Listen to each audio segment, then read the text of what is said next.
Hello, everybody. Pacha. Ah.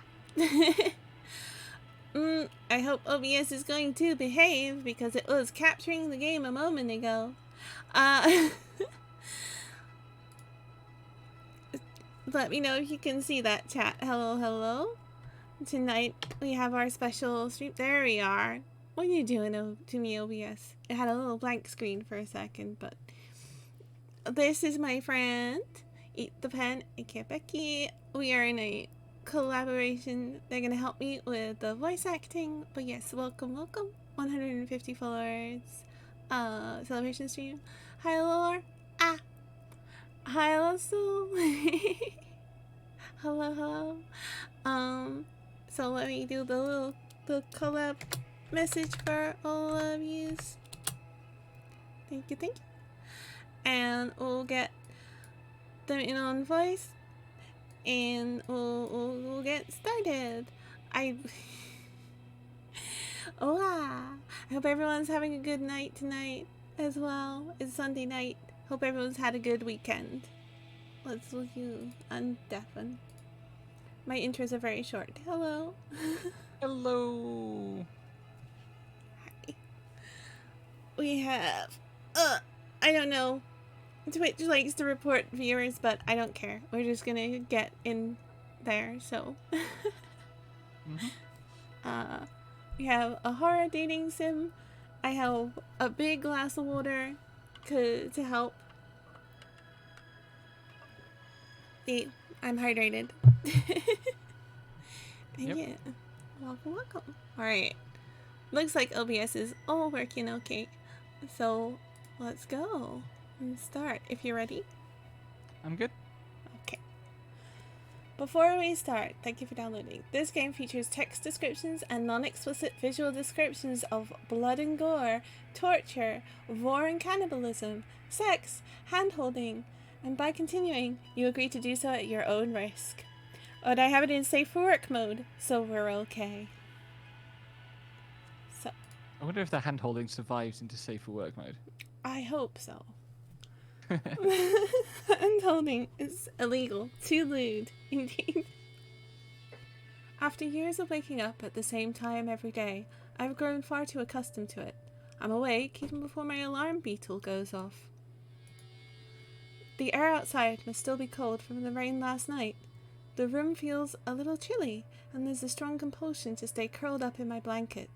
My bed is enticingly warm after all, so I decide to remain still until it's absolutely necessary for me to rise. Keeping my eyes closed, I consider what to wear today. The weather today is supposed to be cloudy. Wearing an extra cloak might not be a bad idea, just one of the lighter ones. The alarm beetle starts chirping, and I lay a hand on it even before its first trill is over, gently silencing it. I crack my eyes open to squint at the light gently filtering into my room. Hand-holding reported. Thank you, Jesty. And hello. Get up or one more minute? I think we better get up. It's good to be productive. Yeah, I better get up. And our name is Phil. Ooh, text. Thank you for reading for us illiterate folks. That's gonna be the stream. It's a visual novel. Alright. Let's get going. I crawl out of bed and begin my usual morning routine. It's become such a deeply ingrained habit that I hardly need to think about what I'm doing. I splash my face with water first and wipe off any pus that's accumulated overnight. Toweling my face off, I return to open the windows and air out the place. The atmosphere outside is crisp from last night's rain, the ground still a little moist, and there's a pleasant miasma that stings at the nose. Poking my head out the window, I take a few deep breaths to chase off the last tendrils of sleep before withdrawing back inside and making my bed. This is a slightly different world. I kind of love it. I wonder what we look like. You'll have to wait and see. Moist. Yep, moist. Hi, Tara. Welcome, welcome. nothing wrong with the word moist. I do not understand the internet's hatred for the word moist. It all depends on context. When you live in England, you need as many words for different levels of wetness as possible. That is true.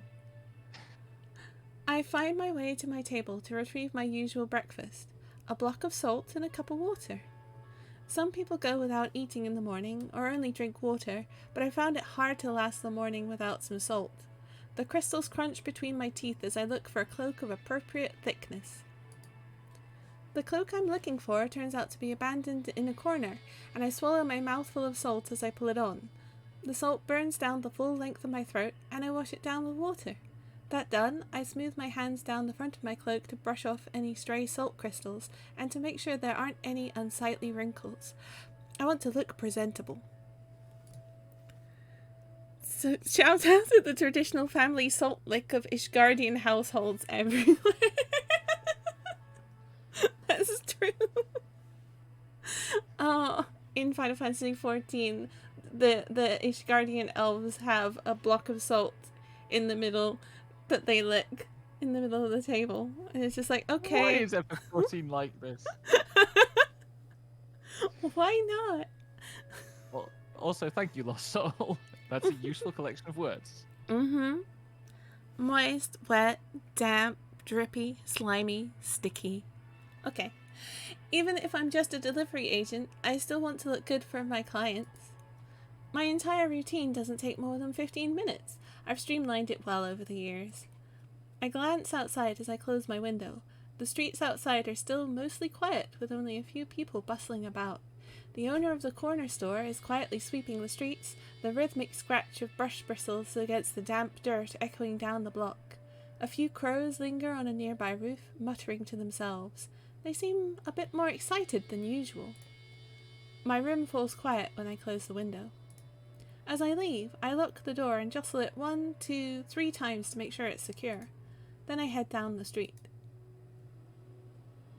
What a lovely city! Is it me, or does the room look a bit drippy? Yeah, everything looks just a little bit, hang on. There you go. That's our city. Yum. Mm-hmm. The crows bellow at me when I walk past them, and I glance up to give them a smile. They remember people's faces, so it's best to stay on their good side if possible. That's very true. Do not piss off a crow. Past them, the sky is a deeper green than it usually is. I squint and shield my eyes as I look up at the suns. That's right. I'd forgotten. The eclipse is in 2 days. The primary sun looms largest overhead, but its smaller brothers don't lag far behind, the 3 forming a lopsided triangle. The moon lingers lower down, closer to the horizon, like a pale paper cutout laid against the sky. It's normal for them to be scattered like this, but in 2 days, for just a few moments, they'll all align. The 3 suns all overlapping at one point in the sky, blocked from our view by one of our 2 moons. An absolute solar eclipse. And this is a little bug friend. Excited about the eclipse coming up? I give a slight jump when a voice chirrups from right behind me. I whirl around so quickly I almost end up entangled in my own cloak. Whoa! Didn't mean to scare you there. Sorry about that.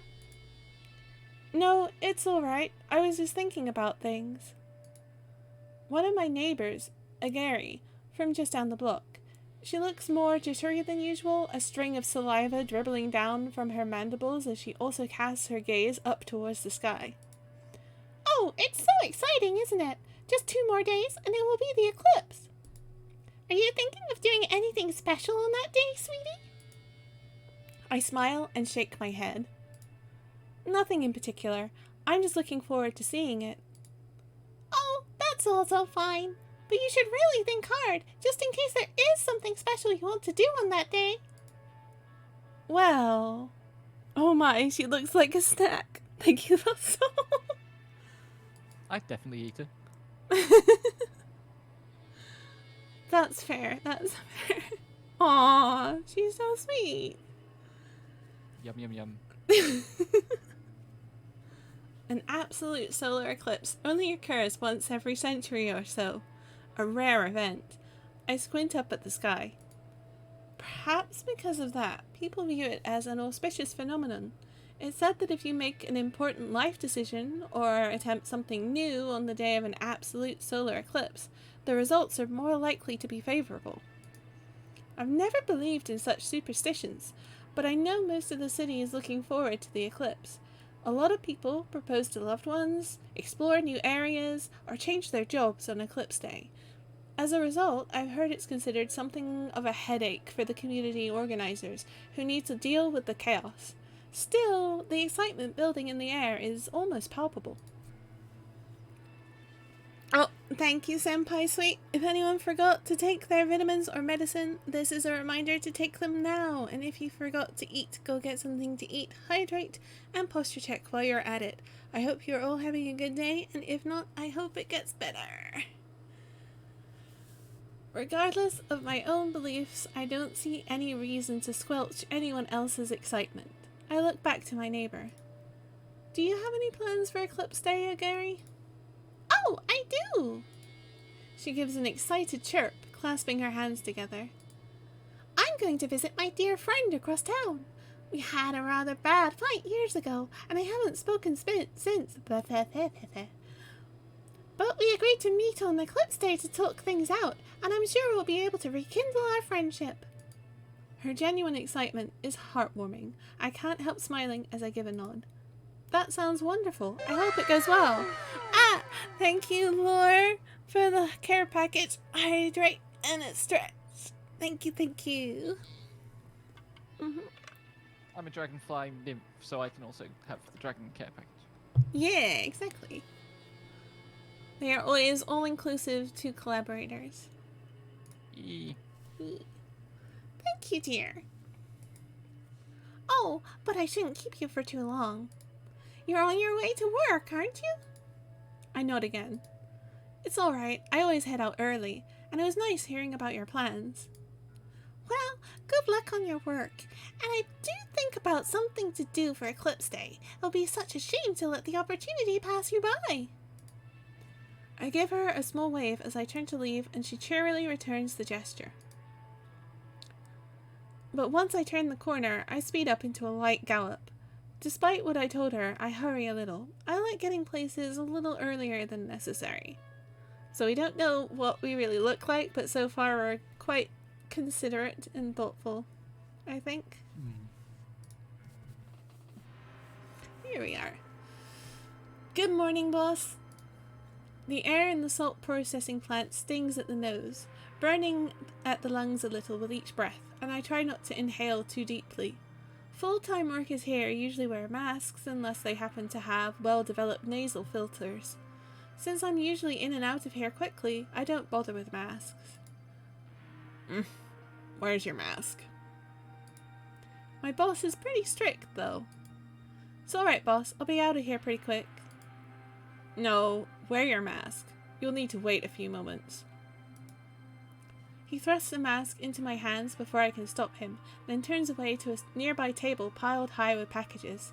I give a slightly exasperated sigh. How many times have we had this exact same exchange before? Although it's a good indicator of how much the boss cares for his workers, I guess. We better put it on or we'll be in trouble. Yeah, be a good girl. Okay. It's a little uncomfortable, especially where the filter brushes against the raw sections of my face, but it does immediately make breathing easier. As I adjust the mask strings, I take a cursory glance around the factory. It's a familiar sight, but its internal workings are always fascinating to watch. A chute at the far end of the room belches out spurts of salt crystals, spilling them into a huge vat. The steady hum of grinding and crunching sometimes seeps through the chute, like the sounds of many small bones being chewed up.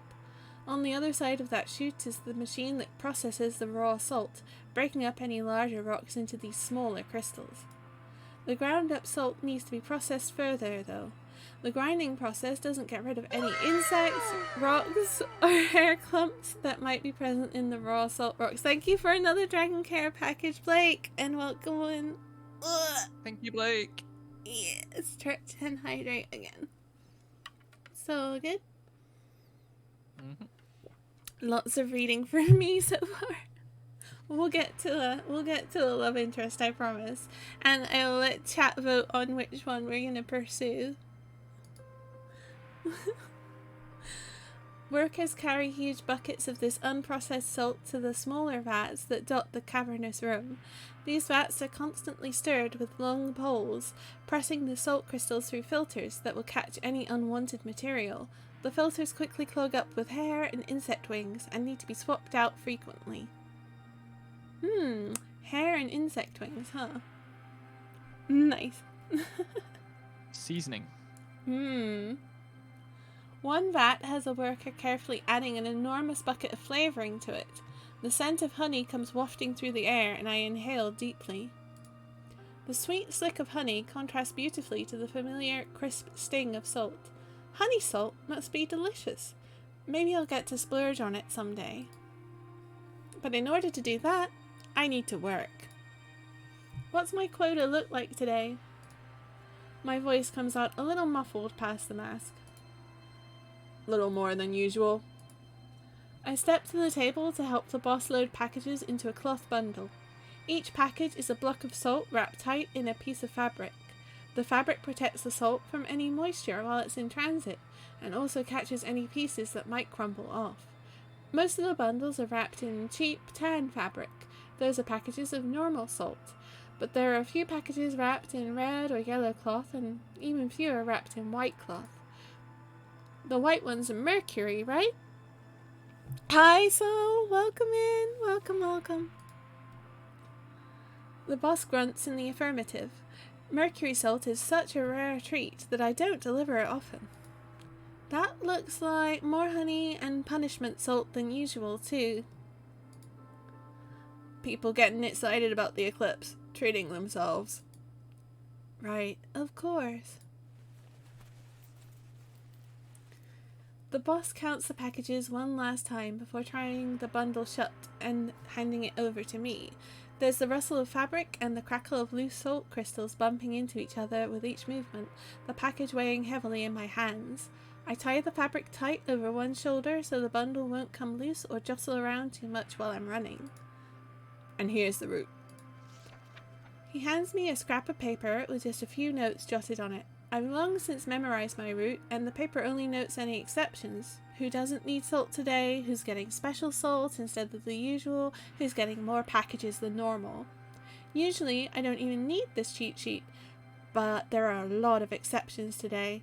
It really does seem like everyone's changing things up in preparation for the eclipse. Vibing and watching a dragon nerd and her buggo friend. Yes. Oh, also My friend is also a nerd. Yeah, that's true. Aren't we all nerds here? It's all good. But I regret to inform you there is a developer's note. Boss is not romanceable, even in a secret route. He's in a happy relationship. Aww.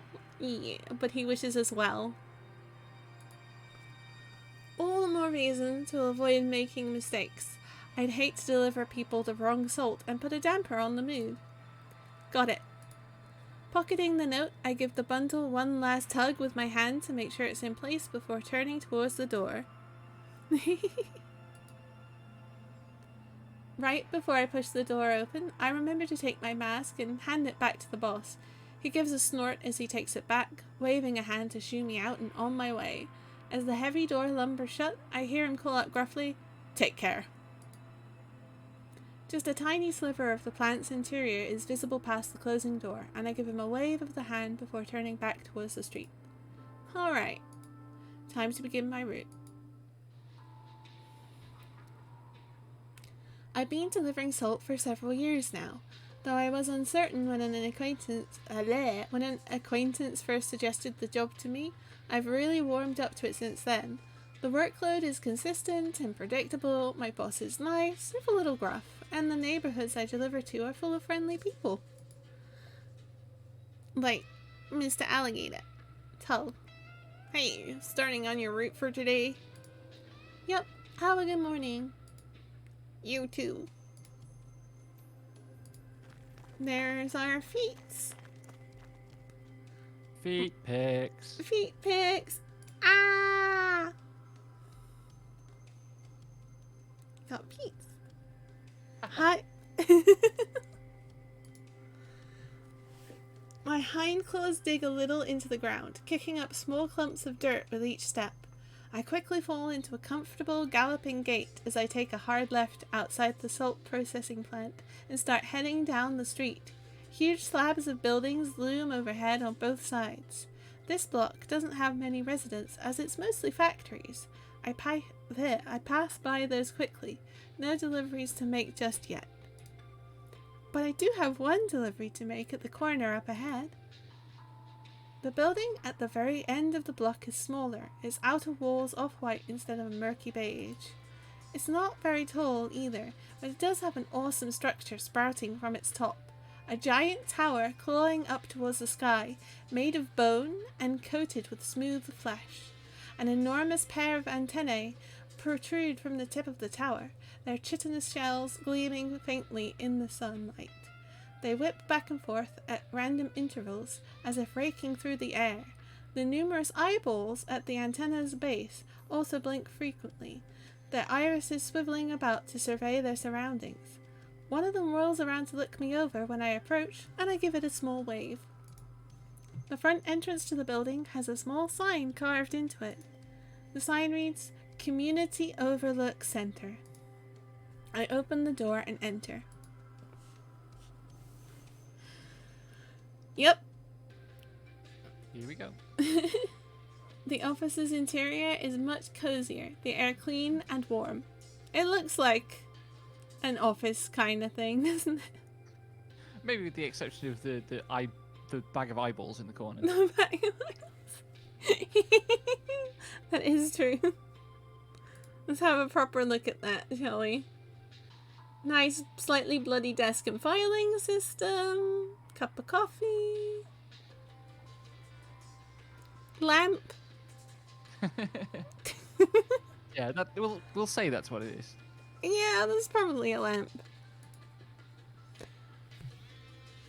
The office's interior is much cozier, the air clean and warm. Just a normal office day. Yep. There are a few desks littered with papers, workers busily reading over their contents and filling out other forms. This place always looks busy when I come by, never hectic though. Despite the steady bustle of productivity, things always seem in control. Not that I know these workers very well. I do wave to a vaguely familiar face, but head straight to the far corner where the tower control pod sits. The pod's nerves crawl up the walls like a giant spider web, thick cables of flesh burrowing into the smooth rock surface. The pod itself is a giant oblong shape, coated in flesh and pulsing gently. The eyeballs embedded in its surface flicker about more languidly, a few of them fixing on me as I approach, though they close wetly after a few moments of staring. They probably don't want to get squished when the pod opens. There's the loud squelch of fluid, slick flesh when the pod splits open at the center, its two halves neatly sliding apart like a beetle's carapace. A wall of hot, damp air bursts outward as the pod opens. The interior of the pod is oozing with fluid, drips of it spilling out to dot the floor. A thick coating of it obscures the shape of the person sitting inside until he sits up and stretches his arms. Fluid comes sloughing off in sheets, spilling back into the pod's interior as he rises to his feet. There's two wet plops of suction as he detaches the pod's nerve cables attached to his temples. Hi, Yeastel. Yeastel towers over me when he straightens up to his full height, the bones of his feet clicking gracefully on the floor when he steps out of the pod. There you go. Good morning, Phil. He always talks gently, his voice low. It's a little hard making out what he's saying if the office is ever really busy, but it does make him sound very reassuring, especially when he smiles a little. diligent as ever, I see. Yeastal leads the way to a table nearby. It's far enough from the pod that there isn't any danger of fluid splashback, which is good. Salt doesn't hold up well to anything wet, and I have a lot of salt to drop off here. My bundle's heavy from the day's worth of salt, and I'm looking forward to lightening it significantly. I start undoing the fabric knot to put the bundle down on the table. Ah, that's not what I meant to click. I accidentally hit a history button. How are things looking today? He gives a small sigh at that. Just a warm puff of air that escapes past chitinous lips. I haven't spotted any real troublemakers, but there's certainly a buzz in the air. There does seem to be a little crowd congregating just north of here, so I might send someone to check it out later. Hopefully it's just a friendly gathering, so I can leave it be. I'd hate to have to get anyone in trouble just before the eclipse. Yeastal, can I shrimp for him? If you want to. I would shrimp for Yeastal. Yeastal is cute. He's very cute. He has the cute anime protagonist floppy hair. I mean, I was more thinking about like the jawline and the extra eye and stuff. Yeah, that is also very attractive. Suggest action, nod sympathetically, or agree with leniency. I mean, that's very passive. I think maybe agree with leniency because it's a special event and stuff. I would think. But I'm like, I should let chat vote. No, I'm in control here. Yeastal's probably right. And a little leeway doesn't hurt. That sounds like a good approach. I did notice a lot of people talking out in the streets, so I think it's probably just a group excited for the eclipse. Right? I'm glad you think so too. I'd like to believe most people are just getting jittery. Yeastal's job seems busy at the best of times, and I can imagine it only gets more difficult during times of excitement, like around the eclipse. There aren't very many people who can handle the pressure of being the town's overlook, especially since the overlook pod is apparently a strain to operate. But Yeastal's been loved by everyone since he took the job. Highly attentive and quick to respond, he's been key in maintaining the town's peace. Because he's able to spot troublemakers so quickly and send officials to stop them before too much damage is done, it's done a lot to discourage crime. That, on top of being an all-around nice guy. The fabric finally comes undone, and I settle it on the table before digging through my pocket for the note.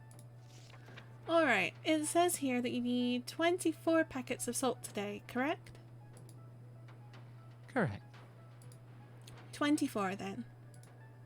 Yeastal doesn't eat the 24 packets of salt for himself, of course.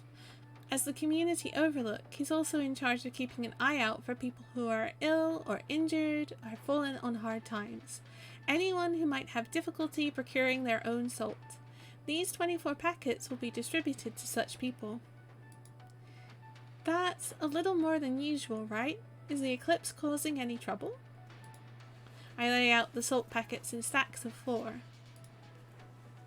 In a sense. Yeastal gives a slightly sheepish laugh.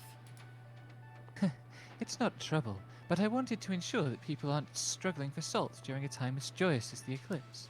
I'll be giving out a little extra to people who are having a hard time. Sol says, I love Yeastal, waiting for when he turns out to be evil. How could you? This is our boy. He's a precious baby. He's gonna be evil. Look at him. My heart warms with admiration. That's really nice of you. I'm sure they'll really appreciate it. 6 stacks of 4. 24 packets of salt lay neatly on the table, and I make sure Yeastal's given it an approving nod before tying my bundle back over my shoulder. Speaking of the eclipse, do you have any plans? Everyone's so excited about the eclipse. I shake my head. Not really. I might go out to watch it, I guess.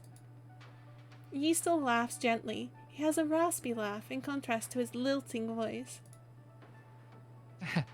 You sound awfully unimpressed by the eclipse. I guess I'm just pretty satisfied with where I am right now. I know the eclipse is supposed to be good luck if you're making any big decisions, but I don't have any decisions to make. I shift the bundle on my shoulder and it comes out like a shrug. Maybe if I try taking a different route on my delivery that day, I'll find a shortcut. That would be nice. It would make your life a little easier, I suppose. Do you have any plans? There's a pause. Yeastel looks thoughtful, a finger tapping at his chin, before his lips curve in a smile. I might. I'm still deciding. But you know, Phil. Yeastel reaches out to touch my shoulder. Despite the hard bones of his fingers, the gesture is soft and comforting, squeezing just briefly before giving a tender pat, and then pulling away. The eclipse really is a special time. Not just because of the eclipse itself, but because everyone is so excited and happy. I don't think it would be a bad idea to take advantage of that unique energy in the air. I give a small smile. Alright. I'll give it some thought. Yeastel sees me off. Is it alright for you to leave your pod for so long? It's alright for a few minutes. Taking short breaks helps me keep my Taking short breaks helps me keep my mind clear. Don't work yourself too hard. Even if everyone's depending on you, you shouldn't run yourself ragged. Thanks. You too. I grin. Don't worry, you helped me a lot by taking so much salt off my hands. My route's always easier after I visited you. Yeastel rasps out a laugh. Well, I'm glad I could be of help to you. Though I should be the one thanking you for your work all the time. Alright, I'll see you later, Yeastel. Take care, Vil. Yeastel waves as I start off with a light jog. I wave back. The overlook tower is docile without him in the cockpit, the towering antennae and mound of flesh just barely quivering. It's strange to see it so calm, which says a lot about how much I've grown used to Yeastel's constant presence keeping an eye on the city. He's a good guy. I hope he gets a day off sometime. He could probably use it. Take days off, folks. Use your paid time off. It only takes me a few paces to hit my stride, my posture lowering as I transition into my usual gallop. With that big delivery out of the way, the rest of the route is smaller deliveries. No problem. Here you go. Wah! Thank you, Popo. Oh, whoa! Oh, whoa. Oh, wow. What's this? It's Gurgry. Thanks. Quick as ever, aren't you? Just trying to be on time. Have a nice day. You too, Val. Most deliveries go quickly, just 1 or 2 salt packets to drop off along with a brief greeting. For people who aren't at home, I have to drop their salt into the usual delivery box out in front of their door. It's nice for doing personal deliveries since I like saying a brief hello to my clients, but it can't be helped. Everyone has things to do. Maid Mode Kai is wonderful. Thank you, Popo. And you're doing the vault, Tara and Roulette. Good luck. Have fun. Hope it goes well. Thank you for the pets. Ooh, soul.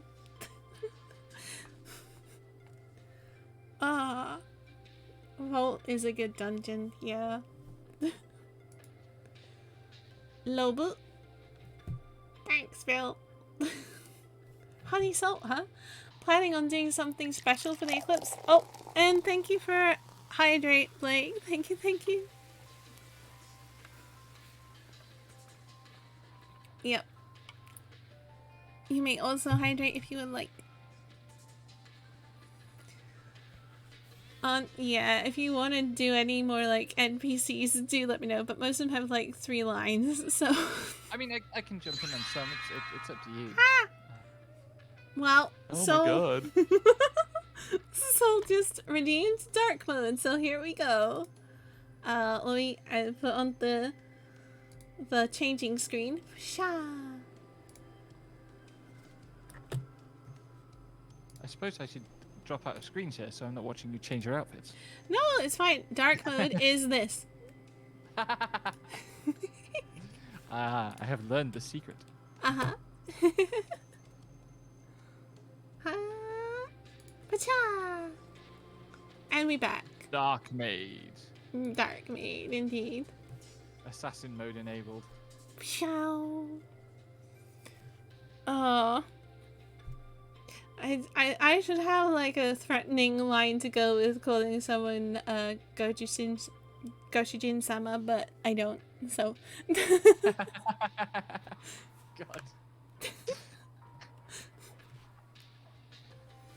Oh dear. Yep, thinking of throwing a bit of a party. Glad I could get you your salt safely then. I appreciate it. You be careful on your route now, you hear? Will do. They're all ending up cowboys. Yeehaw! Should I do the next one as like my cowboy voice? Yes! Perfect. Everyone seems happy. It's nice. It's a nice day. What could possibly... Oh, actually, you got another voice coming up first, don't worry. Okay, cool. My next delivery is a few blocks away, but I can cut through the park. The ground's a little wetter here. The dirt's solid beneath my feet instead of kicking up into little puffs. My claws dig small grooves with each step, no doubt leaving a little line of tick marks to signal where I've been. They'll probably be trampled flat during the day, only to repeat the next day. Yee-haw, says Blake. The paths in the park are flanked by trees, their gnarled branches reaching haphazardly up and outwards, as if they're also looking forward to the eclipse. Small insects lay nestled in the bark, their wings shimmering like water droplets each time they flit around. A few of them chitter at each other, set to the backdrop of crows shouting. Somewhere further away, there's the quiet drone of some sort of factory, belching long streamers of smoke. Yep, you looked away for 30 seconds and you've got Dark Maid Kai. Yep. Oh dear. You've made quite a mess, haven't you, Goshijin-sama? Oh my god. I was not expecting that.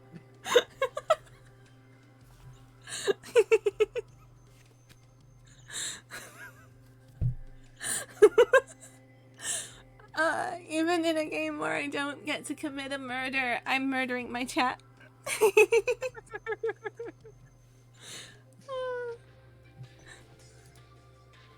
It's nice here. The atmosphere is great. I really like getting to cut through the park.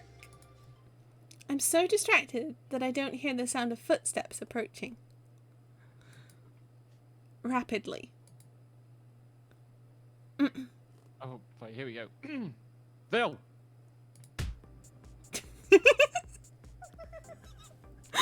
Screen shake! Oh my god, what a dweeb. I love him. What a big dumb dog. Kill us more, murder us more, kill us, Kai. Is that what I'm hearing? You're very needy today, Goshijin-sama.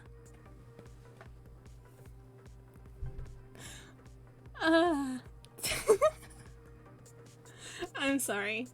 Ahem. A boisterous pillar of fur and energy comes bursting out of the foliage directly to my right. I jump almost 2 feet in the air. So this is the voice that I warned Kai when I suggested doing this might end up as my Boris Johnson voice. We'll see how this goes. Hey, Bill. Bratton stinks of sweat and dirt. His fur is matted dark in spots, plastered out in strange directions from dried fluids, and there's a glob of something fleshy stuck to his jaw. Kai dating sim confirmed. You know, if anyone wants to make a game of me, let's talk licensing rights. But anyway. Add you into this as the fourth option.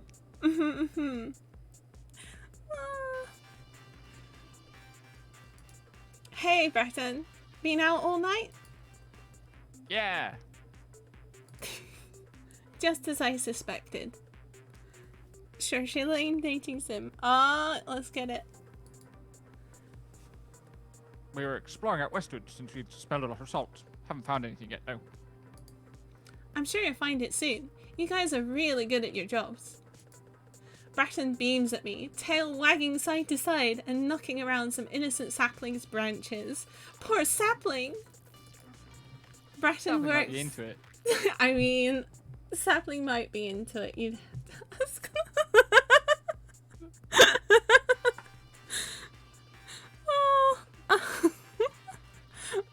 Para, we are keeping an eye on you, you baby. Breton works as a salt scout. Salt scouts search the flesh fields outside the city in search of raw salt pools. Yes, that's right, the flesh fields. Yum. These pools are where we harvest the raw salt for processing at the plant, then distributing out to people. What? Thank you for the redeem. Oh, whoa. Wow.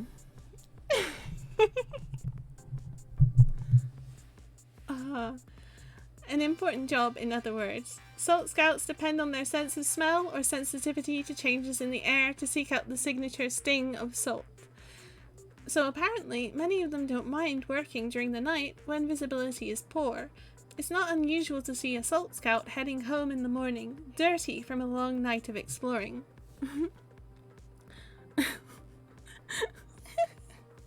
Saving up for an F-cap? Perfect, perfect. Do you save those points for things? Flesh fields sound interesting. They do, they do.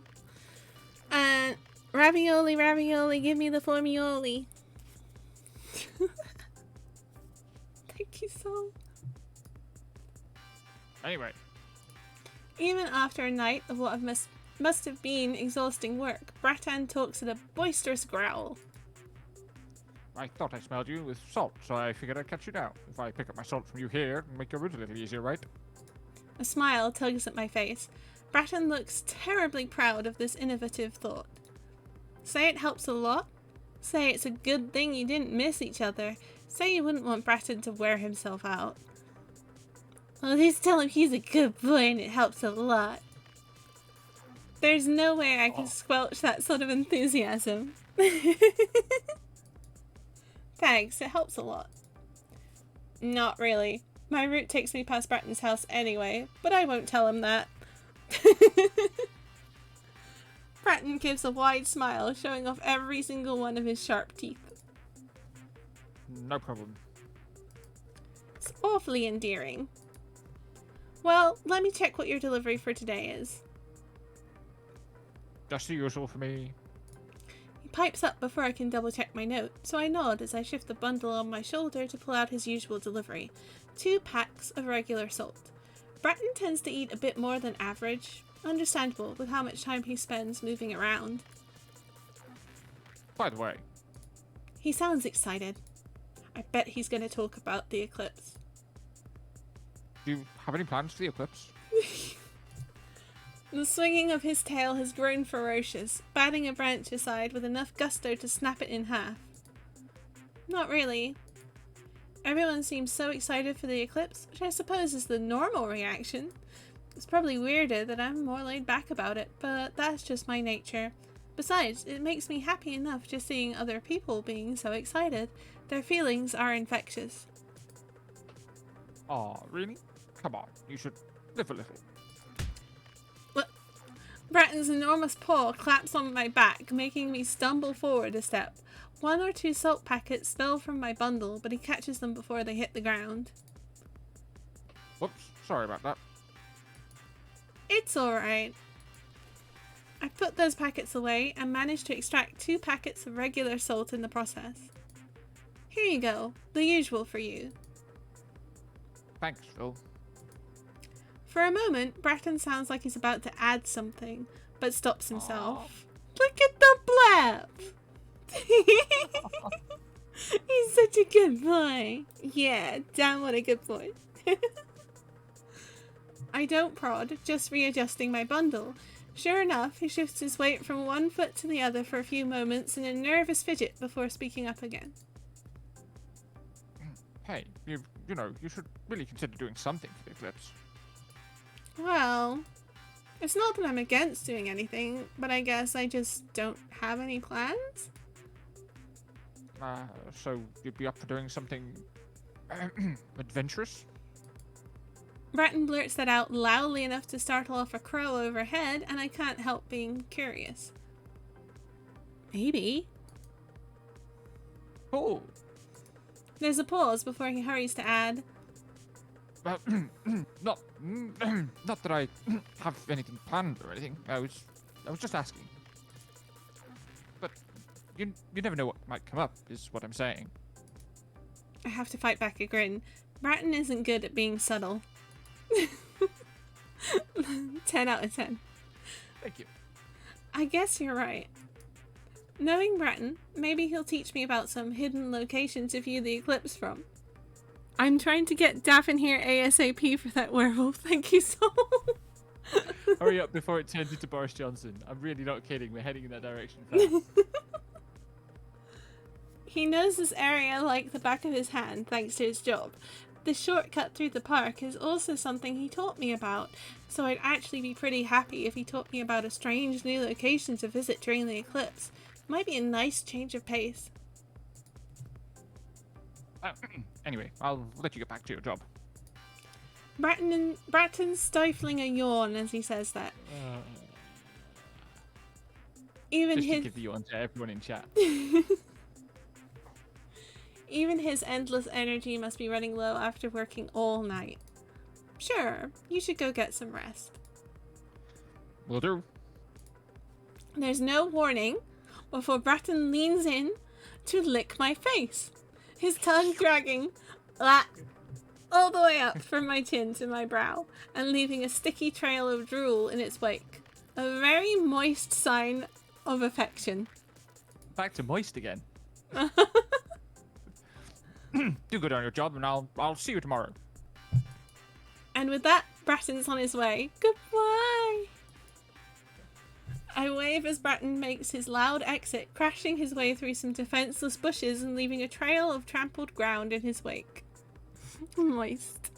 A big old sloppy kiss. Yeah, what a good boy, Ulu. He waves back as he turns the corner around a prickly bush up ahead, then vanishes from view. It's only then that I raise a hand to my face, considering wiping away the damp tracks lingering on my face. I end up just leaving it be. It's not a big deal, after all, and my face gets chapped from running against the wind all day. The sheen of spit soothes the raw skin a little bit. Feel love, Bratton. So after one last check of my bundle to make sure it's secure, I turn my attention back to the path through the park. Time to get back to work.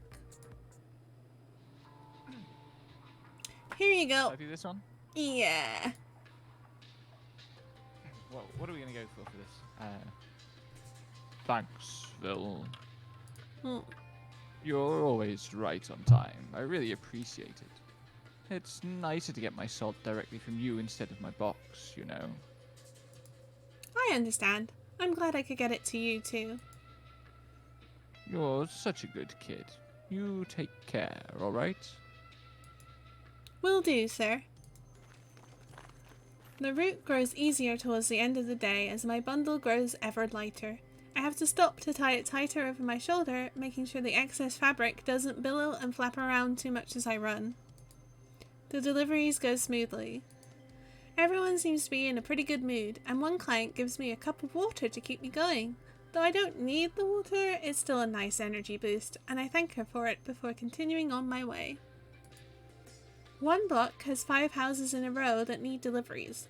One house is occupied and I get to hand the salt to my client directly, but the other 4 are empty, so I leave the salt in their boxes. Maybe they're off at work, or maybe they're making preparations for the eclipse. Hopefully, I can say hi to them tomorrow at least. um, so, stop breaking the gamble bot.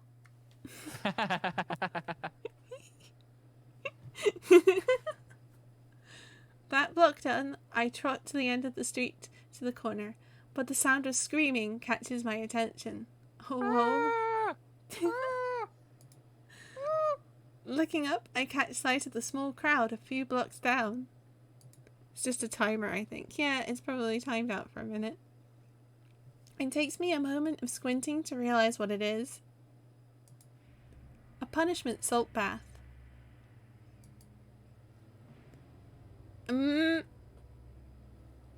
There's a giant metal tub placed on the ground, flanked on either side by an overlook officer. And inside the tub, salt. And a person. A criminal. Each overlook officer is holding a capture pole, the wires at the end strung taut around the criminal's limbs, keeping them firmly in the salt bath. Even from this distance, I can make out patches of raw, wet flesh, areas where the criminal's skin has been flayed off to expose them to the salt. Oh, this got real. Oh, heck. Okay. No doubt the salt in the bath is starting to stain red and clump together from the blood and fluids. My mouth waters a little just from the thought. These... Yum, yum. This is tasty. Tasty punishment salt. No. I'm sorry, chat. These punishment salt baths serve a dual function. On the one hand, this is a pretty good punishment. Though larger crimes earn harsher punishments, first-time offenders are usually only given a salt bath. The pain of having raw flesh exposed to salt is usually enough of a deterrent to keep people from repeating their mistakes in the future. And on the other hand, the salt used in these punishments is a bit of a delicacy. Though not as prized as honey or mercury salt, punishment salt has a savoury tang to it that almost everyone enjoys. Just enough blood gets mixed into the salt to give it a unique flavour and take off some of the harsh edge to the original salt taste. Yeah, there were warnings for this at the beginning. Don't worry, we'll back out of this scene as quickly as we can, rather than taking a closer look, okay? I'll probably be seeing a bunch of punishment salt to be delivered tomorrow. Maybe I'll claim a package or two for myself. Everyone's talking about the eclipse after all. Maybe I can treat myself. Whoever's immersed in the salt gives a gurgling scream. Sunlight glints bright off the salt tub. Let's get back to work before we traumatize chat. So I realised that salt cops are bastards abbreviates to scab. I think that works pretty well. That is pretty good, yeah. For people who are into this, you can stay to watch a little longer, but please be aware that you have to be very into this. As interesting as this is, I think it would be best to get back to work. Sorry. Punishment salt sounds like Asia's duty finder. That is true. So... I turned my attention back to the streets ahead. The officers are grunting something at the criminal, but I ignore it. Even if the smell of blood and salt in the air is tantalizing, I take 1, 2, 3 quick steps and launch into a steady trot. I'm still on the job, so I shouldn't lose my focus. Can I put punishment salt on my fries? I mean, if you really want to, Sol, yep. That is up to you. I'm sure it's full of nutrients. I've managed to drag my thoughts away from that salt bath by the time I reach the end of the block. I'm at the tail end of my route, and with almost nothing left in my bundle, each step feels light. I drop 2 salt packages into a delivery box before rounding the corner. Immediately, there's a unique sweetness in the air. Without thinking, I raise my head to inhale deeply. I'll never look at salt the same. Even if I'm deeply familiar with the smell, it's still enticing. One can't help but breathe in deeper inhales around this area, and there's always a few people loitering around. Joking. Yeah, salt in this world is a bit different in terms of its source and everything. Yeah. Up ahead is the bee store. Look at bees! Yeah, interesting lore to it then. Yeah. Well, depending on which love interest we pick, we may get to hear a little more about that, huh? For the bees! Look at these chunky bees. They're so fuzzy. Friends! Tasty snacks. Wow. No. No, eat the bees. Yum, yum, yum. Everyone goes in expecting body horror, but nobody expects how much of this game is just salt, salt, and more salt, says Tara. The small bone chime above the door rattles as I enter. The cages before me buzz in response. The air inside the store is already dizzyingly sweet, but the heady scent intensifies for a moment, and I utterly lose my train of thought. Standing before the entrance, I just focus on taking in 1, 2, 3 deep breaths, each lungful making me feel more languid. Save the bees. If you want Save more the bees for later as a snack. No! Save the bees yum, yum. for...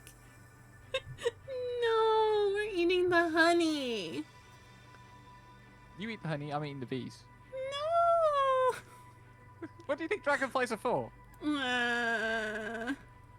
Okay. If you want more salt, you can try Overwatch.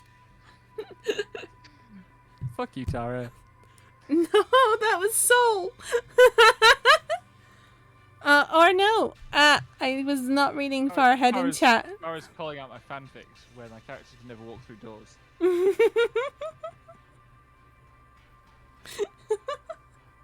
What, did they kick them? No, my characters just get like I find writing characters walking through doors really stressful, and it always takes pages and pages. Oh, okay. Archive of Our Own / Eat the Pen, if you want to check that out. Mm-hmm. Pages and pages of characters trying to walk through a door. I'm sure they're delicious. Okay, thanks, Soul. Nice.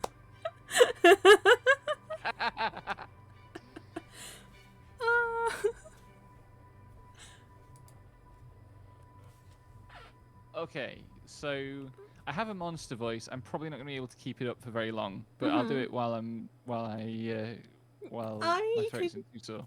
You can always make him sound nice and suave and smooth. I want to try the monster voice, and then we'll see how it goes. Okay. You're here, huh? Don't be a buzzkill, Blake. Thanks. I have water. Don't worry. It's a gruff voice sounding from further inside the store that snaps me back to attention. Hey, Nyarg, I have your salt. Buzz off, BB. Please, Sol is a big nerd. Yeah, it's true. Nyarg stands between 2 tall rows of cages, making notes on a scrap of paper, probably taking notes on the condition of his bees. I appreciate that pun just buzzed right over your head. Please! Yeah. Good bug friend needs water too. Yeah, we got water, we're all good. It's fine, I have water. Mm-hmm. I think Blake was confirming good. Like, yeah. Reload shotgun with malicious intent. Towards Soul?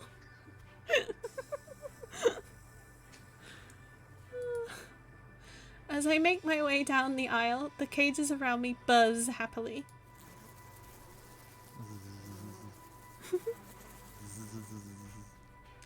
Each cage contains a large, fat bee.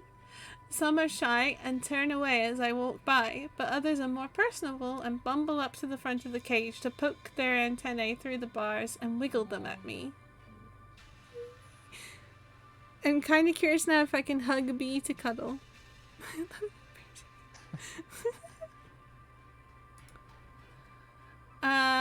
One cage contains a particularly fluffy bee that waggles its abdomen at me as I approach. I've helped bathe this one before. It's so cute! So it's familiar with me. When I pause to poke my fingers through the bars of its cage, it toddles closer and ducks its head so I can rub the area behind its head, right where the bristly fur starts to sprout. I pet it a few times, rubbing my fingers in short strokes, and it hums happily in response, flicking its wings. Honey dribbles from its mandibles, leaving damp yellow spots on the padding in the cage. And why are you loading that gun is because I'm too funny for you, Blakenator. Maybe soft about the bees. Yeah. Bees are cute as fuck. That's right. Hey there, you're not supposed to be wasting honey like that. Don't blame my bee for that. You're the one who made her cruel. Nyarg must have finished taking his notes because he's made his way down the aisle towards me. The bulk of his body towers over me, leaning over to peer into the cage where the bee is rubbing at its mandibles with its frontmost legs. My girls have had to work hard these days. You shouldn't agitate them. Nice voice. Thank It's really hard to do. you. It's very good though. Yee. Oh right, sorry. You're fine. Just don't excite them too much. Got it. The bee continues to wash its face off, antennae flicking periodically, and Soul redeemed highlight my message. You motherfucker.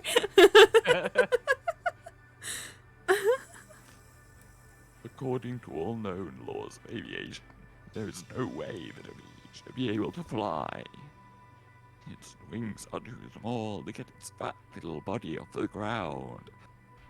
The bee, of course, flies anyways, because bees don't care what humans think is impossible. Yay! How to talk while breathing backwards. Jeez. Oh, don't strain your voice too much, but that was perfect. 10 out of 10. I'll stop if it gets too much. Don't worry. Okay. That's good. Because of the eclipse, huh? Yeah, Not surprising. Bees are highly prized for their honey. Everyone loves honey salt, after all. Nyarg's store sells both bees and honey. Don't forget to drink water if you can. We gotta hydrate. Thank you. I'm literally drinking every time I speak. Don't worry, folks. I know how to take care of my voice. Well, I don't, so that's why I've got redeems. Fair enough. A reminder to all, please check and correct your posture, stretch and flex your muscles, eat if you're hungry, hydrate, take your meds and vitamins if you need to, and I hope you're having or have had a good day. Thank you, little soul. Lots of talking, so we worry, but for good reason. I know, Blake. It's okay. Just drink more. More water. Ah! Bees are expensive both to buy and to care for, so not many people can afford to buy one. But saving up to buy some honey for special occasions is much more doable. Maybe I can do that actually, since I don't have any other plans for the eclipse. Killing me won't bring back your goddamn honey! I can't believe we got this far into the scene without anybody doing a hi, honey. joke. Exactly. Hi, honey. Yes. Oh, sweet say. Hey, Nyarg. Hmm? Hips clip button. Thank you. Do you have any plans for the eclipse? Well, you did it first just now, clearly, says Dara. There you go. No. Also not surprising, Nyarg is the type who largely keeps to himself. But I suppose the eclipse should be nice to watch. Right? I'm thinking the same thing. Maybe just take a relaxing break watching it happen. Sounds ideal. Think I should buy some honey for the occasion? I do have a few bottles left for today. Should I say I'm considering buying some? ask to put a bottle on hold, or jokingly ask if I could work for a discount. Well, the truest one is that I'm considering but haven't decided yet, so rather than asking them to put a bottle on hold and then being like, oops, no, I'll say I'm considering.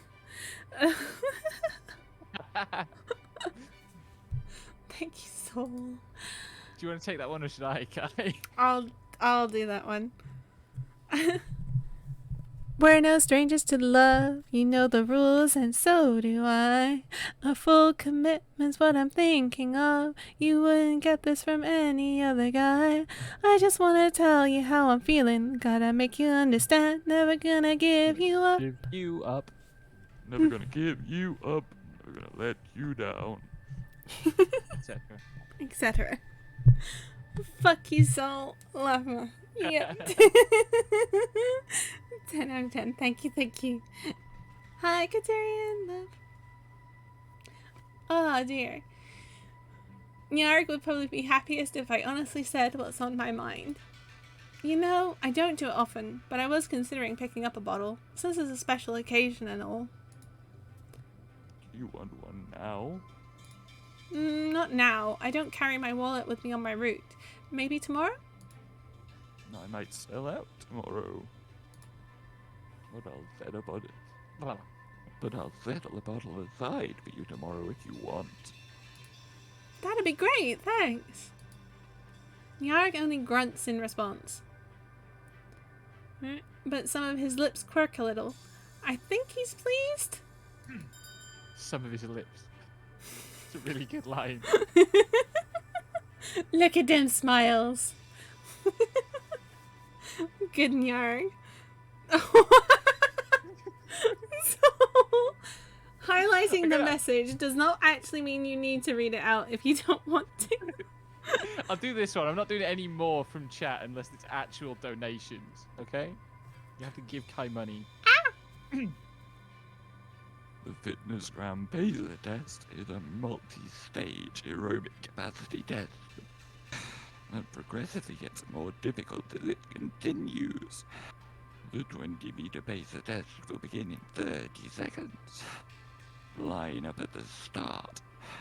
The running speed starts slowly but gets faster each minute. After you hear this signal, booty boop. Oh god. Those are some long sentences. They are some long sentences. Holy shit, Bug Friend is good. Yes, very nice. Very, very, very good. And yes, don't... If it like Wheezes is right. If it's not clear, I literally am generating the sound by inhaling there, which is why like my lungs are filling as I speak, which is why it sounds like I'm breathing really heavily because I'm actually exhaling between sentences. Yeah, don't push them too much. Don't push them lungs too much. Okay. Everybody, Don't worry. we're having fun is a very good voice, but don't do it too much, okay? Just a reminder for chat. Yeah. Okay, so this might be me being dumb, but Bug Friend have a name. I'm Eat. Hi. Eat the pen. Mhm. Nom nom. Delicious ink. I eat pens. I also eat insects, sometimes small fish. Let me do the collab command again in chat. I did it at the start, but periodically also is good. Pacha! There's Bug Friend's link. Blake! Blake's mod sword coming in handy. The bone chime on the door rattles as another customer enters and I give Nyarg a quick wave. I better go, actually, but I'll see you tomorrow? Nyarg grunts again, already turning towards his new customers. I give the bees a little wave too. They buzz back at me, the sweet scent of honey in the air intensifying in that moment. I almost stumble as I turn towards the door, inhaling deeply one last time before stepping outside. My head clears immediately. The air just outside is still sweet, but it's nothing compared to the intensity inside the store. Outside, a few people peer into the window, looking at the bees on display outside there. And at the bees on display there. My brain record skips on sentences sometimes. It happens to everyone. There's a conversation that's gonna happen here, so if you want to take the other person, I'll take this first one. And thank you for the gift sub. Thank you, Blake. Wow. Becky's friend-shaped 10 out of 10 good buggo. Thank you so much. This is very true. It smells so good here, doesn't it? Wanna go inside? I don't want to run into the owner guy. Why? What's wrong with the owner? I was about to resume my route, but I paused, pretending to adjust the fabric tied over my shoulder. Not that that's even necessary. The strangers don't pay me any attention. I heard he doesn't eat much salt. So what? But he eats something else other than salt. What? I roll my eyes a little. Nobody knows, but it's not normal to eat so little salt, you know. And my friend said he once went into the store and they saw him eating one of the beans. Gross! I've heard all that I care to hear, so I finished adjusting my pack and set off at a steady gallop. There are a few weird rumours about Nyarg floating around, and though I once interrupted some gossipy customers, Nyarg told me not to bother in the future, that he doesn't care what other people say. Still, it irks me that people bother making up these silly rumours about people just because they're different. And Nyarg is a good guy. BRB? Okay, Blake. Bye. When I get home, I'll look through my savings to make sure I have enough to buy a little bottle of honey. He seemed pleased by my promise to buy a bottle after all. Thanks, Phil. I was worried you might be late since things seem so hectic today. I'm glad I didn't keep you waiting. You always work so hard, so I know I can count on you. But don't work yourself too hard, you hear? Make sure you give yourself some time off at the eclipse. I'll do that, don't you worry. I waved to the last of my customers for the day, sighing quietly as I turned the corner back onto the main street. The empty pack over my shoulders. Thank you for resubscribing. The empty pack over my shoulders gets folded up into a little cloth bundle I can fit into my pocket. I'll drop this off tomorrow morning while picking up my salt. So my work for today is done. Yeah. Yay. It's not too late when I get back home, but I feel tired nonetheless. Maybe it's the atmosphere. Though the walk back home had been uneventful, that spark in the air had still been present. It had been like trying to wade through a shallow pool of water, the energy sloughing off everyone's skin in thin sheets with each little conversation with a passerby. Everyone had seemed genuinely excited, and I was happy for them, truly. But now that I'm in my room, alone, I can't help wondering if it's really fine for me to have no plans at all for the eclipse. All by myself. What? Ah! Someone just cheered 5 bits. Thanks for the bits. Thank you for the biddies. Wow. And the puppers. And thank you for resubbing for 3 months. And heckin' Poggeroni and Poggeroni and cheese. Ooh, thank you. Yes. Are you alright? Yeah, I'm fine. Okay. I open the window and lean out as I chew on a block of salt, feeling each bite sting at my gums. Pepperoni. I'm not baby. Shut your...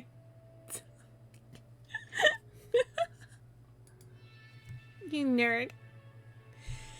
Outside, the 2 moons glow past a gossamer curtain of clouds. They infuse the night sky with a gentle light, warding off the complete darkness, and I bask in the cold light as I reflect on the day's events. Oh, chat's being cute. Aww. Yay. Scritches all your ears. Thank you, Blake. All of my customers had such different expectations for the eclipse. It sounded like you still had something in mind. And the same for Bratton. I guess Nyarg doesn't have any plans, but he has to work hard leading up to the eclipse. Wags tail, wait, oh fuck. Good pup. Mm-hmm. That's my good Here's a kitsune. goodbye. Here's a goodbye. Wag them super fast so you fly like tails.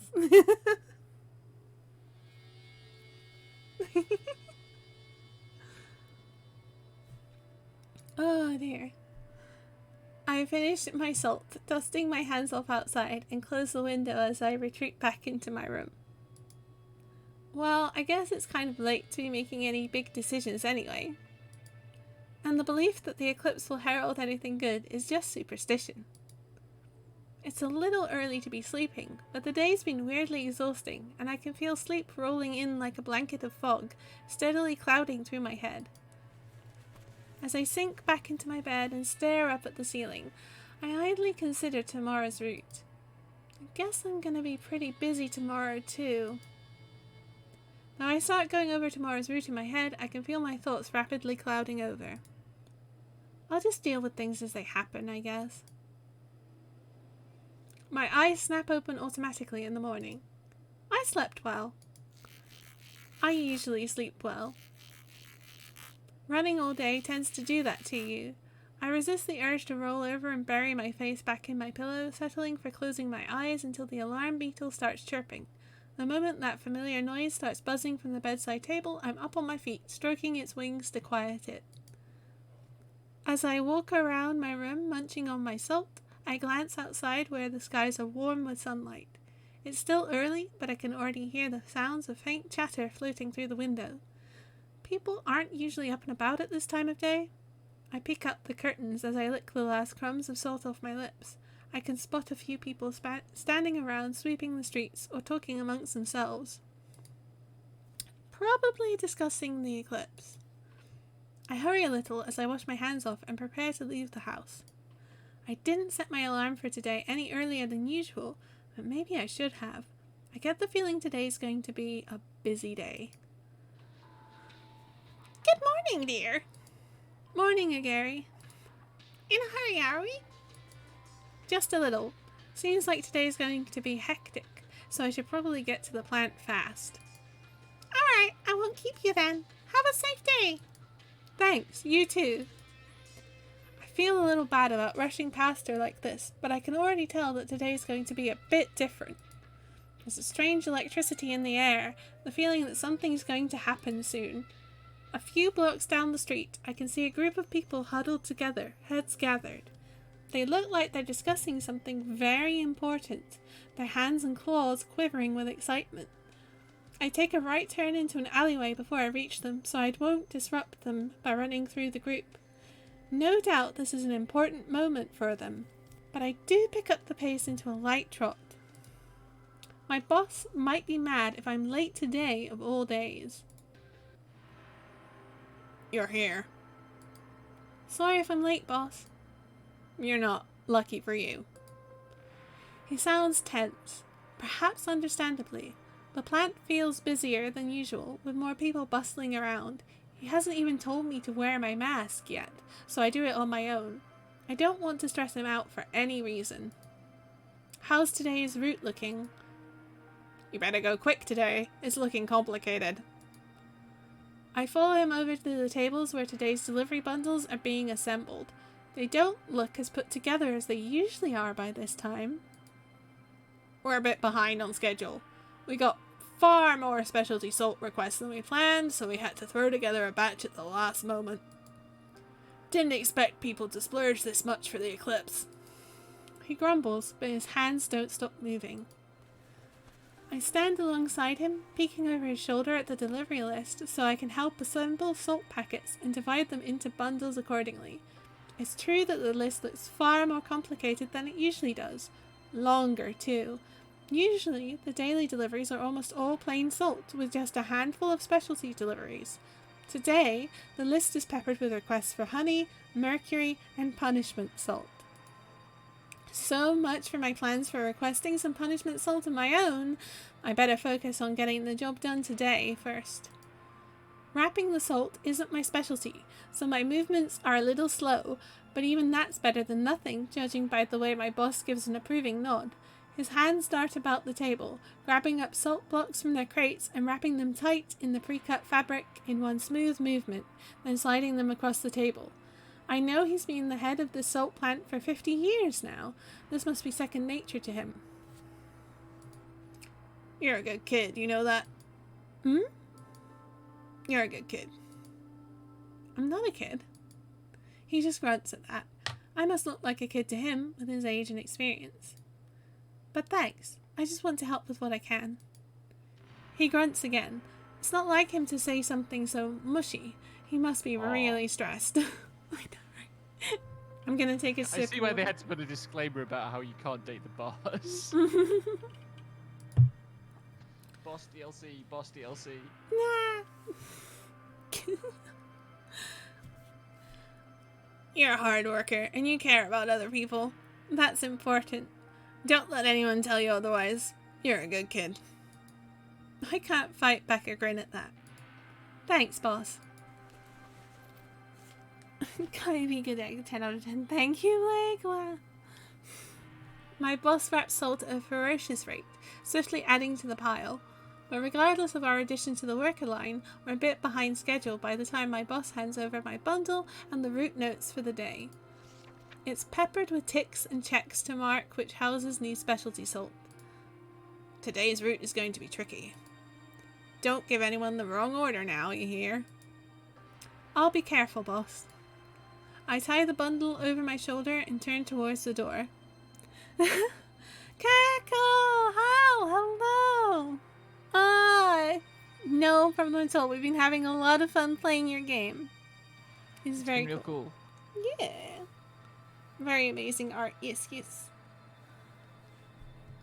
I tie the bundle over my shoulder and turn towards the door. I'll get going. Good luck here. Be careful. I give him a little wave as I turn towards the door. Also, everyone's like, boss DLC, and I'm like, I told them. There's a note. You can't date boss. Boss is very happy. Prequel DLC about how the boss got into their happy relationship. That, I play that. It's necessary to start my route at a brisk walk to keep my legs from cramping up later on, but I ramp up pretty quickly into a trot, then a light gallop. I do need to pace myself to avoid tiring myself out early on though. Today's going to be a bit exhausting, for sure, but the thought of getting everyone their special salt to celebrate the upcoming clips keeps me going. I hope a lot of people are going to be happy. Here you go. Thanks, man.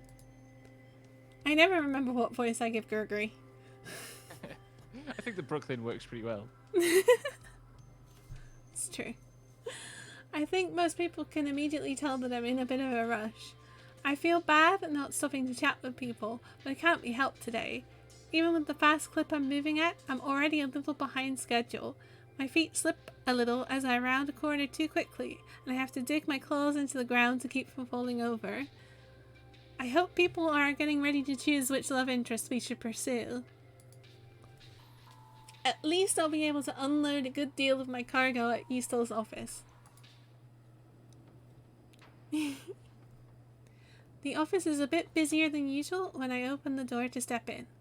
The workers murmur quietly amongst themselves, heads together, hands shuffling about papers. It's usually almost silent in here to help Eastel concentrate, so any noise feels out of the norm.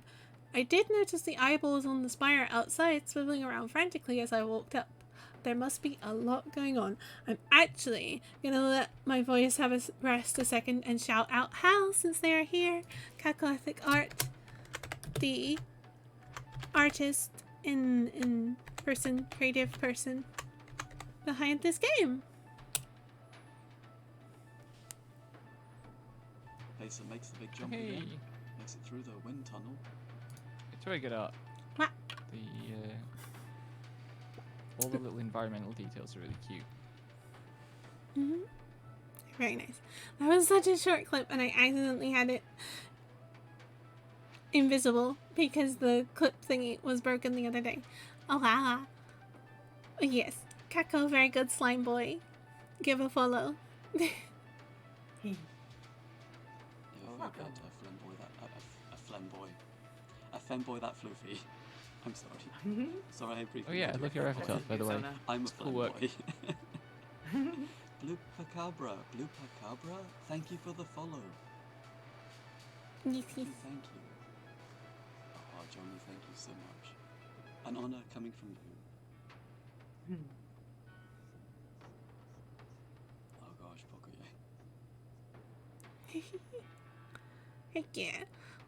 Kako drew his own avatar and also did the rigging and stuff, and they have very good art streams, sometimes gaming streams, and are very helpful and nice. Very lovely goo boy. We love.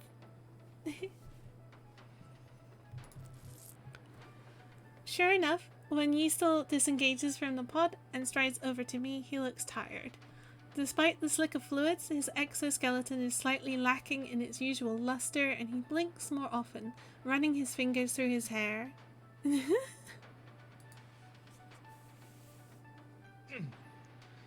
Good morning, Vil. Morning, Yeastel. Are you holding up all right? Yeastel smiles. I'll be fine, thanks. It's just been a bit busy. There were a few incidents last night, so I had to stay up to take care of them. Thank you, Purity. Have a good sleep. Good night. I know it's very late.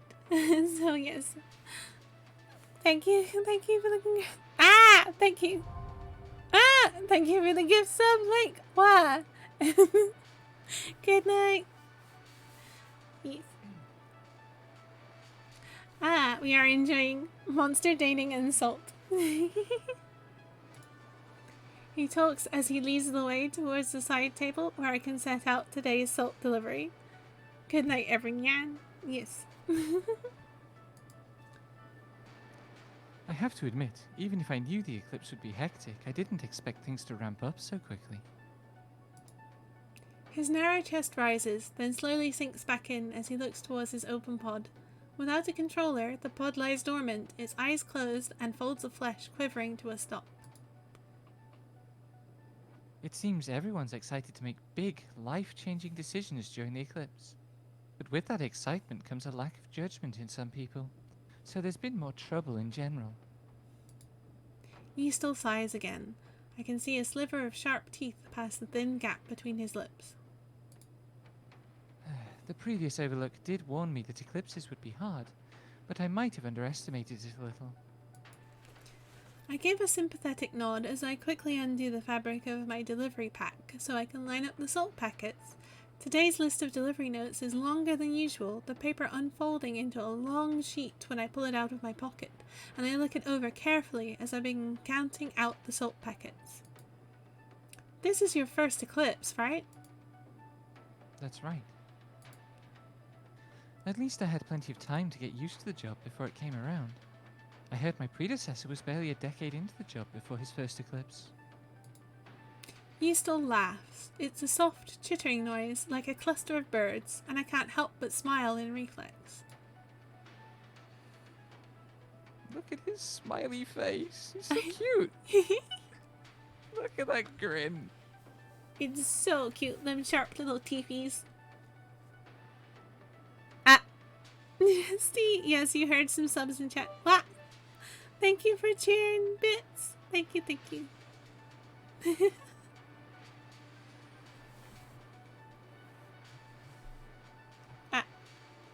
That is me, yes. Bamboozled! Justy! 266. Thank you for more minis, even though wow. Nice. Nice. I can only imagine how hard that must have been. And yes, Justy, good egg. Thank you. Oh yes, he never stopped telling me about how difficult that was. Yustel's fingers are long and delicate as he double checks my counting, making sure there's the right number of each type of salt. Tan for normal, white for mercury, yellow for honey, and red for punishment. The office doesn't usually get such a wide variety of salts, but the eclipse merits some splurging, I guess. I thought everyone deserves a little something nice for the eclipse. Huh? It's like he can read my mind. He runs his fingers over the stacks of salt packets. It's an awfully special time, so I put in a little effort and found the funds for some specialty salt.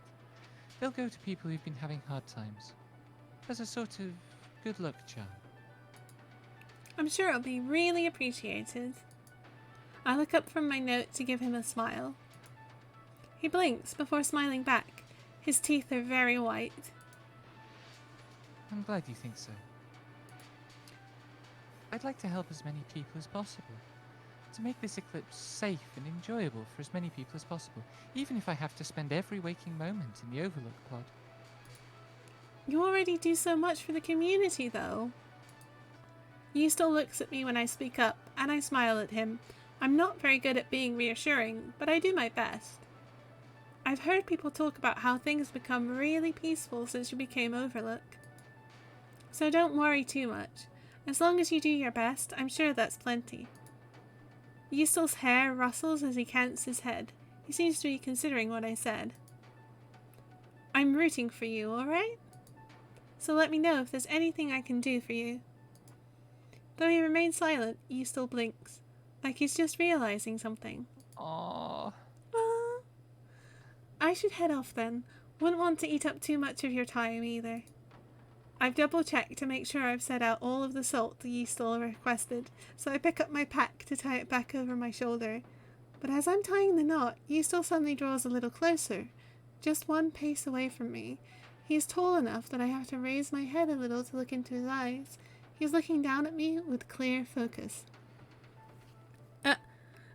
Loving head up that all the endings are still a bit spicy, even on the safe mode, which I'm working on a fix for this month. You're still TOS friendly because the visuals are completely safe. I'm sorry for any Hazakashi lewd moments in the text. Thank you, Hal. Oh, that's what we live for. It's not a VTuber VN reading collaboration unless someone gets a bit Hazakashi.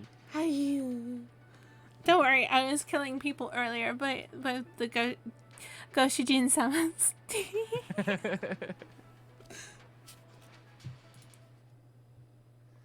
Phil. Yes? I know you're busy with your route, but if it's possible, could you spare a few more minutes to speak with me? Goshijin summons. Yep.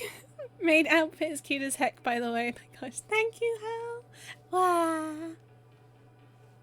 Yes. We went dark mode for some reason, but it's still cute. There's an unusual gravity to his voice. Yustel is usually light and airy. Everything about him feels unobtrusive and soft. But right now, there's a clear point to his words, and his back's held straighter. Even if his gaze is gentle and his face is relaxed, I can tell from the tension of his shoulders and the way he holds himself that he's serious. I can't help casting a brief glance towards the door, though. My schedule's still pretty busy today, and I can't spare that much extra time, especially since I should try to stay a little ahead of schedule in case I hit any roadblocks or cause for delay later down the line. But still, I get the sense that this might be something very important for Yustel. Even if I stay to speak with him, I should be able to manage all of my other deliveries as long as I move quickly and don't waste any more time. What should I do? Here's our choice. Do we want to help Yustel and have no time for the other love interests later, or do we want to wait and choose another love interest? Ooh. I like the boy. You like Yustel? Oh, do we want Yustel, Pratan, or Nyarg? Should we have a poll in chat? I say like I know how to make polls. Open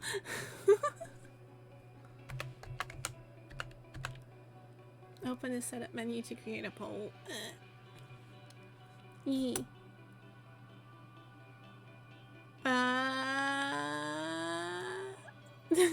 Pressing.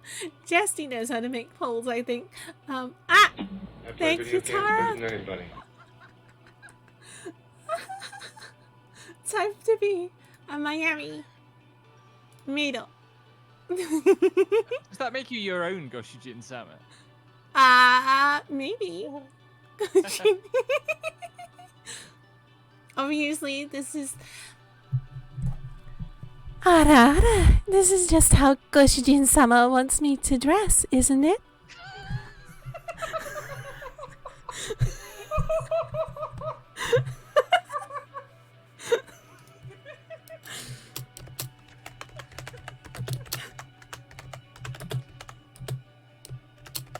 Tara, what have you done?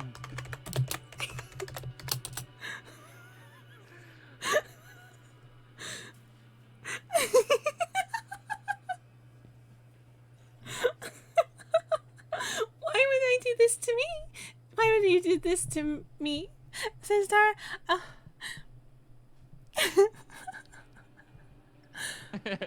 Surely Goshijin-sama expected this.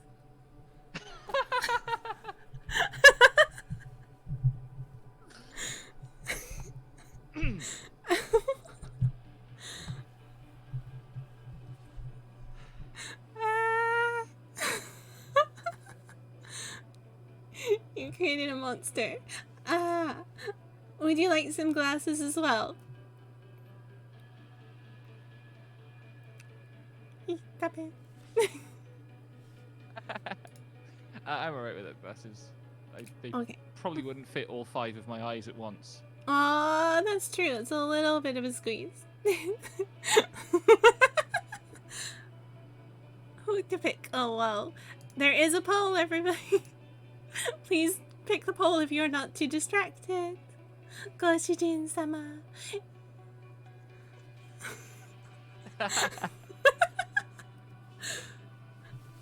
Because I'm trying to play Final Fantasy.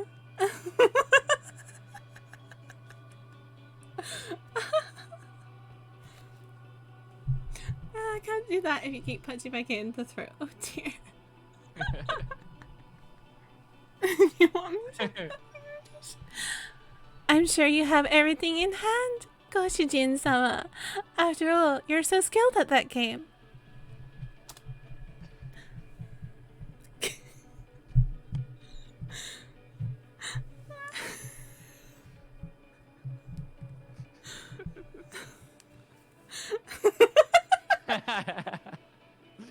Yes, this is the right way to treat Tara. We do enjoy a good Tara Q smash. Mm-hmm. What the fuck is a rotation anyway, right? Please vote in the poll before it times out, Goshijin-sama.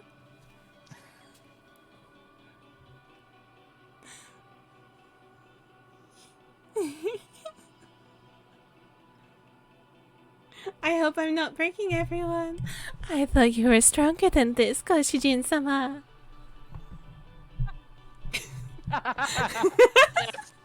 Yes!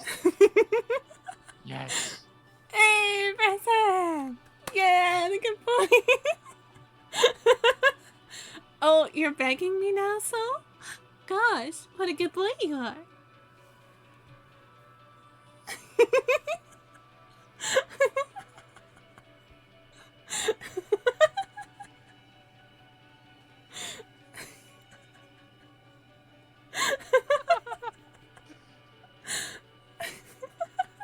I bet you look very cute, bright fucking red IRL, Tara. Tara Goshijin-sama looks cute all the time.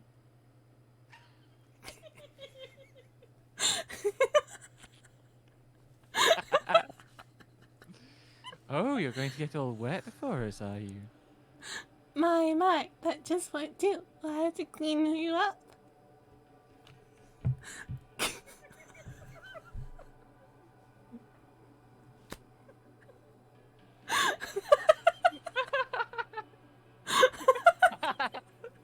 Love you.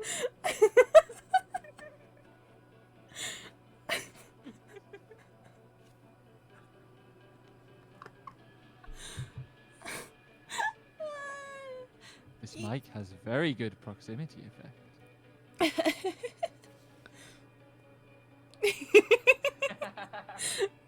See this times 2 electric boogaloo.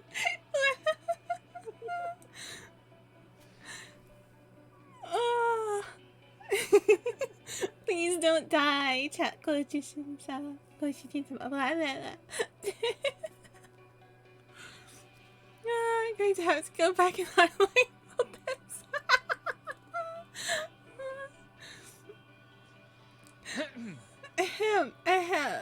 We're gonna go for the best boy, so unfortunately we're gonna have to apologize to Yeastall and get going.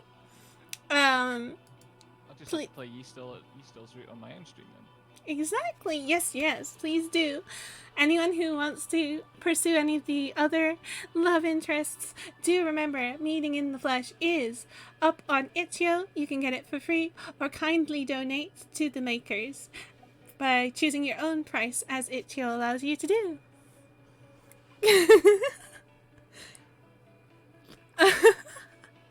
Kai going from baby mode to this. What is happening? Soul, please. Don't worry. Just don't worry. Oh, let me get a nice from Becky real quick. Nice. Wait, I can give you. Nice.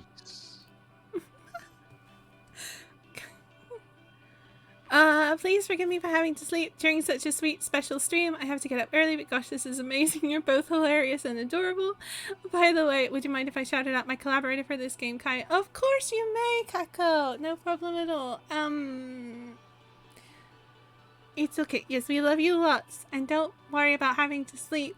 As always, there are VODs up for all my streams that don't get, like, nuked. Shout out. Sleep well. And sleep very well. Yes. Takes it, is in first position, furiously keeping up. Who can take it from her? Can anyone take it from her? Maybe not, maybe yes, maybe it's me. God damn it. There goes.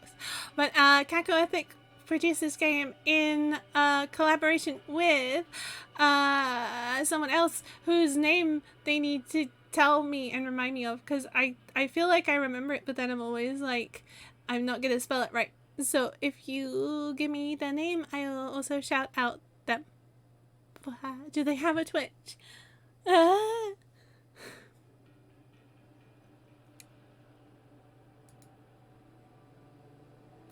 There we go. The writing and coding and Yeastall, among other supporting monsters, was all done by lovely Miru, aka Ink Trashing on Twitter. Please check her out if you like handsome boys. Yes, there you go. I knew it was Miru, and then I was like, Ink something, and then I was like, thanks, brain. She really pulled a lot of weight with this project, and we'll be writing our next one too. Please look forward to that. We are all going to be looking forward to that. Absolutely. Yay! Thank you, Jesty. Miru's very cool. Too slow that time, Blake.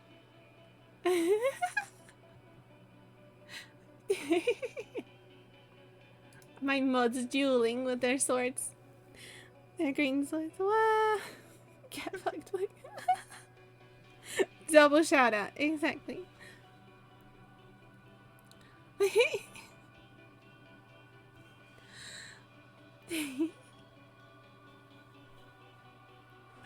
I need some water after all that as well. You're both nerds and you're both cute. Now please behave in chat, Goshin-sama. So we're gonna apologize and get going.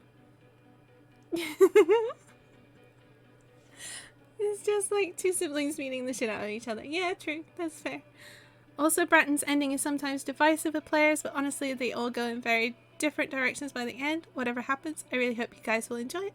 With Kai and cute bug friend at the helm, it's impossible not to have a lovely time. Wah! Okay.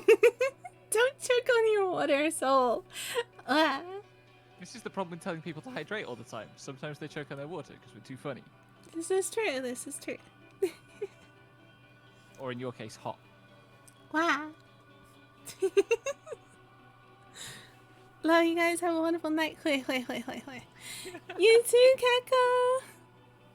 Oh, you think you're going to make orders, do you now, Tara?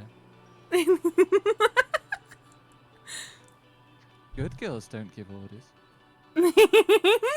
I'm sorry.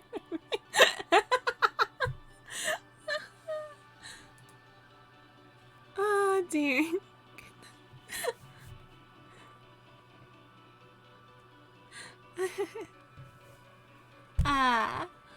I guess I should say I follow orders in my own way. There you go. It's too bad, but I don't want to risk delaying anyone's delivery. Sorry, Eustal, but I've got a pretty busy route today. I can't talk right now, but would it be alright if I came back to talk to you later in the evening, after I'm done? Eustal's expression remains a perfect picture of calm. For a moment, I think I see his eyelids lower, his gaze flickering off to the side, but any trace of discomfort dissipates in an instant. Maybe it was just a trick of the light. Nothing to apologize for. Miru got me into Dorohedoro, which I'm grateful for every day, lol. That is true. Dorohedoro is very, very good. No, it's all right. He smiles. He has a nice smile. It wasn't anything important, and you should rest up after your route. You do run an awful lot. Sorry again. You don't have anything to apologize for. I finish tying my bundle back together and straighten up, adjusting the way its weight sits on my back. I'll be heading off, okay?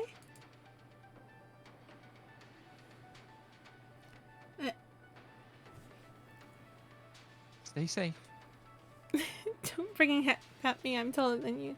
What am I jump? Rampant. I'm taller than all of you? I'll believe it when I Pretty see sure- your model. Pretty sure we're the same height, Tara. I'm gonna headbutt you. And I can fly. That You- also works. You too. Don't worry yourself too hard, alright? He still smiles. It's a very kind smile. Oh, I'll be careful. I wave as I open the door and slip out. I don't have the time to dawdle, so I immediately transition from a walk to a jog, then to a steady trot. I mean, if I asked nicely, would you lean over for a head pat? Would you, Tara Gochi-sama?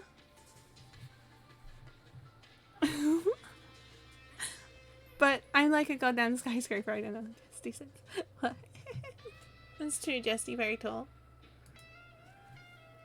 But when I cast a glance back up at the overlook spire, the eyeballs on it have already started to blink into action, weeping a few tears to moisturize themselves before casting about quickly, no doubt seeking out... I know! I know. Oh boy. Aww.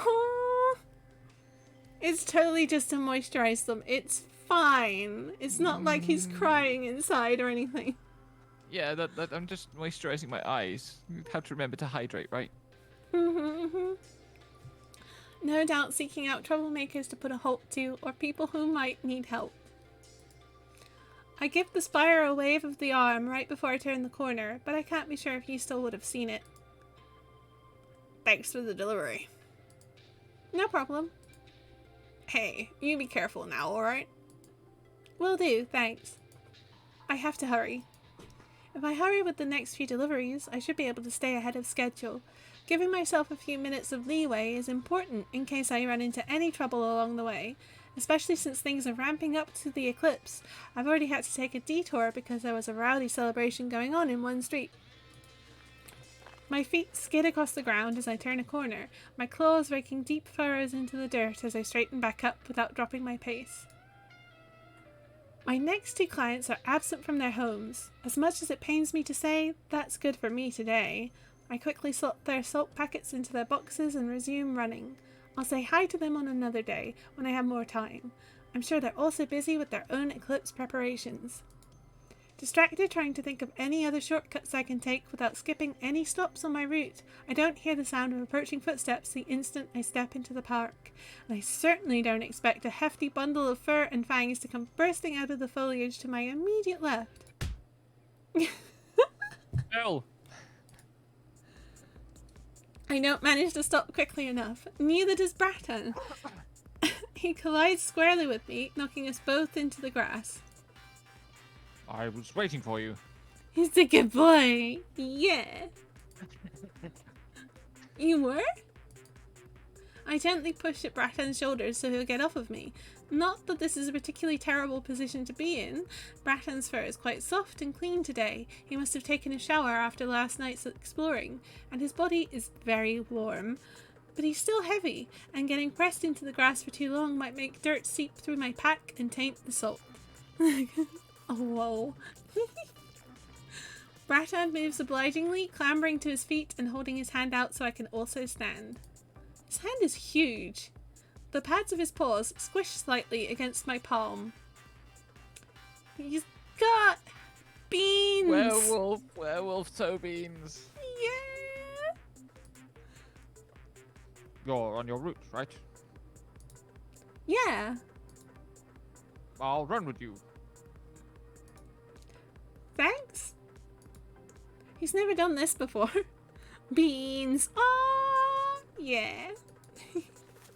Still, it's not like I mind the company, and Bratton is in fantastic shape. Even as I run at a steady jog, he keeps up with me just by walking quickly. See, I found something really interesting last night. So that's why he was waiting for me. He must be really excited to tell someone. What was it? I'm not sure, Huh. but I'm doing my best to figure it out. That sounds difficult. Bratton looks around before he continues speaking, like he's making sure nobody else is around. Visibility is poor in the park anyway, so even if someone were eavesdropping, I'm not sure if he'd be able to spot them. Nonetheless, he looks satisfied that we're alone and continues. He's so excited that his voice is starting to get gravelly at the edges, like he's fighting back the urge to start barking. I think it's really important, you know? I've never seen anything like it before. And I think it could change things. If it's what I think it might be, then this might be huge. I might go down in history as someone incredible. So I'm really excited to figure out more about it. He's so enthusiastic. Pa, pa, pa, pa, pa. He's so enthusiastic that it's infectious. I can't help smiling as I nod. I don't know much about exploring, but I hope it's something great. You're always working really hard, and it'd be nice if people got a chance to really appreciate all the work you put into your job. Bratton breams, showing all of his teeth. We jog along in silence for a few moments. By the way, did you put in an order for any salt today? Bratton looks a little like he was startled out of his thoughts by that. His fur is puffed out a little larger than usual. Yeah, I did. Would you like it now? Sure. I slow to a walk so I can fumble with my pack, carefully extracting one of the salt packets without dropping any of the others. Here you go. Hey, do you have a few minutes to spare? It's my turn to be caught off guard. Still holding out Bratton's packet, I give him a curious look. I want to show you something. He's so excited he's drooling slightly, a thin string of spittle hanging from his jaw. It must be his discovery from the other day. Well... I glance up. The sky still peeks bright past the canopy of gnarled branches and muddy leaves. I'm not terribly late, so I suppose I could spare a few minutes, but it would also mean I'd have to hurry with the rest of my route, which I don't like doing on principle. Still, when I look back to Bratton, his tail isn't wagging. I can't see it, so it must be standing straight at attention behind his back, which is rare. This might be something pretty important to him, so I can't answer lightly. What should I do? Alright, let's make the quick trip with good boy Bratan, since that's what chat chose. I think it would be best if I gave Bratan's big discovery a chance. Alright, let's go. I give Bratan the best smile I can. I'm not used to changing my routine like this, but maybe all that talk about the eclipse is getting to me. Bratan, unsurprisingly, looks ecstatic, his tail wagging so hard it's whipping at the bramble branches on either side of him. Awesome. His voice practically edges into a howl. It's like Oh, sorry. Let me have another go at that then. Awesome. It's like he can't hide his excitement. His paw easily engulfs my hand when he snatches it up. The pads are warm and a little squishy against my palm. Here, this way. I'll hurry so you won't be late on your route. The paths in the park can be pretty cramped at points, but that's not a worry when Bratan's leading the way. His giant bulk conveniently crashes through any branches hanging in the way, whipping them aside and clearing a comfortable path for me. A few leaves are getting stuck in his fur, but he doesn't even seem to notice. He's either humming or growling under his breath. Possibly both. My ride's right over here. It's a caterpillar. Oh, oh, it's a good boy. The boy has a good boy. Barton's brought us to a side entrance to the park. The street's laid out before us, and as promised, his ride waits just a few paces away, roped to a portion of the fence enclosure to discourage any would-be thieves. It's a giant caterpillar. Whoa, I knew you guys got rides, but I've never seen one before. It's very cute looking, yes. She's real nice, isn't she? It raises his head when Bratan approaches, butting its eyeless face into his paw. Its innards stir beneath the translucent stretch of its outer layer, swirls of colour pulsing slowly. Bratan doesn't hesitate to swing a leg over the caterpillar's girth, straddling what must be its upper back and holding onto its harness, then pats the spot right behind him. Here, take a seat. Don't worry, she's real tame. Doesn't mind other riders. I've never ridden one of these before. The caterpillar seems to glance at me when I approach, her body throbbing beneath the touch of my hand. Getting on is a little daunting, admittedly. Get on fearlessly or get on cautiously. Well, we've never ridden one before, and it's a little scary, so let's get on carefully. So I can't help being a little careful. I gingerly sit side saddle first, moving slowly to avoid startling the caterpillar. Her skin shifts and gives beneath my weight, pliable and warm to touch. It feels a little bit like sitting on a large, warm sack of sand. It's only after the caterpillar settled back down that I swing my other leg over and steady myself. The caterpillar gives me what might be a curious glance before looking ahead. It's alright. There's nothing to be scared of. Bratan grins as he gives me a reassuring rub to the back. You ready? Aww. Yep. Hold on to me. We're going to go fast. As soon as I lean forward and wrap my arms around Bratan's waist, he gives the caterpillar a hearty smack to the side. Let's go. The caterpillar promptly starts to crawl forward at an astounding rate. I'd heard that these animals could move quickly, but she's much faster than I anticipated. I can feel the pulse of innards beneath me, the taut stretch of skin shifting and pulsing rhythmically beneath my legs as the caterpillar stretches its front half forward, then bunching up as its back half follows. Its 3 pairs of front legs kick up dirt with each step, its back legs popping off the ground one by one. The ride isn't terribly smooth, lurching us forward in bursts as opposed to gliding forward, but it's still an interesting experience. A large lunge forward almost pulls me off balance, and I hold onto Bratan a little tighter.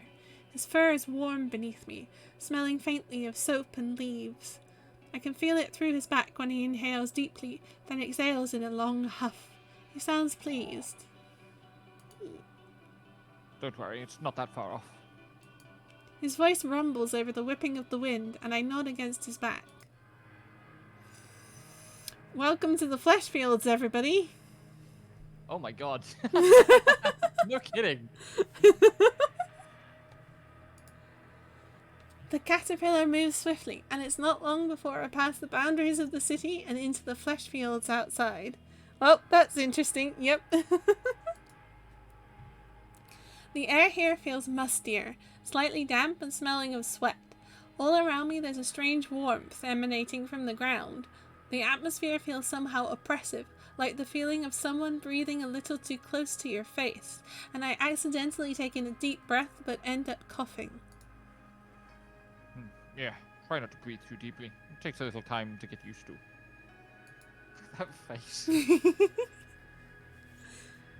Bratton laughs briefly before ducking down low. He seems to be directing the caterpillar, petting its side to point it in a specific direction. It veers gently left, lurching past a clump of scraggly hair poking out of the ground and circling around a pit brimming with liquefied fat. Is it far? The caterpillar's weight is just enough to sink into the fleshy ground, sending gentle ripples across the surface of the fat pool. The oily sheen on its surface shimmers and glows in the afternoon light, simultaneously beautiful and gross. We're almost there. The caterpillar slows down when Bratton pats its head, weaving in between small craters of murky liquid and clumps of bristling hair. Small clusters of insects flee before the caterpillar's bulk, scattering to hide inside widened pores or underneath the occasional chunk of bone that dots the landscape. Bratton has his head raised to sniff deeply at the air as if searching for something, ears perking up suddenly. Agreed. Yeah, a little bit gross.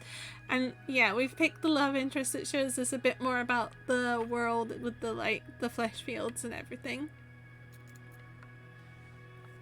Where the salt comes from. Yay! Yum, yum, yum, yum. Mm-hmm. Tasty, tasty. Are you looking for something? Yeah, and just making sure there's nobody else around. We're here, though. Look at the big boy.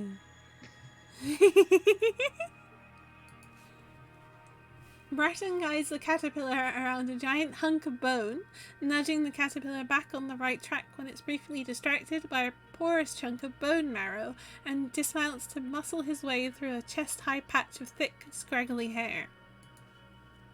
He's given me no indication of what I should do, but wanna pat. Yeah, true, very true.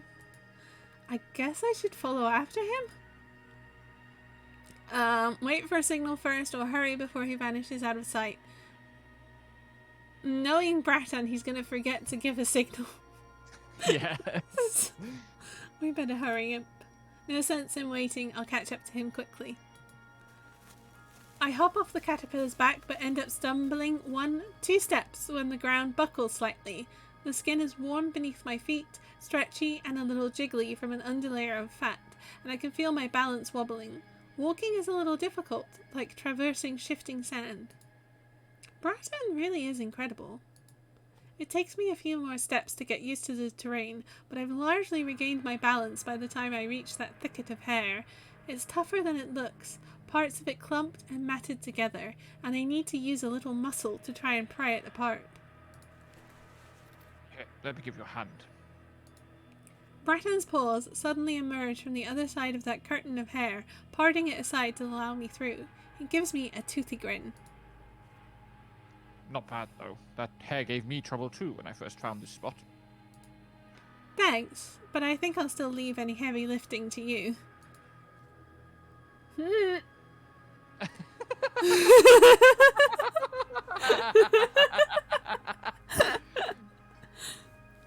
Someone clip that.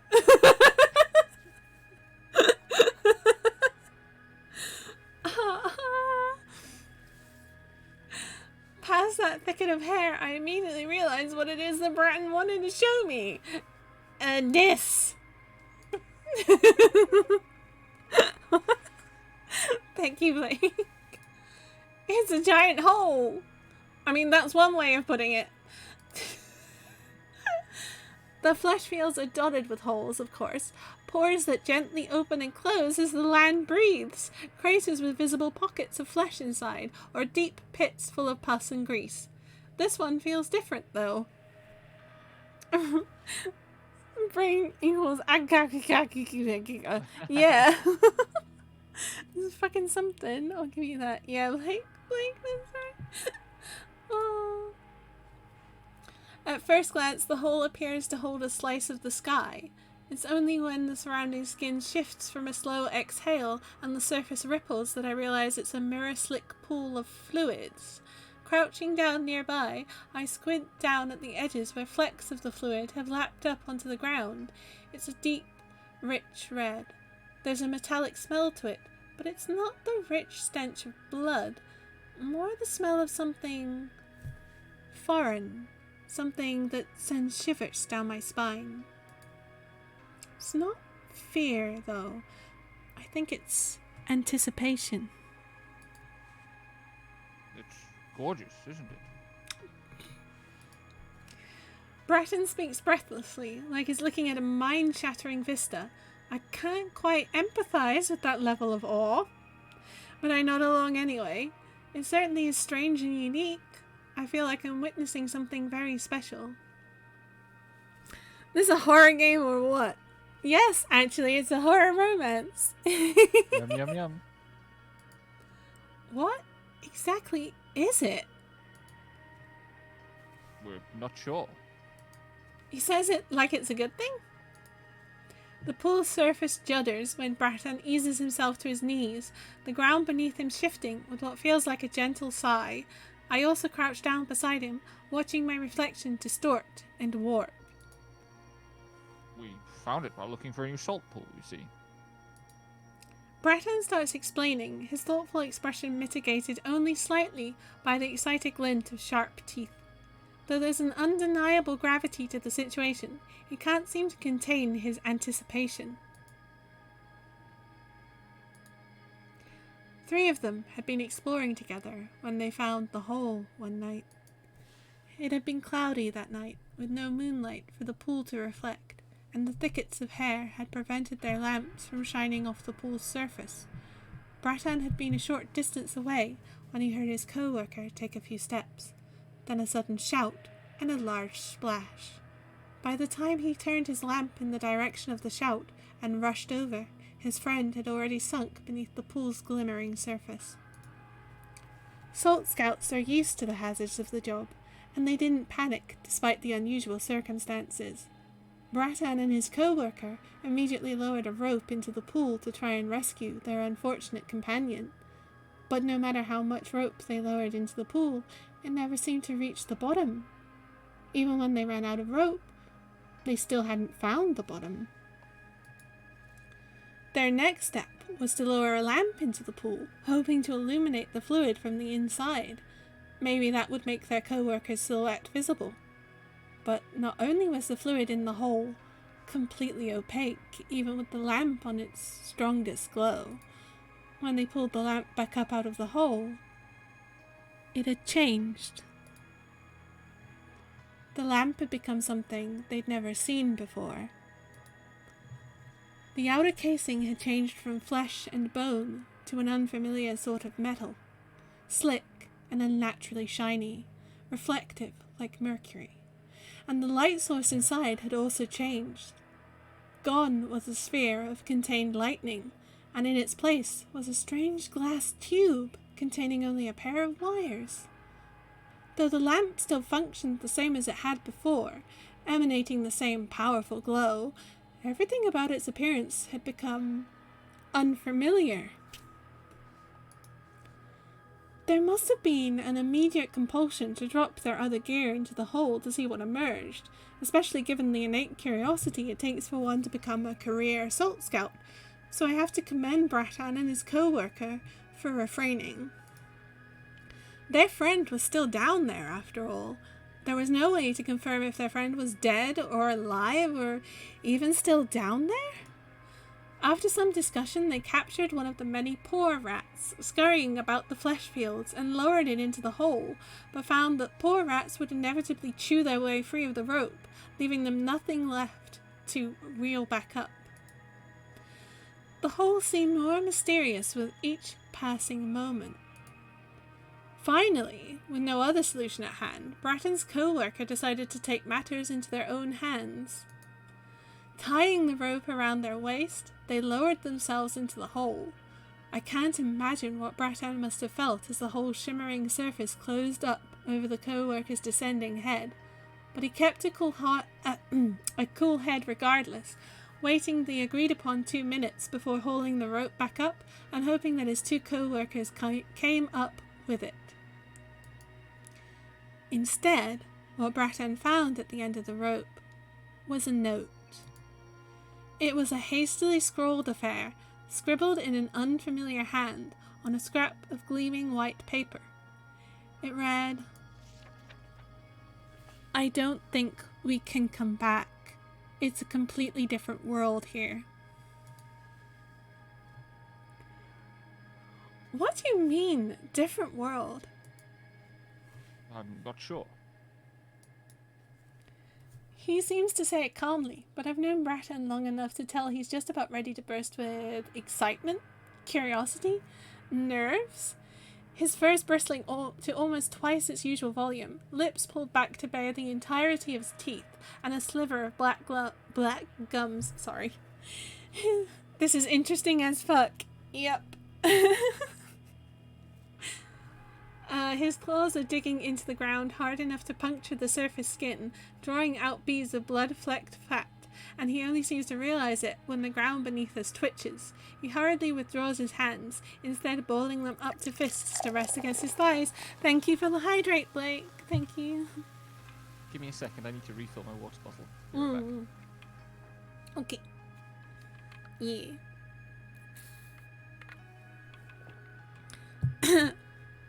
Well, should I ask what chat thinks of the whole?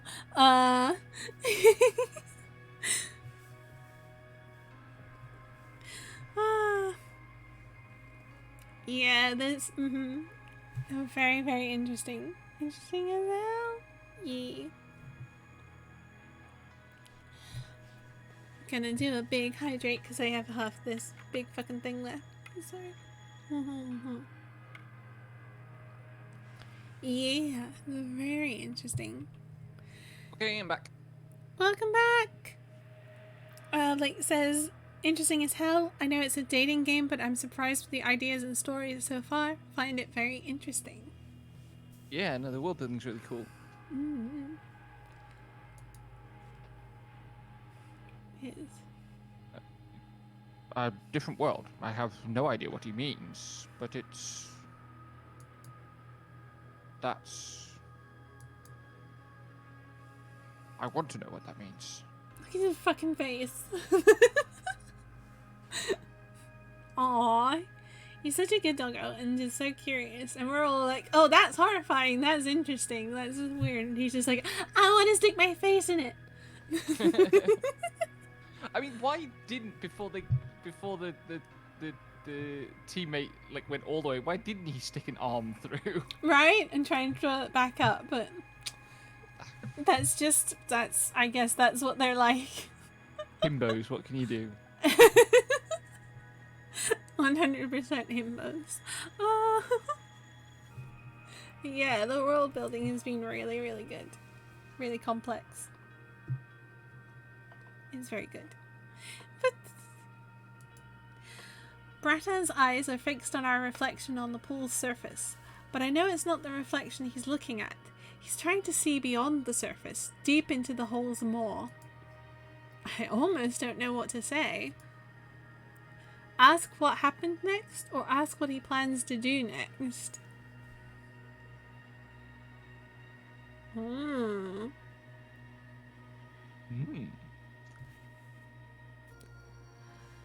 I think my vote is for plans. Yeah, we want to know what the boy is planning. He's probably not planning anything because head empty, no thoughts, but like...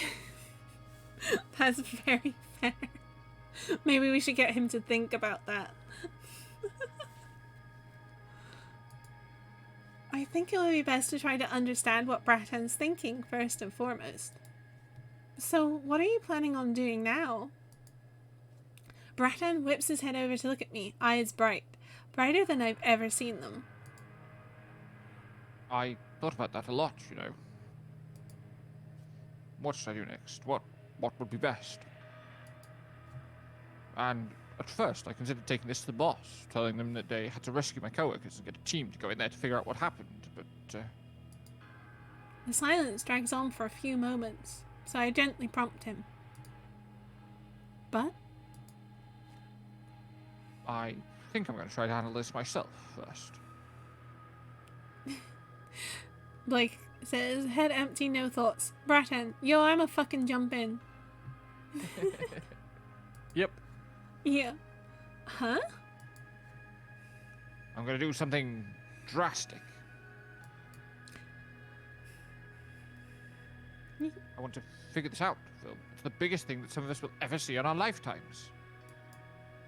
I let my eyes fix on the horizon in the distance as I think things over for a second.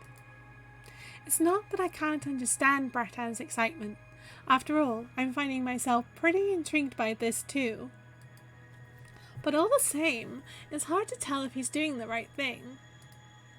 Are you not going to tell anyone about this hole then? I'm not sure.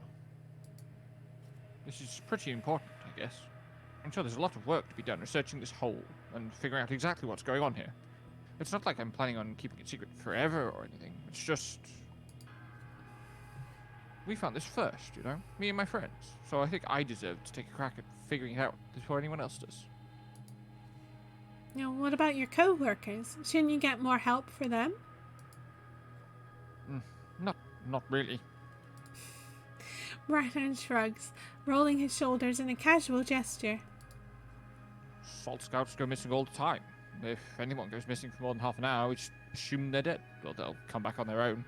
With so much ground to cover, we can't waste days looking for people who are gone. It's just part of the job. Capitalism. Anyway, that makes sense, I suppose. Sorry, sneeze break. So for now, I want to take a stab at figuring out what's going on. But maybe I'll leave a note for my boss explaining everything when I go in there. Huh? You're going in too? Oh, yeah. Did I not say that up front? I'm planning on going into the hole of the eclipse. Of course he is. Maybe I shouldn't have been so surprised by this. After all, it's very much like Bratan to want to dive headfirst into things. Literally, in this case. And to a certain degree, I can empathize. But there are still plenty of questions I want to ask. Ask what other steps he might be able to take first. Ask if there's anything you can do to help. Ask if entering the hole is a good idea, or wait to see what Bratan says next.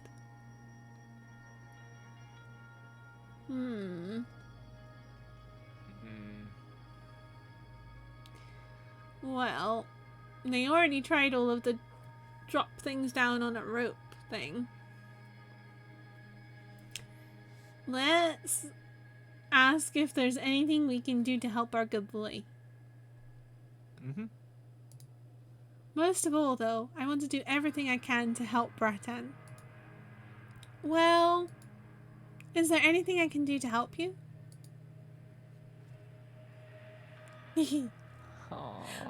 Bratan looks at me like I've said exactly what he was hoping to hear, tail thumping against the ground behind him. Not anything right at this moment, but it means a lot to me that you'd ask. Ah. Because you get it, right? You get why I need to do this. I need to go in there. I close my eyes, trying to imagine what lies beyond the mirror surface of that pool. Something deep and dark and mysterious, probably. And for someone to want to throw themselves into those depths... It's because you're an explorer, isn't it? Not because you're a Salt Scout or anything else related to the job, but you're the type of person to do that job. You're the type to want to know the unknown, even if there are risks. Bratan nods, small at first, then again, more firmly. This feels important. More important than anything else I've ever done. It would be a different story if things just disappeared in there. I'd not step in there. But the fact that note came back specifically saying there's a different world in there, how am I supposed to leave it alone? And with the eclipse coming up. He suddenly turns to look at me, inadvertently pushing into my personal space. I can feel his warm breaths huff down the wide collar of my cloak. This is my chance, Phil. Even if nobody else will ever know anything about it. This is important to me. I'll know. I'll know that I did something that almost nobody else in the world has ever done, and that my life will have been worth it for that incredible moment. My chest aches deeply as I listen to this. There's a passion in Bratan's voice that I'm pretty sure I've never felt in my own life. The sort of passion that's almost impossible to contain. I can't help but admire it, honestly. Even enough that the thought of losing Bratan to this mysterious void almost feels tolerable. Fucking vibes. It's like... Part of my mind is still hazy with too many thoughts, but I feel I should probably say something regardless. Tell Bratan to be careful when he goes in. Tell Bratan you believe in him, but you want him to be safe. Tell Bratan he should take care of himself. Picking between those first two is really hard. Right? Like, Like, they mean the same thing, but also they completely don't. yeah, that's true. Good visual novel writing right there. It's a hard choice, actually. It's not like a lot of visual novels, or like multiple choices in more simple things, are very, you know what it means, and looks at Telltale games. I mean, you know, Yeah. but... Option 1 is date, option 2 is friend, option 3 is fuck off. But Yeah. it's not like that here. No.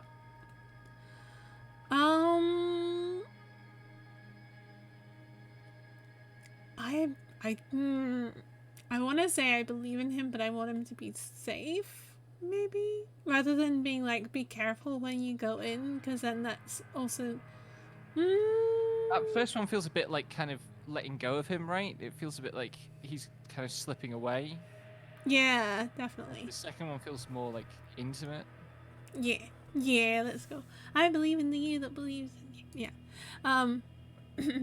Bratton knows his own priorities better than anyone else, but no matter what he does, I want him to be safe and happy. To be honest, I don't really understand. This isn't exactly my area of expertise. I find a smile crawling across my features despite the gravity of the moment. Even if I don't fully understand the circumstances, Bratton's enthusiasm and passion are still heartwarming, and I deeply, sincerely want him to be happy. But I think you'll be able to choose what's best for you. As long as you'll be safe and happy, I'm rooting for you. Bratton's eyes light up like fireflies, his ears standing up straight, and there's no real warning before he gets to his feet and picks me up in one seamless motion. Even with the wobbly layer of fat underfoot, he shows no sign of stumbling as he twirls me around in a circle. What? Right, hello, welcome. Thank you for the raid. Hello, raiders. Let's do a little shout out. We are dating a good wolf boy in the flesh fields and talking about jumping into the pit. Sweet, I know I'm a cat, but I don't do that. Wait, I'm not a cat. Hold on.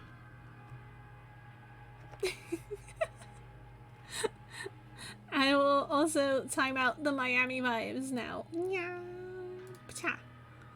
Welcome in, Raiko Shujin-sama. I hope you've had a good stream.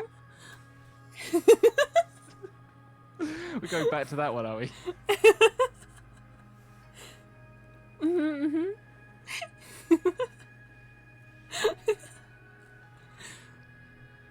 Yes, we're playing Meeting in the Flesh. It is a horror romance novel, and we had a poll for chat earlier. I play video games better than anybody.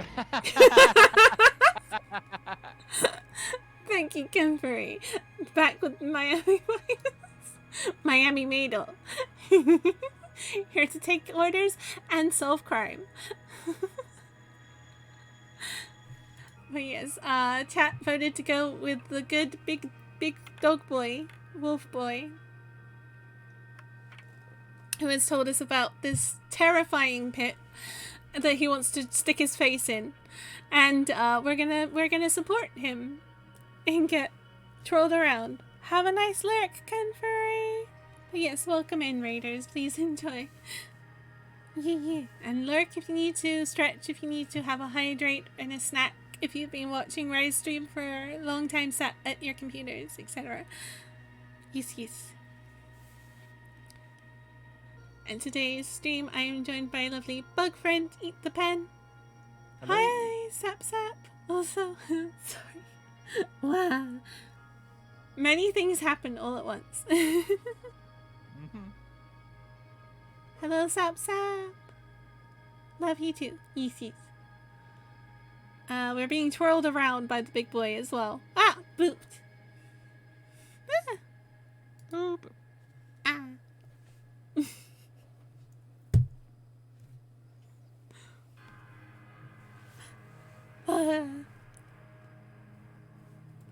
Big boy, very cute.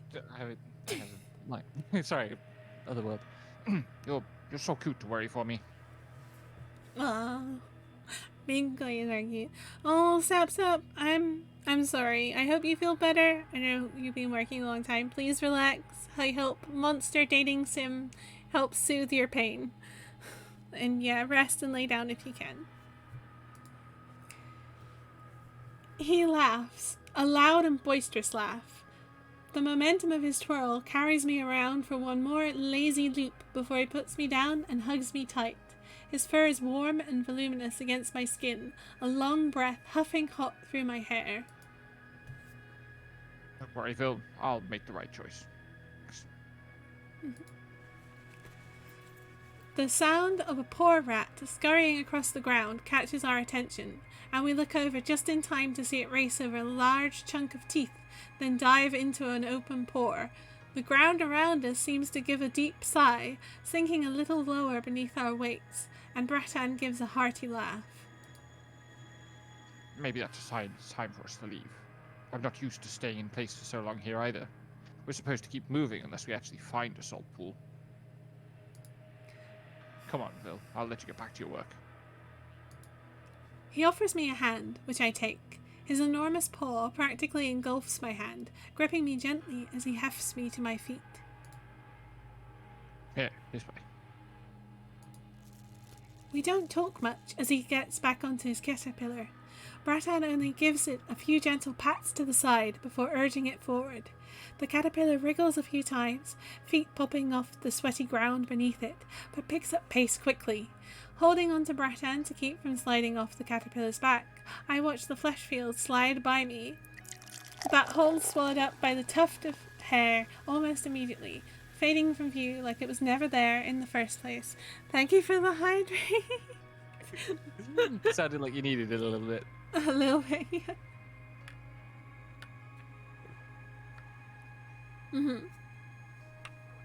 Thank you. There's a lot of reading, but it's all very, very interesting. Yeah. I know it's there, though. It's not something I can easily forget about. Not after what I've heard today.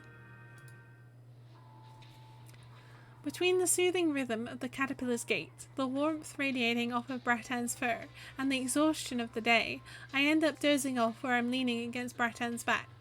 Maybe I'm lucky I didn't just fall off, or maybe Bratan was careful about it. All I know is that one moment we're still traversing the flesh fields, and the next moment I'm blinking awake as the caterpillar slows to a crawl before the park entrance. We're here. Or did you want me to drop you off somewhere else? Bratan turns around gingerly. I peel myself away from his back, shaking my head and smoothing a hand through my hair. No, this is fine. Thanks a lot for the ride. I feel like I should thank him for showing me the flesh fields too, but I'm not sure how to word it. Thanks for the show? Breton must notice me hesitating because he leans in to huff into my hair, then lick my forehead. Wah. Thank I'm not you. sure how to lick my mic with 2 separate popper stoppers on it. No. Just like, lamb. Oh, that doesn't taste good. No. Don't actually lick your mic. Just be like, I'm licking. Just be like, blam. ASMR. Hi, Dark. Welcome. We are playing Monster Dating Sim. Yes. Hope you're having a good evening. And Sap, you're cute. Shut up. It was my pleasure. I'm really glad I got to show you around.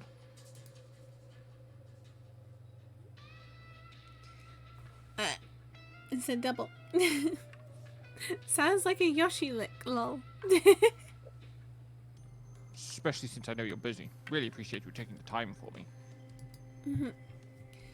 I can feel the way a smile tugs at his lips, his teeth bared slightly against my brow, so I nod.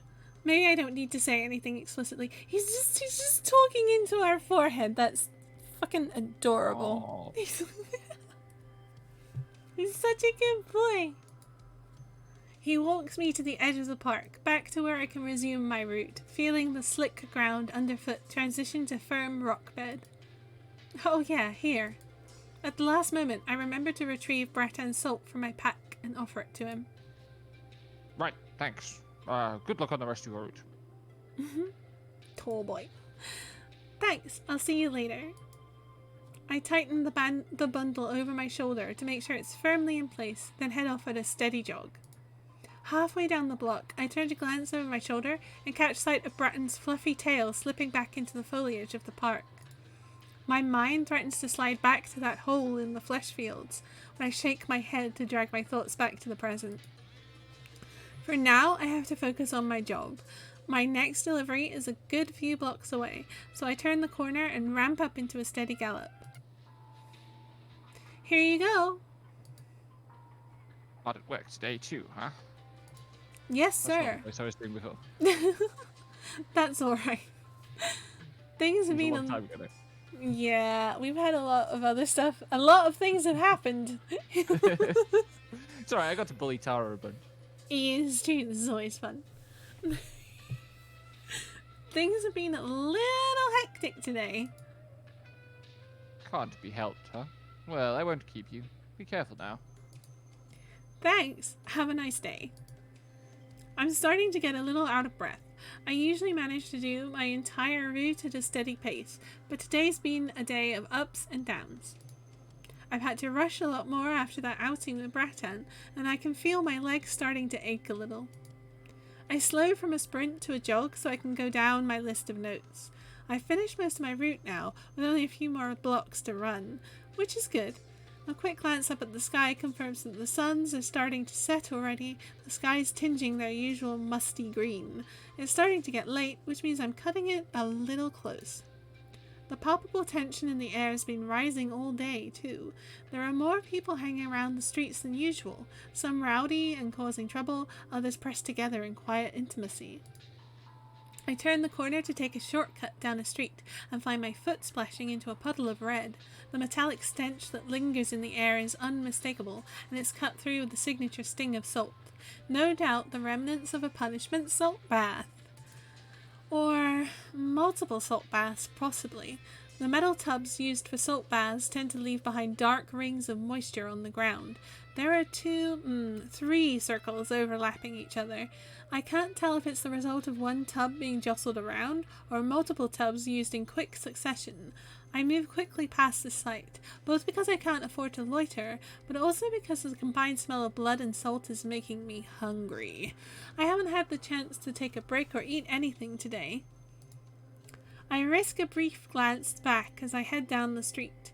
I'm left behind a trail of dark footprints, radiating out from the pool of blood, but fading with each step until they vanish. The puddle of blood is still there. It will seep into the ground eventually, leaving a dark stain for a while. Hungry. Kind of like the eclipse, huh? A big happening that will leave an impression for quite a while. I'm not a very poetic person. I feel a little smug for thinking of a comparison like that, but I can't spare too much time for self-congratulatory nonsense. I drag my thoughts away from that drying puddle of blood and look back towards the street. Have a nice day, Evil. Thanks, you too. Time's getting awfully tight, but I should be able to finish my route on time if I keep up this pace. And I make the mistake of breathing a quiet sigh of relief to myself as I dash past a block of closed storefronts, closed for the eclipse, and round a corner quickly enough that my claws skid on the ground. I almost slam right into the bustling crowd that's loitering around, breathing in huge lungfuls of sweet, honey-scented air. What's going on? It's usually never this crowded. Sorry, excuse me. Passing through. Sorry, I have to get through here. I gingerly squeeze past a crowd of people. It turns out that these people have formed a line that trails out from Nyarg's bee store, but the line has grown tangled and messy as it trails out into the streets. Getting past them is a struggle, and more than a few people shoot me dirty looks that I have to pacify by shifting the bundle on my shoulders and clarifying that I'm just here to make a delivery. Most grumble, but grudgingly let me through. A cluster of people blocks my path near the entrance, and I wait for a few people to finish their business and exit so I can slip in as the next customers enter. I check over my bundle while waiting, peeking through the folds of fabric to check how many more deliveries I have to make, although I lose count when I'm distracted by a conversation going on nearby. You've heard... Yeah, it is. At least it's this one, so... Yeah. And this time, like, inside the shop, though. Yeah. You've heard the rumors about the guy running the store, right? But this... I haven't. I haven't. What do they say about him? They say this guy sucks energy out of other people. They're swapping rumors. They flipped roles. Yeah. I roll my eyes while my head's ducked. I haven't heard these rumors myself, but it sounds silly. I've never heard of anyone eating anything other than water and salt with additives, much less sucking the energy out of other people. No way, that's so creepy. Right? But it makes sense, doesn't it? With how gruff this guy usually is. Yeah, he always feels kind of off, you know. Maybe that's why he has this store, you know, to lure in victims. The two of them laugh raucously. I just tighten my bundle across my shoulders and ignore whatever else they're saying. It's all nonsense. Nyarg shouldn't have to put up with this stuff. He's a good guy. Hopefully these idiots won't actually say this stuff to his face. Fortunately, a small cluster of excited customers exit the store the next moment, and I take the chance to slip inside, murmuring that I'm just here to make a delivery and I'll be out soon. Inside the store, I manage to weave my way past the crowds of people looking at bees and find Nyarg near the back of the store, where he mans the counter alone. All of his tentacles are hard at work managing 6 different tasks at once, and his teeth are bared as he breathes in deep, rasping puffs. He must be stressed. Hey, Nyarg. Hello, Bill. He doesn't even turn my way. Not that I can blame him. He's busy dealing with a customer on one side, packing up a bottle of honey with one set of tentacles, and soothing an agitated bee with 2 others. The smell of honey in the air is almost dizzying, stirred up by the constant movement of people in the store, and I can't help but take in a deep breath before busying myself undoing my bundle. Busy day today, huh? Sure is. His tentacles swiftly wrap a bottle of honey in fabric, then tie a piece of twine into a bow to secure it. His customer thanks him profusely before leaving with their purchases in hand, babbling excitedly to their friend about how tonight will be a special treat. These creatures hot. Oh, so that's your taste, Raigo-jishin-sama. I'm sorry, I have to be... Oh my goodness.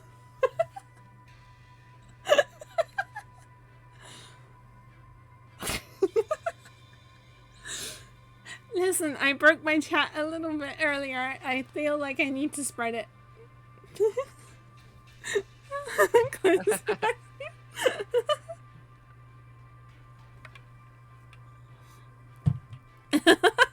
Seems to be getting awfully hot in here. Oh dear. Yes, but fair warning, this is gonna get a little spicy towards the end, so if anyone's not down for that, you are free to mute or whatever when we get there. Visuals will be fine, because they're all TOS. I mean, safe for work and Twitch is rules mode, but still a little spicy. Hang on. Seeing everyone happy about their purchases makes it worth it, though.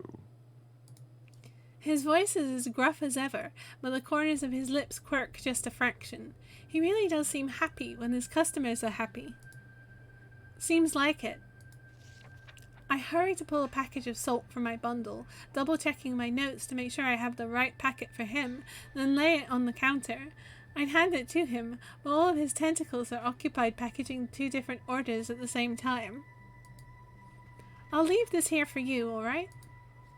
With how busy the store is, it would probably be best if I don't take up too much of Nyarg's time. I give a little nod and turn to leave when the touch of a tentacle against my shoulder stops me. Bill. He sounds serious. He always sounds a little serious, of course, but this feels different. Yes? There's a pause. Nyarg's tentacles never stop moving, neatly processing and wrapping orders for customers standing on the other side of the counter, but the tentacle resting against my shoulder only squeezes slightly. He addresses the customer first, wishing them a nice day as he hands them their package, before turning slightly towards me. If you could spare the time, would you mind helping me out as I thought? I'm a little surprised. Not about the request itself. Any reasonable person would ask for help managing a store this busy. But because I've never seen Nyarg ask anyone for help before. How spicy are we talking here? It'll be fine. It'll be a little... Chotto hazakashi. But it'll be fine. Yes. It's more about seeing if I can do to Kai what Kai's been doing to chat all evening than it is about, like, actually, like, breaking TOS or anything. That's very fair. We'll see. There's the challenge. I can't help feeling a little flattered that he'd ask. That said, I need to think this over for a moment. Unfortunately, I don't have much time left today, and I do still have a few more deliveries to make. Reaching back, I test the weight of my bundle with my hands, trying to gauge how much time I would need to deliver all of these before the end of the day, because we already talked with Wolf Boy and went on a detour to the flesh fields. I should be able to hit all the stops on time as long as I hurry, but if I stopped here to help Nyarg... I'm gonna be ready to clip that. Oh, I see. Camphor redeem dark mode, and that means because I'm already in dark mode, we turn it off. That's how that redeem works. So, please bear with me for the little standby screen while I sort this out.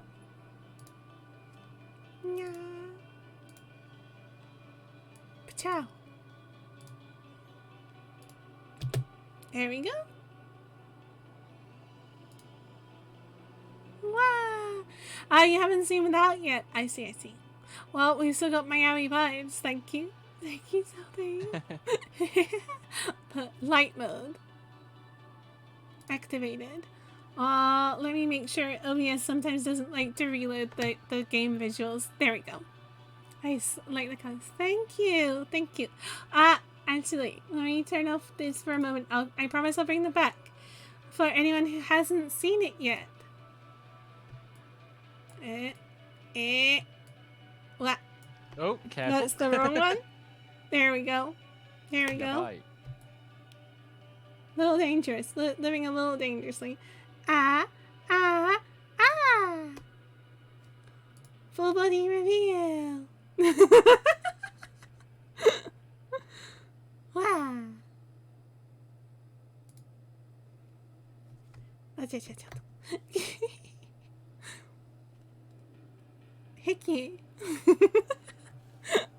This is precious. Ah, thank you. I'm so small. And you can see my tail wiggle. Thank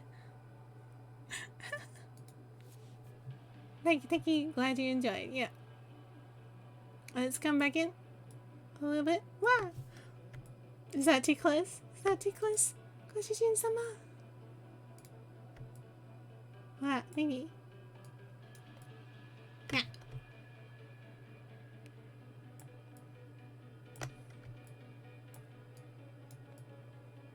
There we go. A full body reveal. Oh, it did get spicy a little.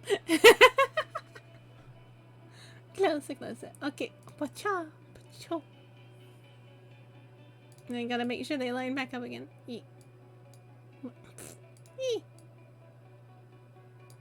Wow. Closer still. Ara. You don't want me to get too close, do you? Goshijin-sama. We have to keep this professional.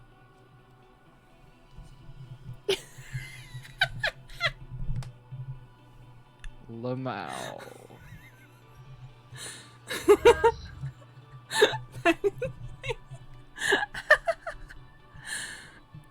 Hello?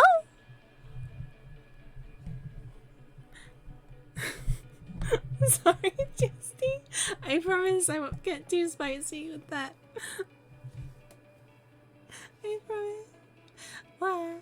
I'm just being a tease. Because Goshijin-sama likes that. I mean, anyway.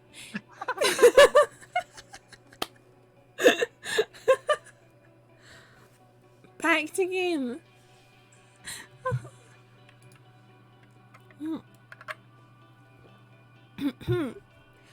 No, I really can't risk getting people their deliveries late, especially on the day before the eclipse.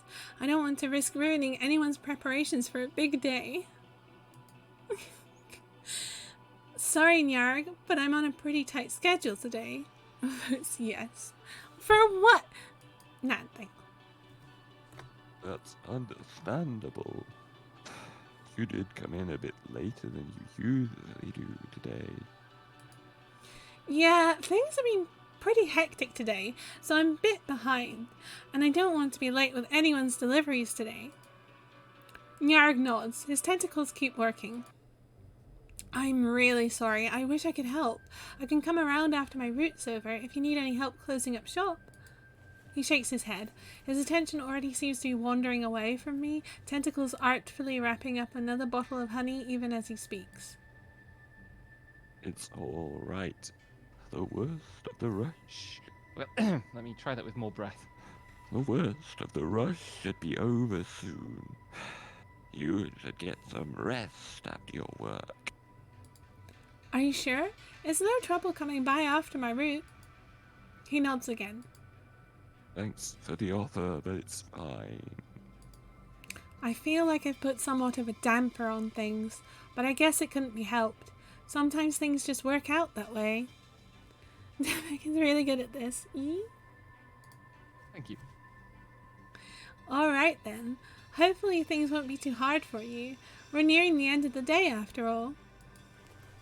I tighten the straps of my bundle to make sure it's firmly in place. It's grown pretty light by now, the fabric weighed down by only a handful of salt packets, but that doesn't mean my remaining deliveries are any less important. Behind me, I can hear a few customers huff impatiently. No doubt they think I'm holding up the line. Take care. Most of Nyarg's tentacles are hard at work wrapping up bottles and soothing agitated bees, but he still spares one to give me a small wave. I wave back as I step away from the counter. You too. Good luck. Nyarg doesn't respond anymore, already busying himself tending to the next customer in line. They want to look at the bees Nyarg has up for sale, since they're considering outright buying one. They must be big spenders. Nyarg steps out from behind the counter to lead them to the cages. I guess I should go. The crowd outside the store has thinned out a little bit, but it's still sizable. And Nyarg is a good boy too. Yeah. They're all good boys. They are all good boys. At least. Polycule route when. Aww. Yeah, the boss is in a polycule. There's 2 partners. That's why he's not romanceable. Yeah. Dang it. At least those people from earlier who've been gossiping have either gotten into the store or have wandered off, tired of waiting. I gingerly squeeze my way past the waiting line and back onto the streets, inhaling deeply. Already the sweet scent of honey is much thinner, cut through the musty smell natural to the air. Sapling! Don't implode! No! Overhead, the skies are starting to streak through with darker shades of green as the suns dip towards the horizon. The horizon! Though there's a strong urge to linger, to wait and see if the store will quiet down at all, and even to turn back inside to help Nyarg, I know I shouldn't. So I don't look back as I dig my heels into the ground and take off at a quick sprint down the street. Oh, gets all the pieces and fixes saps up with glue and tools. Thank you, Blake! At least these last few deliveries won't take too long. Oh, hang on, what was it? Thanks, Phil. Seems like you had a busy day, huh? You're cutting it pretty close. Yeah, things have been a little hectic today. I can imagine, since tomorrow's the big day and all. Good work. You should go rest up. Thanks, I will. Have a good night. You too. Even smiling feels exhausting after the long day, but I still make sure to wave as I trot off, pawing at my pack to make sure all my deliveries have been taken care of. All done, and with barely a minute to spare.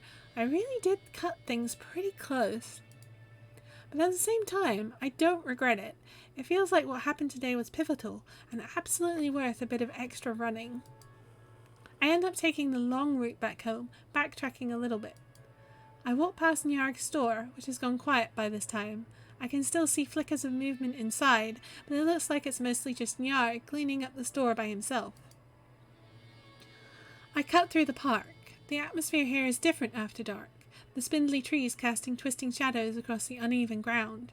The air feels colder, too, and it feels different without Bratan's boisterous presence walking by me. I think back to that ominous hole puncturing the landscape of the flesh fields, nestled in clumps of hair, its surface a perfect reflection of the moons overhead, and I think of Bratan sitting before it, eyes almost as bright as the reflection itself. Just remembering the passion and determination in his voice sends a small shiver down my back. It's only exhaustion that keeps me from dwelling on it.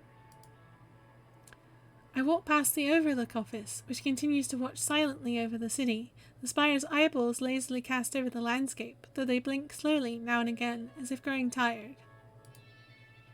My thoughts feel fuzzy as I walk back home, watching the 3 suns sink out of view, one at a time. When I get back to my place, I just grab a salt packet and collapse on my bed. I usually don't eat it in bed, but I'm too tired to care today. I roll over on my back to unwrap the fabric and drowsily bite off a small mouthful of salt. The familiar sting spreads through my mouth, hot and sharp, and I try not to think about it as I let it dissolve on my tongue. Even eating feels exhausting. I realize we haven't saved at any point in this game. Oh my god. Yeah, maybe do that. I probably should have done that.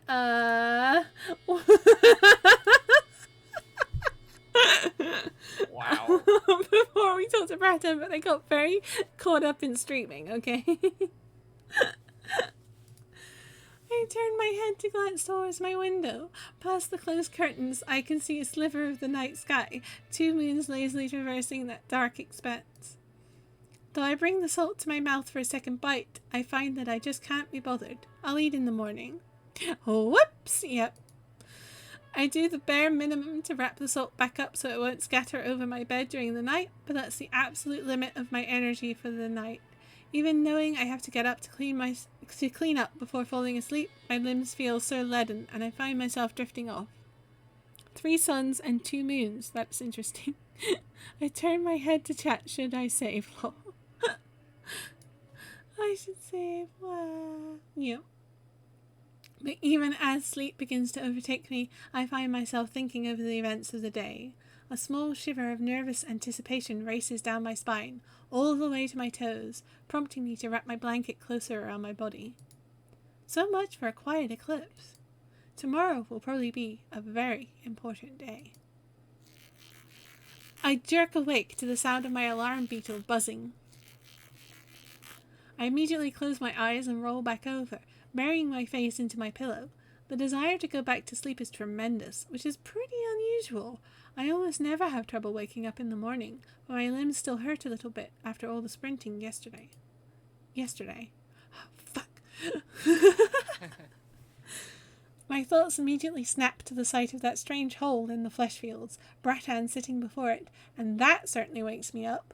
I jolt upright in an instant, my drowsiness dissipating like so much smoke. I sit up in bed, scuffing a hand over my face and picking off the pus that dried over my eye during the night. A cursory check of the time tells me I'm not late, but I should move quickly if I want to be on time. So I do. And I try very hard not to think about the eclipse. I'll have the time to spare for that once I'm actually on my route. Huh? I told you, take the day off. I'd made it on time to work, squeezing past some loitering crowds in the streets jogging the last stretch of the way to the salt plant, only to find the place quieter than usual.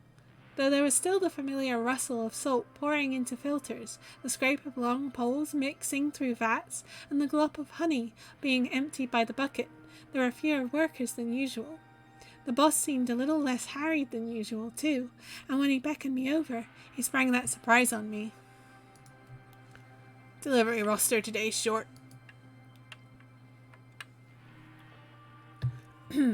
He has the delivery list in hand, and he flips through the pages, swiftly double-checking each one with a stubby pencil. Turns out, a lot of people asked to have their delivery for today put on hold. Heading out of town because of the eclipse, I imagine. Or have plans of some sort. Whatever the reason, we barely have half the usual number of deliveries. He scratches at the scales on his snout with the back end of his pencil. Felt silly making all of you run your routes, so I reorganized the routes. And a few of you have barely taken any days off, so I'm giving you today to rest. Go enjoy the eclipse. I automatically give a dip of the head in thanks, but it still hasn't properly sunk in. I build my daily schedule around my work, and suddenly being told that I have the whole day to myself is jarring. Take your days off, folks. What? Exactly. Good boss. What? Hi, is the music so ominous? Don't worry, Sap. Sap is fine. Absolutely fine. This monster town, the music's always ominous. The boss seems to notice my hesitation and gives me a hard clap on the back.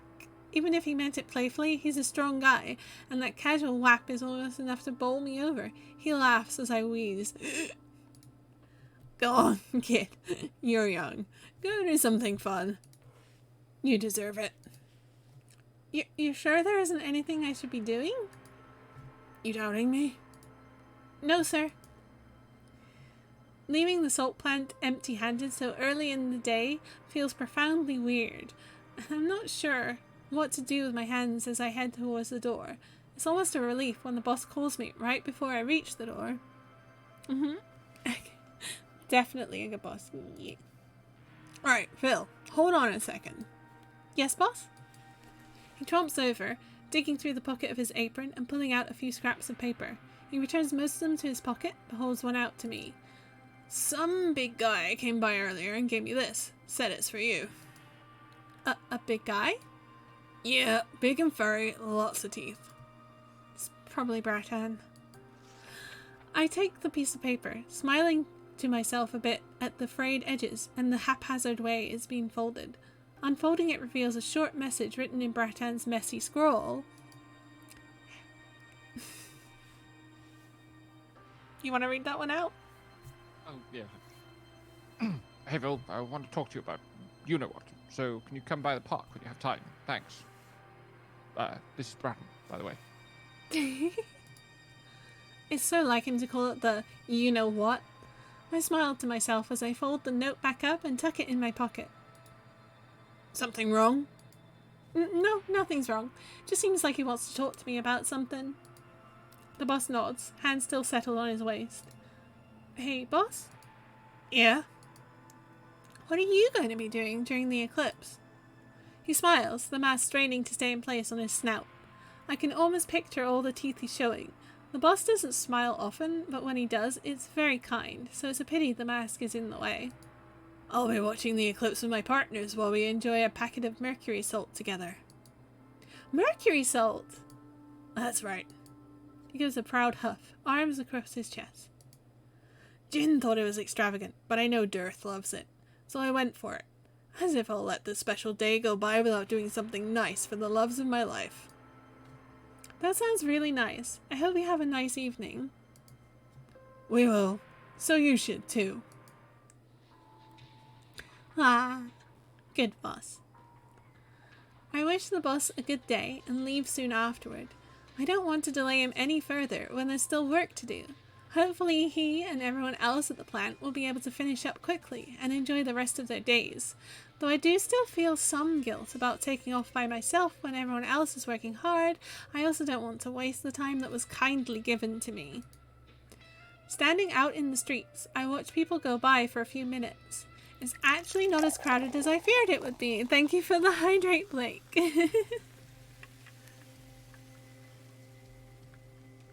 Oh, we need that.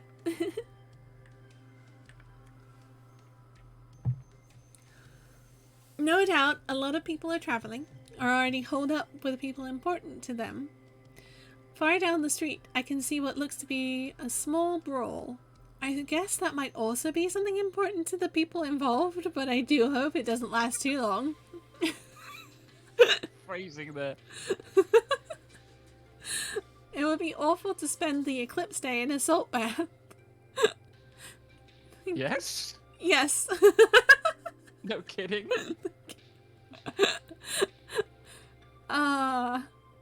Very good phrasing. Tugging my cloak closer around myself, I inhale deeply. The air feels electric, stinging at my nose. Alright, I guess I should get moving. I take my time heading to the park. Going there at such a leisurely pace is an unfamiliar experience, but not a bad one. Not at all. I inhale deeply when the greenery starts to loom ahead. There's a fresh, snappy quality to the air that chases away any lethargy with an undercurrent of sweet, damp earth. I don't see Bratan anywhere, but I did get here awfully early. He might not have been expecting me to get here until later in the afternoon. But that's fine. I don't mind spending some time in the park. The earth underfoot is pleasantly damp, squishing slightly under my weight as I walk a short way down the main path. The chittering of insects and rustling of leaves is soothing. I stop to sit down on a stump, closing my eyes as I listen to the far-off shouting of a crow. Of course, my thoughts drift to the hole in the flesh fields. I take my time heading to the excuse me. It reloaded the page, so I thought that the text was going to start, but it's down there. That mirrored abyss full of mystery. The hole that Bratan is planning on disappearing into today. Bratan will probably slip into another world today and never come back. Hey, Bill. Bratan swoops in out of nowhere, arms squeezing around me in a giant, warm hug. Ah. You got here fast. I must have been awfully absorbed in my thoughts, since I didn't even hear his footsteps approaching. I let Bratan heft me to my feet, giving his arm a small pat. Yeah, the boss ended up giving me the day off. I wasn't sure what to do, so I thought I might as well just come here. Huh. To be honest, I didn't expect you to come around until the afternoon either. Bratan shifts his weight from one foot to the other, fidgeting. He seems restless, like he's just waiting to bring something up, but isn't sure of the right timing for it. I find a smile creeping onto my face as I watch him rub at the back of his neck. Come on. I pat his arm again.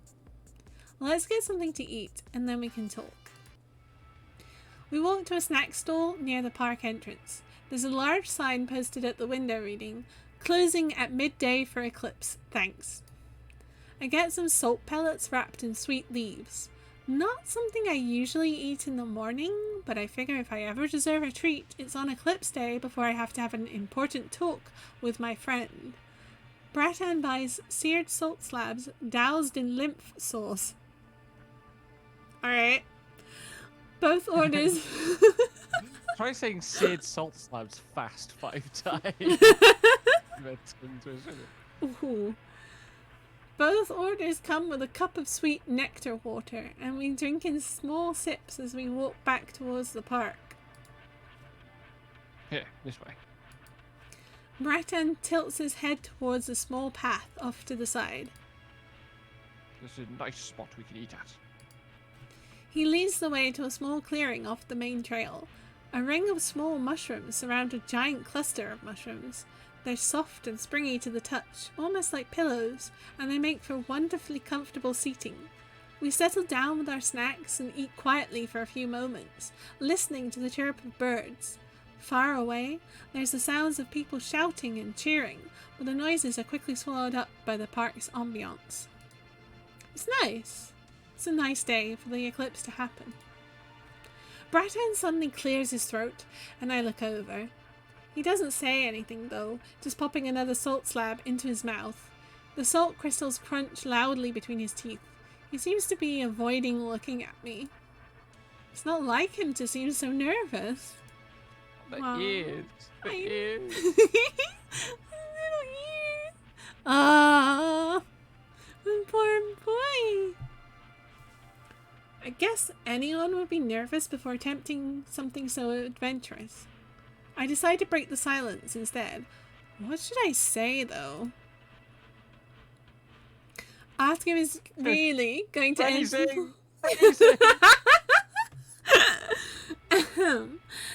Say it's a nice day for trying something new, or wish him luck. I really want to say the first one in case it's like Yeah. he misunderstands, right? It might be best to confirm Bratan is really going to take the plunge. Are you really going to do it today? Go in that hole? Bratan looks over, hesitating for a moment before licking his lips. His long tongue swipes up stray salt crystals that have gotten caught in the short hairs at the corner of his mouth.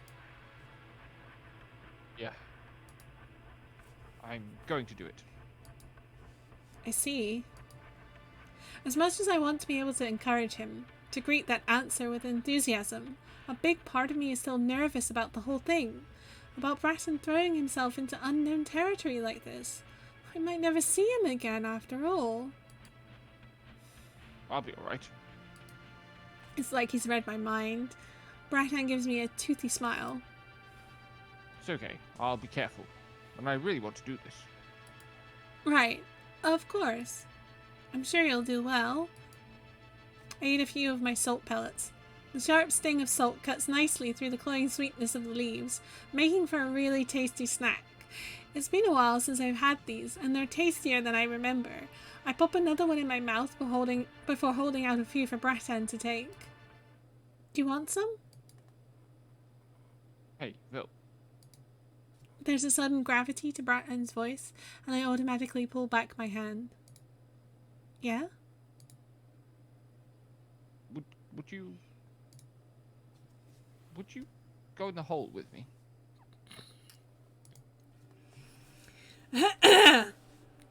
That?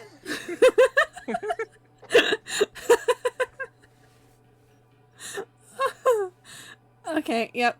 I'm taking this seriously. It's okay. That certainly catches me off guard, but not necessarily in a bad way, I guess. It's just surprising. You want me to go in there with you? Yeah. I put the salt pellets back in their little container, absently licking my hand clean. Then I stare off into the greenery surrounding us. A crow in a nearby tree has been staring at us, I realize. It might be after our food. But I know I'm just letting my thoughts wander because the subject on hand is so difficult. The thought of going into that hole is definitely a little frightening, but at the same time, it makes me a little giddy too. Going into completely uncharted territory, seeing what this different world is like, at Bratton's side. It's scary, but also a little exciting. It's a big decision to make, and I toy with the little container in my lap as I think over what to say. Did you ask anyone else? Bratton shakes his head. Then why did you decide to ask me? Bratton exhales slowly, sitting forward, and the movement ripples through his muscles. His ears twitch gently as he thinks. You know, I remember when I first met you on your delivery route. I probably look a little surprised about where the conversation seems to be going, because Bratton gives a husky laugh. I was just thinking back to it. I know salt delivery isn't an easy job, because there's a lot of places to stop by, and running all day, and there's all those notes you have to keep in mind. And you were a little behind on your deliveries the first time I saw you, remember? You were all out of breath from running. You were holding a scrap of paper with your notes on it, but it was crinkly from sweat. Bratton laughs again, a little louder, and his lips pull back to show his teeth. His tail wags once, thumping against the mushrooms beneath us and kicking up a small cloud of spores. You were in a rush, but I remember you still made sure to say hi to me. And that was really cute. You were all out of breath and looking frazzled, but you still smiled and said hello. And then you ran off as fast as you could, looking at your notes so you wouldn't make any mistakes. What does this have to do with going into the hole, I wonder? Bratton clears his throat before sitting up straight, looking off into the surrounding foliage as he continues. I don't know a lot of people who are as hard-working as you, but you always try to be so friendly. You're really reliable, but you're not too serious either. I can't remember the last time you missed a day of work, but you don't just do the work. You always try to smile at people too. I think that's really admirable. And if I'm going to end up in a strange world, then there's nobody else I'd rather have with me. I'm sure I'm blushing a little. It's not often that anyone compliments me so directly, and I draw my knees up, resting my chin on them. I'm suddenly glad for the way my hair and the sores on my face obscure my expression a little. I'm sure I look pretty embarrassed. Thanks. It means a lot to me that you say such nice things. I think you're pretty reliable and friendly too, you know? Not as much as you, though. Bratton leans closer to me, resting his head atop mine for a moment. His warm breath huffs down my back before he sits back up. So, what do you say? Do you want to make the jump with me? Admittedly, I feel a little shiver of anticipation crawl down my spine when he says those words, but I don't want to rush this decision either. Well... Bratton must be able to sense my hesitation because he pats my back. It's a gentle gesture despite his tremendous strength, his paw pads squishing against my shoulder blades when he rubs at my back once, twice. You don't need to answer it right away. The mushrooms squeak beneath us as Bratton settles on his back, then swings his legs up and springs to his feet in one swift movement. A sprinkling of mushroom spores swirl around him as he offers a hand to help me to my feet. I accept it. Do you have any other plans for today? I think for a moment. Not really. Then do you want to kill a little time together until the eclipse? I can show you around a bit. I bet I know lots of weird places you've never stumbled across before. Though Bratton starts to add something more, he changes his mind at the last moment and only gives me a big grin. I feel like what went unsaid was something along the lines of, after all, I won't be here anymore after today. Regardless of what I decide to do, today will probably be the last day I get to spend any time with Bratton. How could I possibly turn you down? I give Bratton a smile back and his tail wags furiously. He holds my hand as we walk towards the parkside entrance. I think Bratan isn't doing it consciously, and I don't mind it, so I say nothing about it. Hand holding, chat! Hand holding, we have hand holding alert!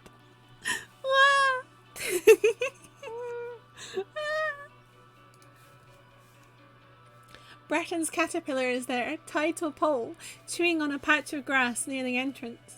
It looks up with a squeal when he approaches, strings of drool connecting from its mandibles to the blades of grass. Bratan, of course, hurries over to rub at its head and pull it away from the grass, saying something about how too much wild grass will give it an upset stomach. He pulls a few rolled up leaves out of a pouch on the caterpillar's harness and feeds it those instead. The caterpillar seems to love them, chewing enthusiastically. Wah. Wah. Five. Cute. I want one. Ah. Hand holding. Fucking degens reported. Thanks.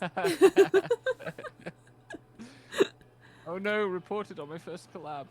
No. Ew. Yeah, hop on. He's already gotten into place on the caterpillar's back, and he pats the spot behind him. I clamber on and wrap my arms around Bratan's middle, pulling myself close to him to keep myself safely balanced. His fur is warm against skin.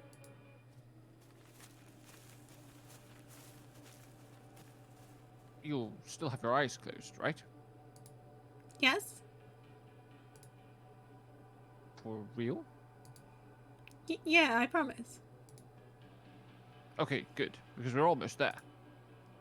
Bratan had eventually stopped the caterpillar at the edge of a nearby field and promised to show me something very special.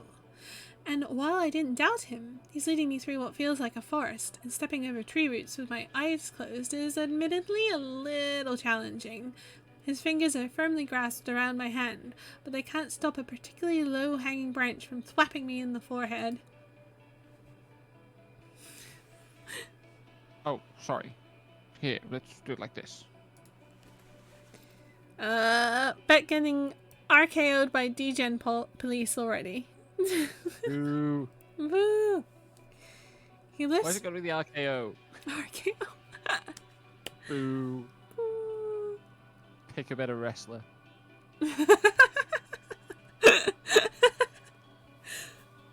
That would be the problem with it. Randy Orton? I deserve better than Randy Orton.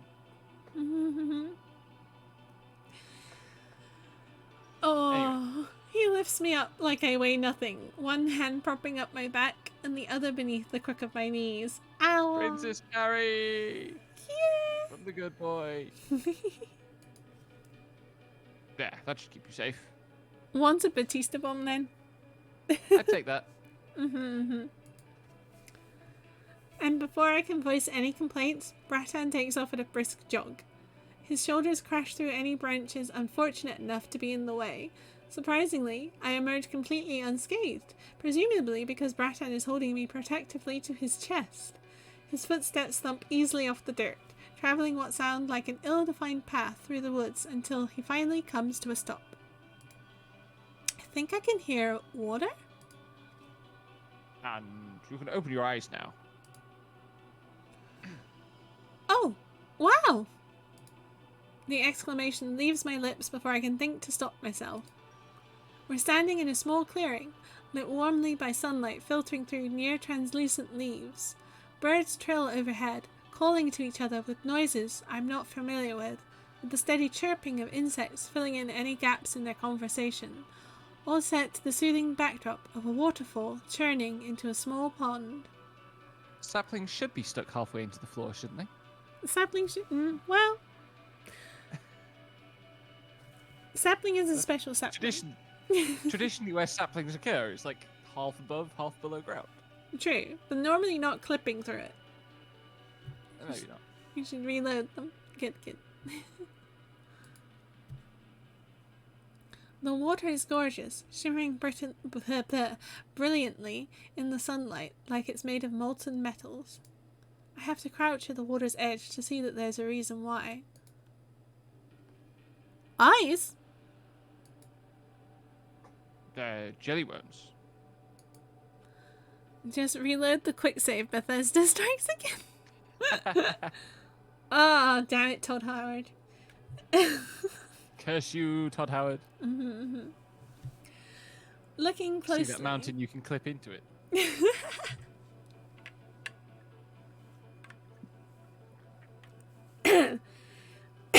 Sorry. You can make your horse clip into it. Download the horse DLC so you too can have a horse stuck in a tree.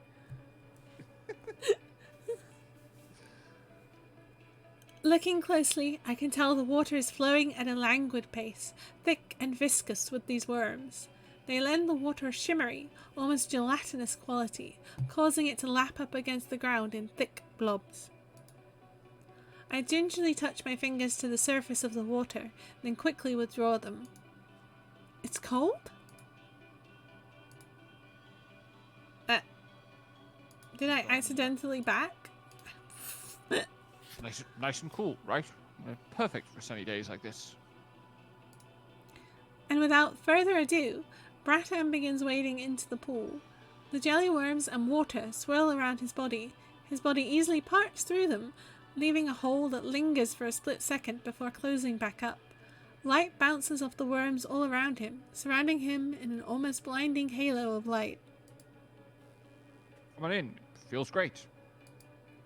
Bratan's teeth are bared in a huge smile, and it does look awfully fun in there, so I carefully remove my cloak, folding it roughly and draping it over a low-hanging tree branch. Then I jump in, run in, walk in.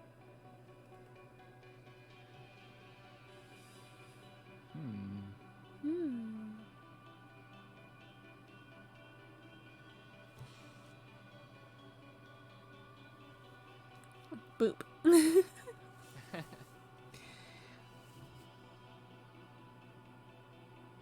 Chat is too busy booping one another to. That's true.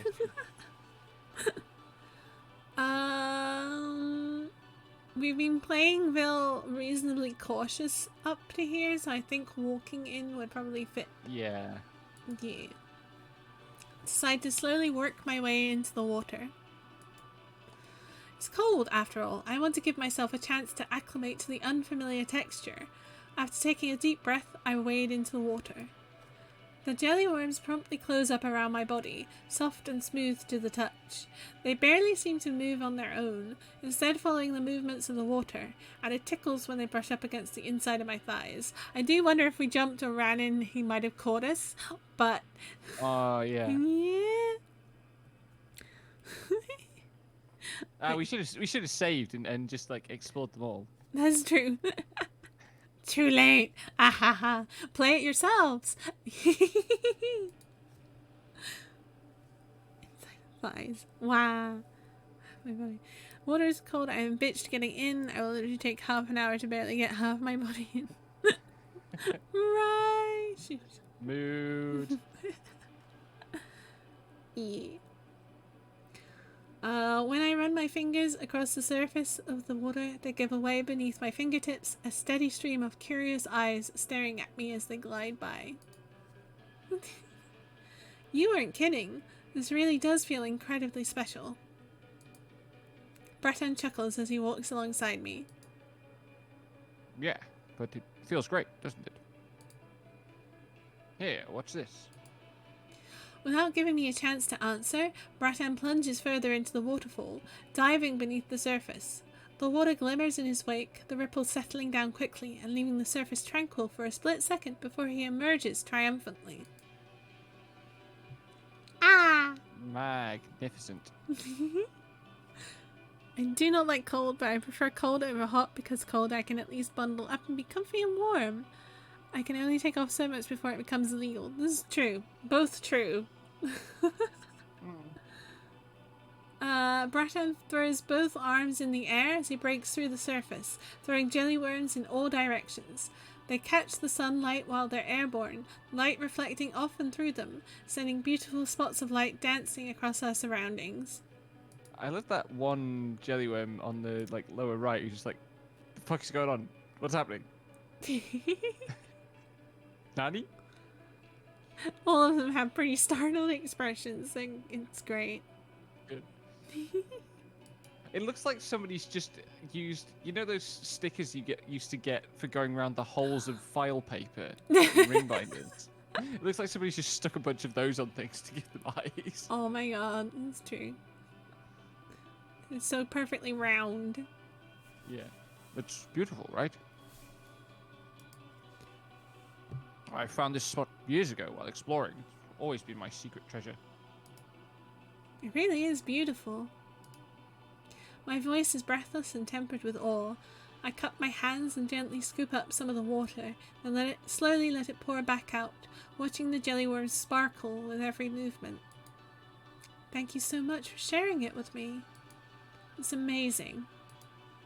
When I get no response, I look up to see Bratan smiling at me. Just really glad I got to show it to you. I'm really going to miss it when I go away. Both you and this place. So let's forget everything else.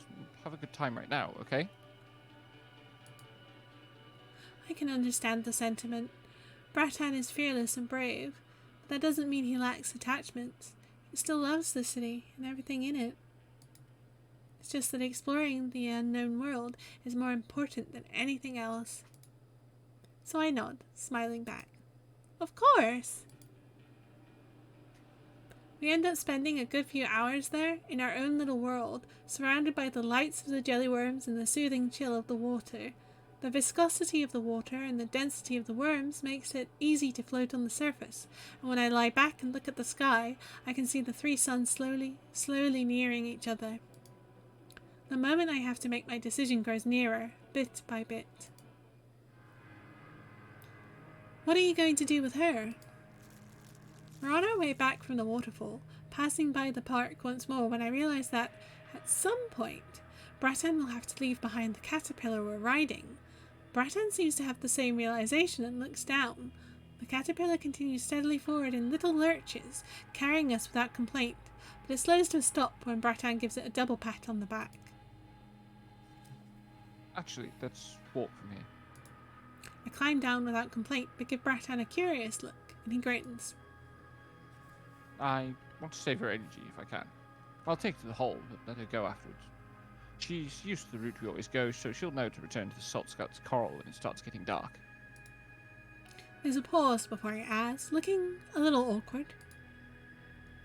I mean, I guess you might need her too, after the eclipse, if you have to head back. There's an unspoken tension in the air. Bratan hasn't asked me that very important question yet, and I'm not sure how I'd answer either, so I only give a small nod. That's fine. I think walking would be nice. I give the caterpillar a small rub down a segment of its back, and I can feel the shift of muscles beneath its skin.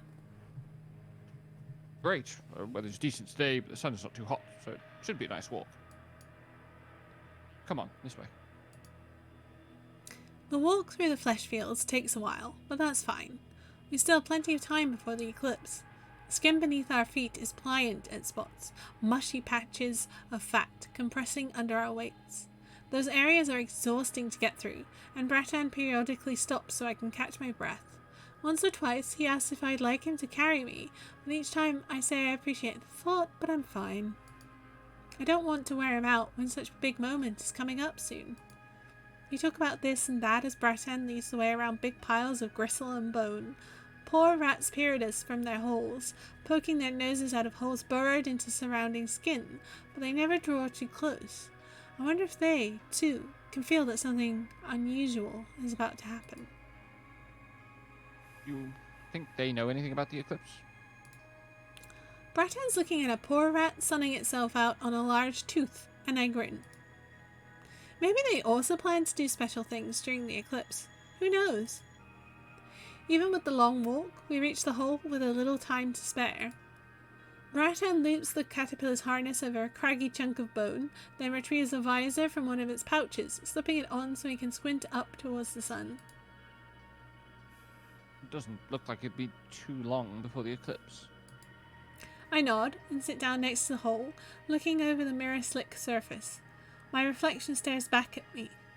Ripples dance across its surface when Bratan takes a seat next to me, sending tremors through the surrounding skin and distorting our reflections until they blur together into one indistinct shape. For a long moment, he sits there in silence.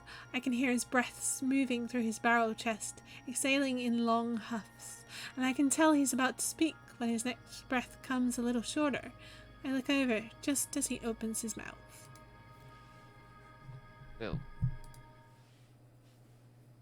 Will you come with me? Just hearing that question sends a thrill racing through my chest, my heart beating a rapid drumbeat against my ribcage. There's a clear gravity in Bratan's voice, and I know I shouldn't answer this question easily. It's a big decision to make. I turn away as I organize my thoughts, because I know looking Bratan in the eye right now will just scatter my thoughts. Every breath I take feels hot and heavy in my throat, and I clench my hands tight. I thought I need longer to deliberate, but it feels like part of me was just waiting for this moment to talk. The words leave my mouth one by one, quiet but firm, and I hear my own voice cut through the ambiance of the flesh fields. I am gonna save.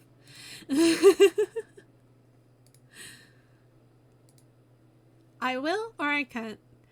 Well, we're going for the ending with Bratan, so I will. I will. That's our face!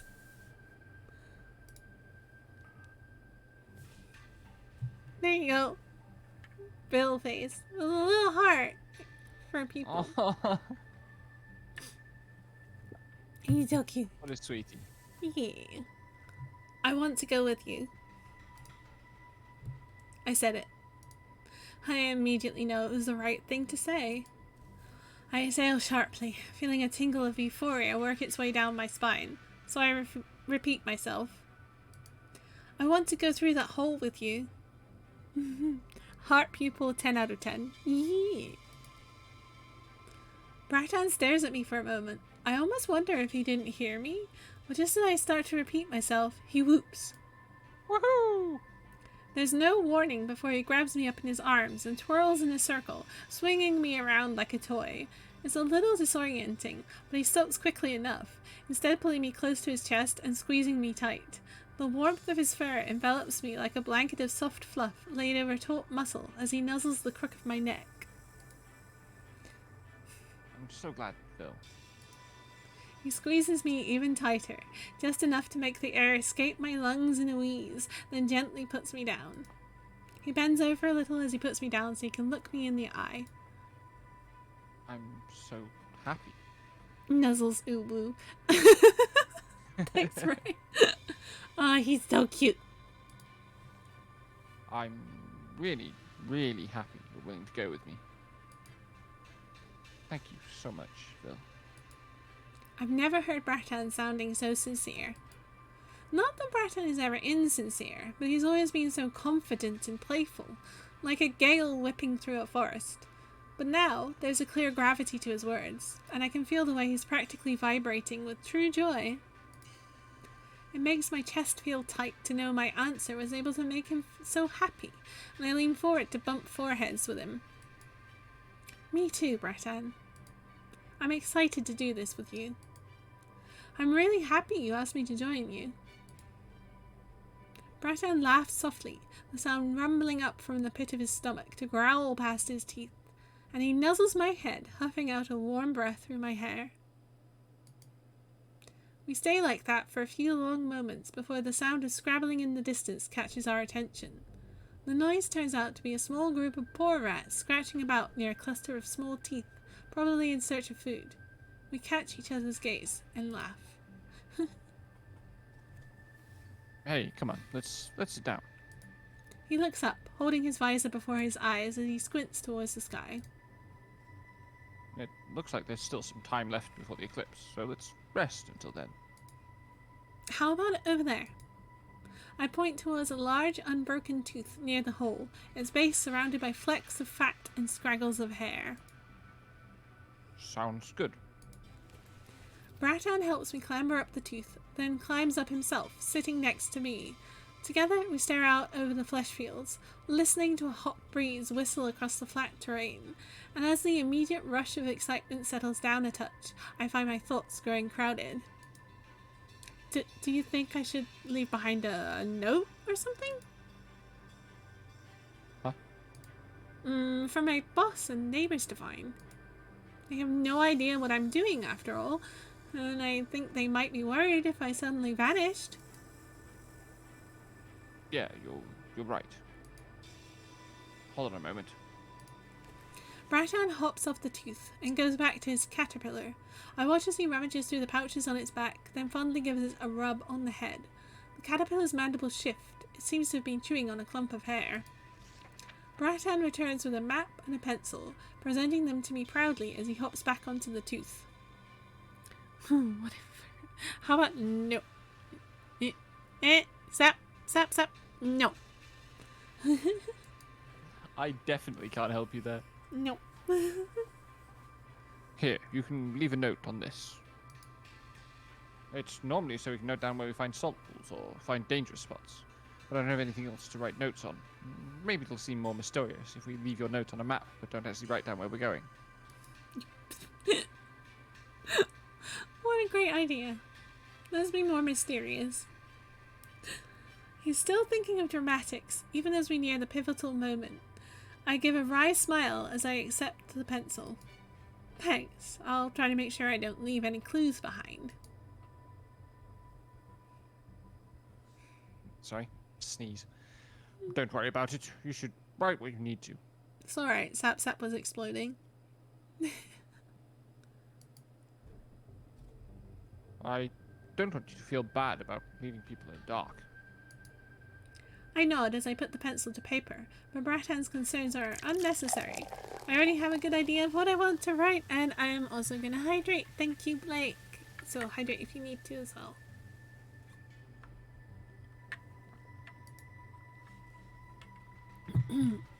I keep it fairly short and simple. It's not like I'm a particularly eloquent person anyway. I've taken this chance to go traveling. I'm not sure where I'm going, and I don't know if and when I'll return, but I'm very excited. Sorry for leaving so suddenly. I hope everyone will be well. My thoughts are always with you. Thank you for the time we spent together. Vil. I'm done. Already? I'd expected Bartan to be reading over my shoulder, but he seems to have resisted the temptation. Yeah.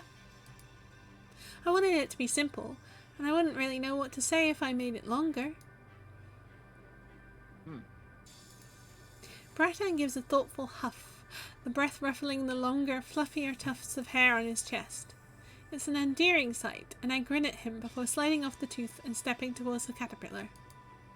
I'll just tuck it into her harness, okay? Yeah, someone will find it then. The caterpillar pays me no mind as I fold the note in between its skin and the harness, twisting it around the strap so it won't come loose but is still immediately visible. Bratan is staring off across the flesh fields when I clamber back up onto the tooth. When I sit close to him, he heaves a quiet sigh and wraps an arm around my shoulders, pulling me closer so I lean on him. It's warm and comfortable like this, the fluff of Bratan's fur guarding against the periodic breeze that whips across the flesh fields.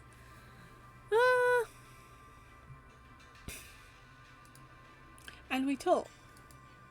Not about anything in particular, but today might be the last day we spend here with the place we're familiar with, so we can't help reminiscing. Sap Sap, do what you want, it's okay. Bratan tells me about his favourite spots to relax, about the strange things he's found while searching for salt pools, about his friends and the other salt scouts, the funny people he's met around town. Some of them are people I've also run into, or even my delivery clients, and I make sure to tell him each time. Time goes by easily as we share stories about Isso, the flesh hoarder, and Rur, who decorates all of his clothes with an astounding number of teeth.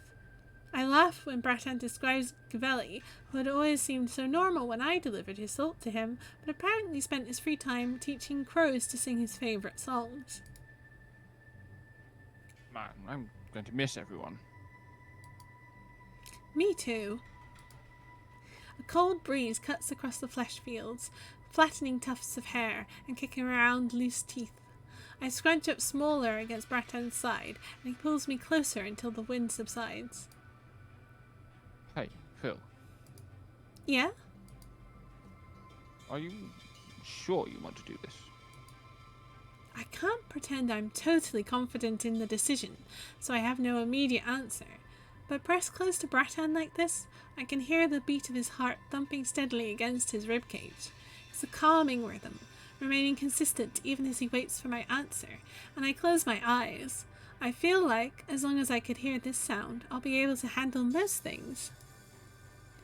It's really scary going to this unknown place, to be honest. But I think it'll be worth it. I want to try new things. I want to see things I haven't seen before, and I think if I'm doing it with you, I won't feel so scared. So I'm sure I want to do this. Bratan doesn't respond, just holding me close, but the way his fingers curl around my shoulder says enough. There isn't much else to say. We sit quietly for a long time, watching the scenery of the flesh fields. A few clouds drift lazily overhead, but the skies are otherwise clear. The greenish glow of sunlight washes over the clumps of bone and teeth littering the fields, glistening off slices of fat visible past the topmost level of skin, and highlighting the movement of scurrying poor rats. It's peaceful out here without the bustle of the city, and I feel a calm settling over my mind. It's only when Bratan gives me a jostle that I snap back to my thoughts. It's here. The eclipse is coming. He hands me his visor, pulling out a second one from his pouches. He's better prepared than I expected.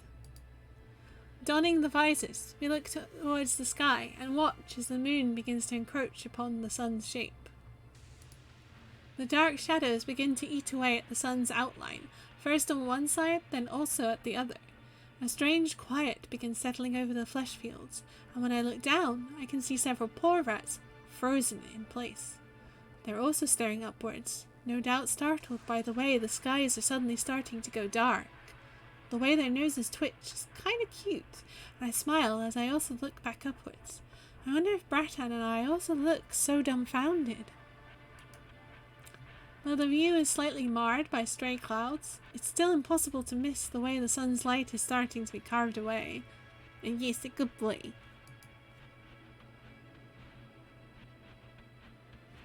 There's a strange electricity in the air as the skies continue to darken. Next to me, I can hear Bratan's pulse quicken a touch, a deep breath echoing through his chest. His hand squeezes tighter at my shoulder for a moment as the moon continues to eat away at the sun's light. They move along their paths with no hesitation, steadily crawling forward, bit by bit. The flesh fields feel unnaturally quiet, as if even the breeze and the different animals have been arrested by the strange sight. Closing my eyes for a moment, I think I can hear the rush of my own blood in my veins. When I open them back up, it almost feels like night. The skies are peppered with dark smudges of cloud, lit up only by a sliver of light that fights past the shadow of the moon. And even as we watch, the moon continues along its respective paths, slowly consuming the sun's shape. That sickle-shaped slice of sunlight grows slimmer and slimmer, petering out to a bright glare at one corner. After a few moments, that, too, dims, as if fighting for its life. Time seems to stand still when it fades, leaving only a perfect circle of white stamped in the skies like a sigil. I find my breaths coming short, hands gripping tight at Bratan's, and I give a small jump when Bratan whispers. It's time. Saved, by the way.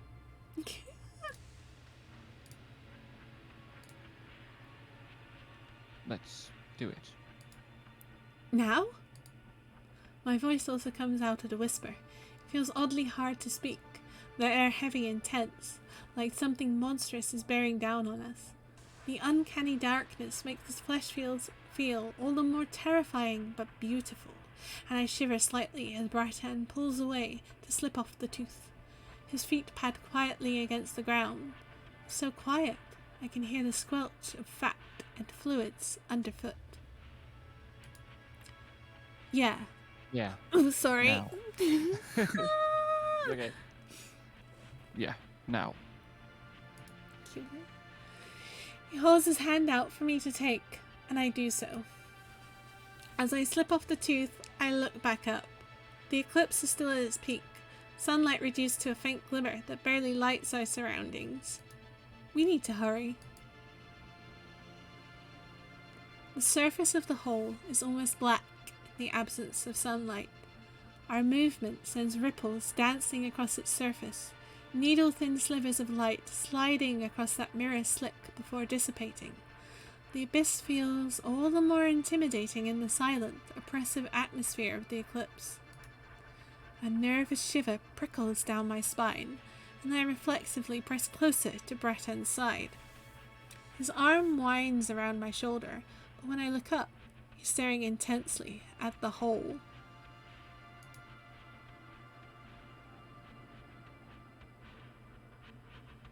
Ready? His words are exhaled breathily, barely above a whisper. Though my thoughts instantly flash to everything I'll be leaving behind by entering this hole, my home, the boss, all of my clients, my familiar surroundings, and everything else I've ever known, I don't give it a second thought before nodding. Ready. Already, the eclipse's apex has passed. A glimmer of light glares across the whole surface as the sun begins to emerge from behind the moon's shadow, and Bratton grabs me up in his arms. His grip is tight but surprisingly tender, holding me close to his chest without suffocating me. The warmth of his fur surrounds me like a heavy blanket, with only a small touch of cold when his nose brushes against my ear. He's so cute! Let's go. I barely have the chance to close my eyes and nod in response to those low words before Bratton throws himself and me in his arms into the hole. There's barely a splash. The substance in the hole accepts us with no resistance at all, the surface of the pool closing up over our heads in near silence. Then it drags us in deeper and deeper. There's a strange suction clawing us deeper into the hole's belly, a force heavier than gravity that drags us relentlessly downward. Though I'd reflexively held my breath, it isn't long before my lungs feel tight, and when I finally open my mouth in a deep gasp, the surrounding fluid pours into me, instantly replacing the remaining air in my lungs. There's no feeling of panic, no sensation of drowning, just the sense of something drastically different surging through my airway and filling my chest.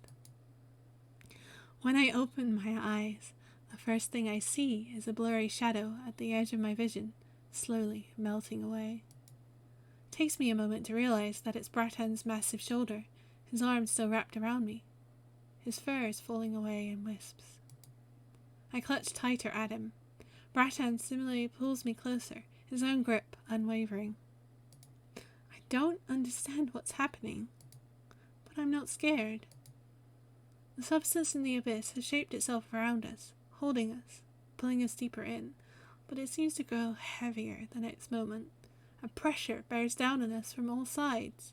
It's hot and heavy, but not cruel or painful, just like a pair of hands cupping around us and gently squeezing. I bury my face into the crook of Bratton's shoulder, feeling another wisp of fur brush past my cheek, then flow away upwards. Is something also happening to me? I can't tell. My surroundings keep growing hotter and denser, a strange pressure prickling at my skin and gently bearing down on my eyes until I'm forced to close them again. It's dark. My breaths feel shorter. The pressure of Bratton's arms around me is the only thing that doesn't change. I hold him tighter, too, and I don't let go, even as my thoughts start to scatter. I'm jolted back to awareness by the feeling of landing heavily on a hard, cold surface. The impact is accompanied by the hot sting of the rough surface scraping against my skin. I gasped for air, coughing up gluts of the substance from the abyss. It pours from my mouth, leaving strings of hot saliva stringing from my jaw, and each breath of air I gulp down feels far too crisp against my tongue. My mouth feels sensitive and empty, like my teeth have shrunk. Not just my teeth. My body as a whole feels oddly dense, like my skin's tightened too much and shrunk down my frame, compacting my limbs down to half their normal length. I finally managed to crack my eyes open a touch. My eyelids feel heavy. It's a struggle to process what I'm seeing.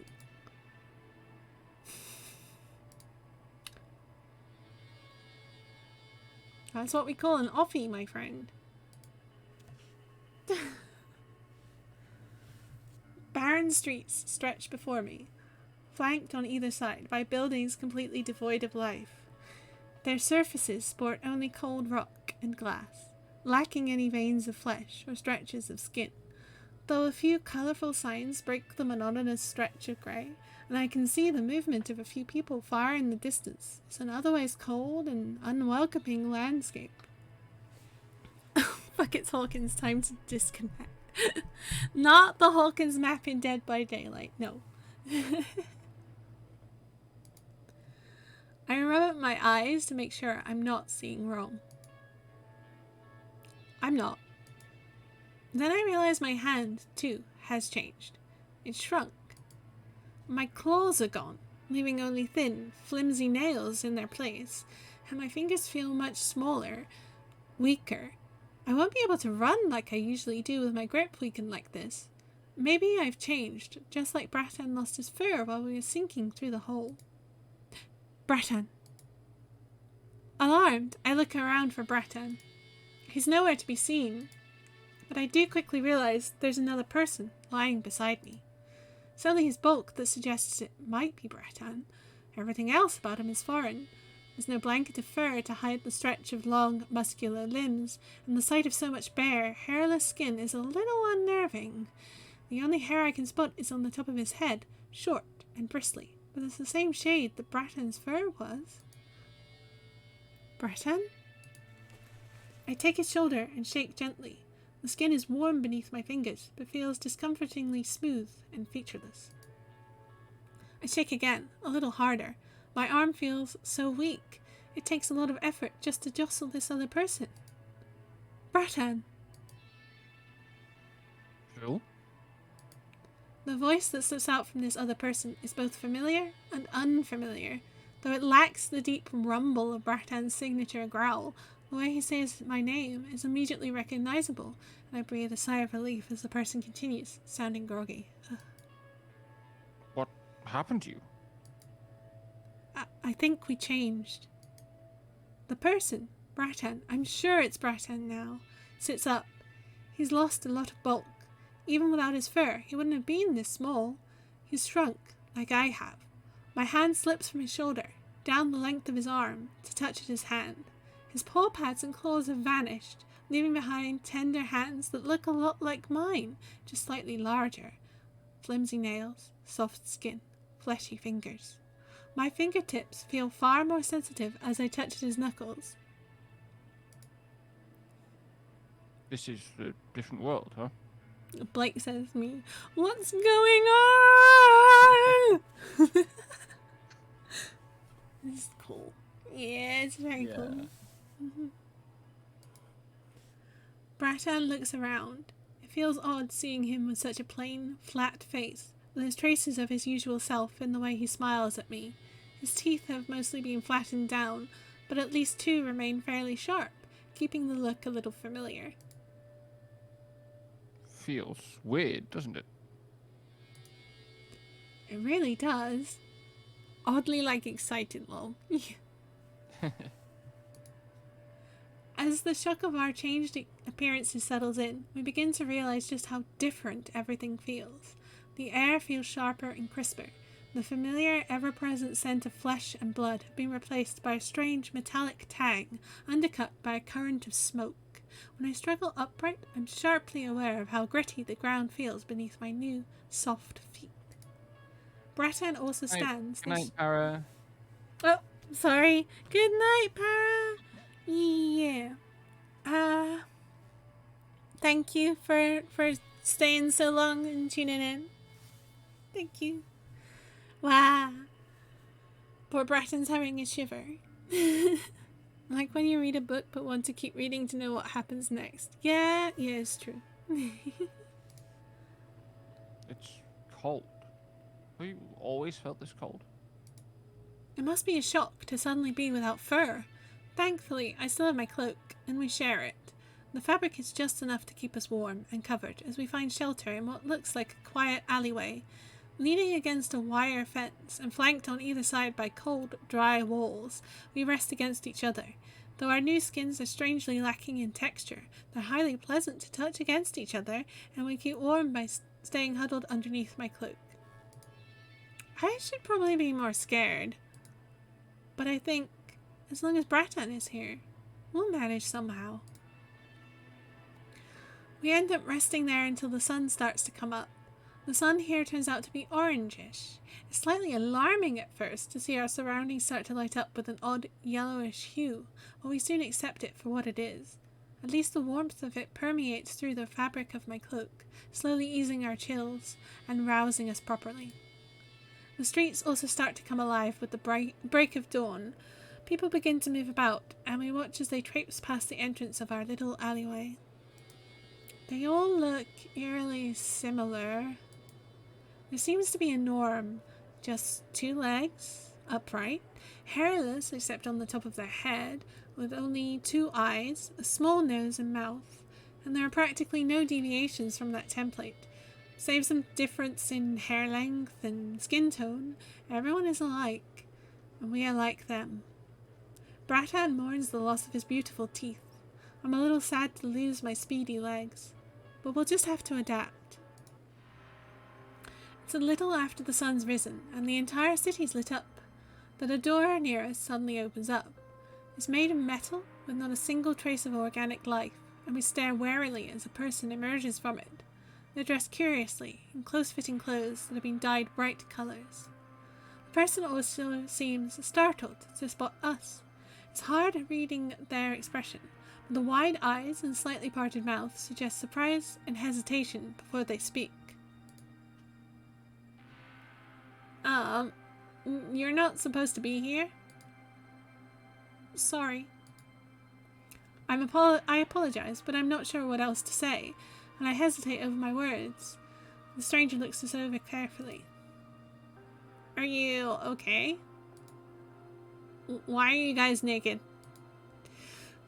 As Bratton and I look uneasily at each other, the stranger sighs, then glances down the alleyway. He seems satisfied after a few moments, then beckons us towards the door. Come on, the manager isn't in yet. I'll call someone to pick you guys up if this was a prank or something. The person introduces himself as Dylan, as he ushers us indoors. Then he asks us for a phone number, which we don't have, of course. After some hesitation, Bratton explains the situation. We're not sure of where we are, he says. We're lost. We don't have any clothes or money. We also have no memory of who we are, except our names. The last bit is a lie, but no doubt it will go over better than saying that we've come from a different world, one that looks completely different from this alien landscape. Bratton continues that we're sorry to bother him, but we aren't looking for trouble. We're not sure exactly what to do, but we just want to survive. Dylan rightfully gives us a long, suspicious look, but he also doesn't immediately question us or ask us to leave. He seems to deliberate for a long moment before giving a heavy sigh. Ugh. Alright, you guys don't seem like you're high or whatever, so I'm gonna have you wash dishes, alright? It takes us a few moments to understand what he means. Dylan, a good one. It turns out the establishment is some sort of eatery, despite the lack of salt or honey. Dylan says he'll buy us some clothes and feed us, so long as we repay the debt by helping him for the day. Otherwise, he says, I'm just gonna have the cops deal with you. His generosity shocks us both. Bratton lunges across the table to give him a huge hug, which startles him. I opt for nodding. Startles. Just kidding. large naked man from another world hugs you in your workplace.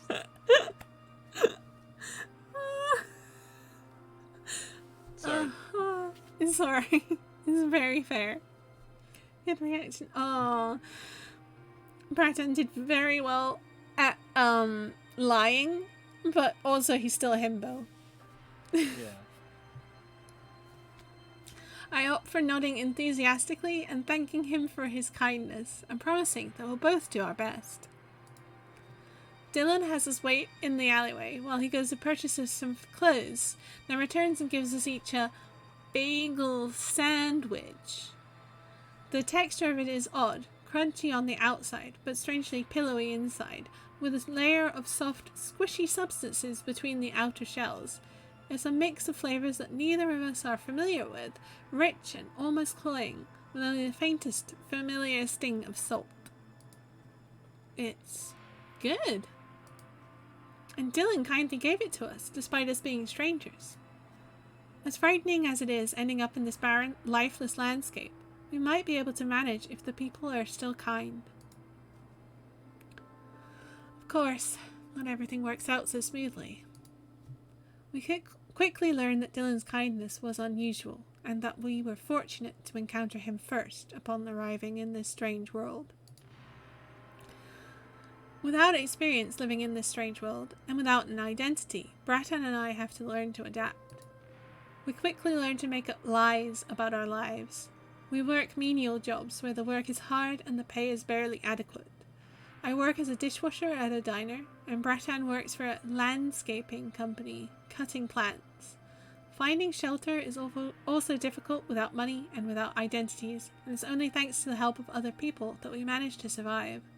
We sleep outside during warm nights and find shelter in a place called a church on rainy nights. The rain here is cold, and water instead of blood, so we're grateful for shelter from the needling spray of water. Some people are cruel to us, but others are kind. Life is hard here, but not unbearable. Especially because we have each other.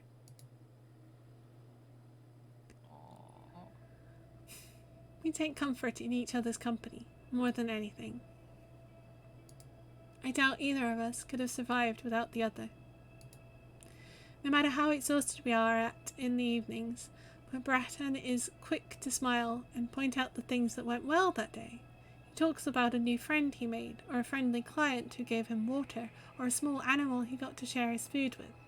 He points to the strange, glowing bugs that light up the park when we're huddled together on a bench at night. He wraps his arms tight around me and says he's happy to have me at his side in this strange place.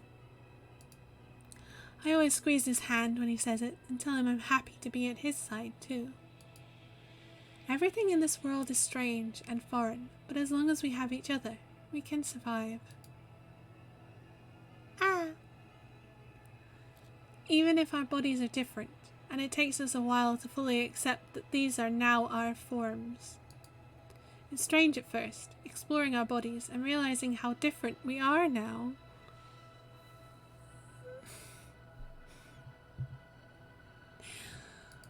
Our skins feel restrictive at first, too tight around these bodies.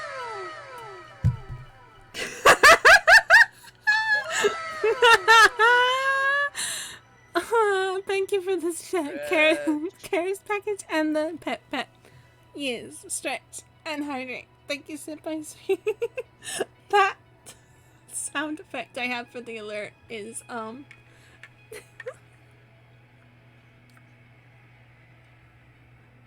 Wow.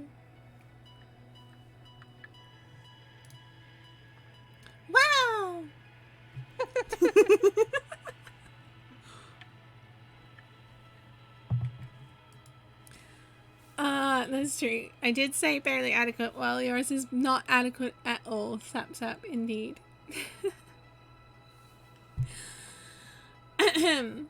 Our skins feel restrictive at first, too tight around these bodies that are a little too small. Bratton complains of feeling barren and bald with fur only at the top of his head, while I feel strangely stuffy, covered in this elastic layer dotted with hair.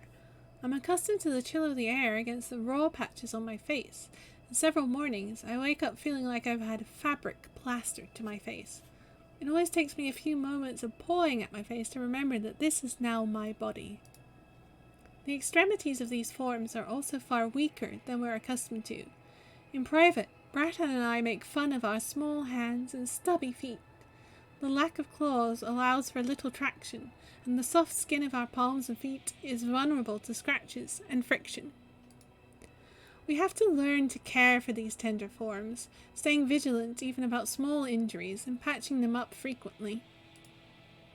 Both Bratton and I are used to physical activity, so we're not used to struggling with anything physical. For the first time in our lives, we find ourselves struggling to move our bodies in the ways we want. But these bodies aren't entirely awful, we eventually find out. Spicy! Here we go. Shall I read this bit? No. I'm getting my mic by my mouth. The first time Bratton runs his hand down my back, I feel a shiver ripple through my nerves. He buries his face into the curve between my neck and my shoulder, each hot breath glossing warm against my skin, and it's then that I realize this skin, while somewhat stifling, is also warm and sensitive in a way I've never felt before. My fingertips, especially, are highly sensitive to the texture of Bratton's skin, dipping past little scars and pockmarks, running over the bumps of veins. I let my hand wander over Bratton's chest, marveling at the way I can feel his pulse so clearly without the heavy padding of fur. My fingertips graze up to his shoulder, then down the length of his arm, and when I entwine my fingers with his, I can feel every shift of tendons beneath the thin skin there as he squeezes my hand back. And without words, we begin exploring each other's bodies. It's only natural. As the immediate worry of survival starts to abate, we find ourselves increasingly curious about the world and bodies we now live in. And learning more about each other in this way turns out to be very pleasant. Our fingers are the first step. Devoid of any real claws and covered in the most sensitive skin, we take our time running them over each other's bodies. Bratton's nails scrape gently over my shoulder as he eases aside the neck of my shirt. Then come lips, the only parts of our bodies anywhere near as sensitive as our fingertips. They're nothing like the lips either of us had in our previous bodies, pink and soft and warm, covering only a blunt line of teeth. They're sensitive without being raw, easily molding together when we kiss. Kissing was something we might have found difficult in the past, between Bratton's prominent fangs and the raw skin of my face, but in these bodies it comes naturally to both of us. Our first kiss is short and clumsy. We're so unused to the wet, intimate warmth of the gesture. Then we immediately do it again and again. Even in his current form, Bratton is strong. I hear the sudden ripping of fabric when he impatiently tries to tug aside the folds of my shirt, then feel the fabric go limp against my body as Bratton gives a frustrated huff. His breath grazes warm across my cheek, and I laugh. It's okay. We're not in any rush. He calms down a little as we undress, but I can tell he's still feeling impatient. As soon as I set aside my now ragged shirt, he nuzzles into the crook of my shoulder. Alright, Sap, thanks.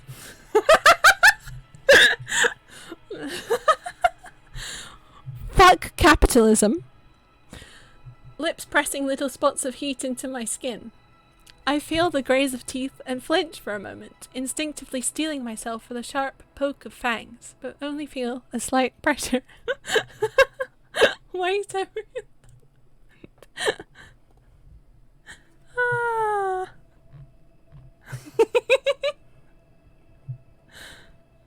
I was thinking about doing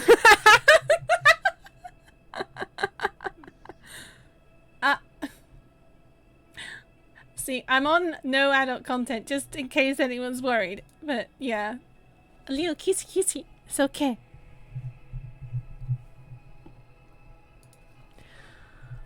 Bratan must have felt that flinch, because he pulls his head back to look at me. The knit of his brow suggests worry. Oh, don't forget to save as well. Alright, fine. What are you like? Am I not getting you, like, involved enough in this? Are you not... Goshujin-sama! Are you not... Are you not enjoying this yet? Are you not invested? Am I spoiling your immersion? Goshujin-sama?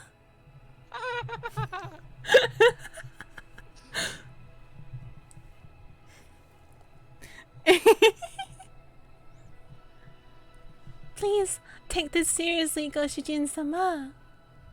I'm making my best effort.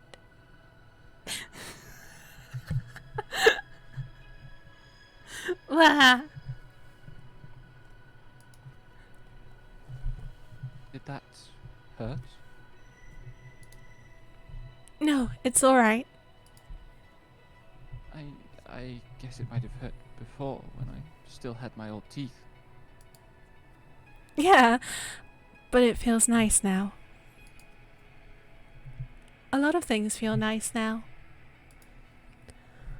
Like the expanse of his skin, dusky from long hours spent out in the sun, speckled with scrapes and pockmarks and scratches, but warm and textured to the touch.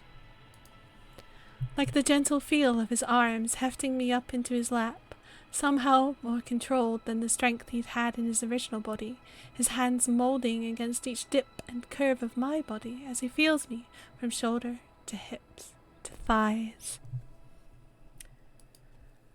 Like the way his muscles tense and shift visibly with each movement, no longer masked by the thick layering of fur as he shifts his body to fit perfectly against mine. I decide to kiss him, keeping our lips pressed together until my lungs feel a little tight and hot and heavy. And when I finally pull back, Bratan seems to automatically squirm in excitement. He's never been one to feel bashful, but he seems to falter a little at the moment, his cheeks flushed bright and hot. There's a speckling of sweat at his brow, plastering a stray strand of his hair to his forehead, and I laugh as I brush it aside. Bratan's so confident that he looks especially cute when he's flustered.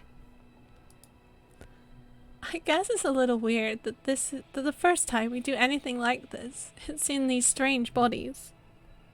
This is giving me very conflicting feelings, Sap Sap. I'm sorry. Just a little, yeah. I talk quietly, keeping my words low, like they're a secret just between the two of us, kept away from the distant bustle of the city past the windows.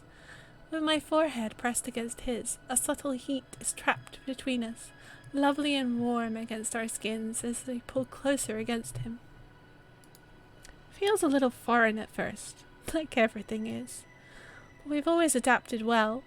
Now is no different. I let one hand drag down his chest, feeling the beat of his heart and the rise and fall with each breath he takes. My other hand explores the shape of his body, fingers brushing lightly against hot skin, careful but curious. At their very cores, these bodies are similar enough to our old forms that we know what to do, but the subtle differences are just enough that we're constantly making new discoveries. Like the fact that we can't rush into things. Our first attempt to be together is awkward and a little painful for me. Bratan is nothing but apologies when I let out a yelp, looking terribly alarmed as he lays me back down on the couch. I laugh as I brush a hand against his cheek, telling him it doesn't hurt that badly. I just need a small break. He spends the entire time running his fingers through my hair, periodically kissing my temple, and his face lights up when I tell him I'm ready to try again. Things go much more smoothly when we take our time. Bratan breathes glowing words of encouragement as he gently eases me into the moment, his hands pressing into my skin, excited but not impatient. I feel like his pulse is throbbing through his skin, saturating me more with every moment. Even so, I want to be closer to him. Sitting over his lap with my hands against his shoulders, I touched his jaw to get him to look up, and when he does, I kiss him. It proves to be a nice distraction to keep me relaxed as I ease myself into place. There's a flutter of pain as my body strains, but it's followed by a sensation intense enough to make my head spin. Are you alright? Yeah. The warmth settled in me is almost too much to take. I need to sit still for a few moments, willing myself to breathe slowly and stay calm. But waiting proves hard. Even before my pulses stopped ringing in my head, I moved to shift against Breton. He grabs me tight, his arms wrapping around me in a bear hug before his hands drift down, scrabbling from my shoulders to my back to my waist, like they don't know where to settle. Head pressed against my chest, he moves sharply enough to make the couch creak beneath us, and I shudder at the feel of his shape shifting inside of me. Our bodies fit together awkwardly at points, but just right at others. It's not perfect, but it does feel right for us. And for one moment, I feel like we're back in our old bodies. If I close my eyes, I can almost feel the soft carpet of Bratton's fur beneath my fingers, the slight dig of his claws into my back, the leathery pillow of his paw pads dragging down my shoulders. If I focus a little harder as I brush my hands through his hair, I can feel the reflexive twitch of his pointed ears and the excited swish of his tail brushing against my legs. Like Bratton's never changed at all. My body, too, feels properly like my own. I ease myself up onto my knees, and my legs don't feel so scrawny and weak, easily sustaining my weight when I shift positions to feel more of his skin against mine. My hands grasp against Bratton's shoulders, no longer faltering from weakness and the lack of claws. I feel at ease with myself and with Bratton, and everything feels the way it should be. His breaths fog hot against the shell of my ear, and I press my lips against his temple. I can feel the ripple of Bratton's muscles beneath his skin, his body pulling taut from the rising tension, and I reflexively wrap my arms around his head, pulling myself closer to him. Our breaths come in tandem. It feels like our pulses match, too. Bratton's voice fights past the curtain of fog clouding through my thoughts, and it takes me 2 or 3 repetitions to realize he's saying my name. His voice sounds like it used to, gravelly and deep, almost like a growl. Vel.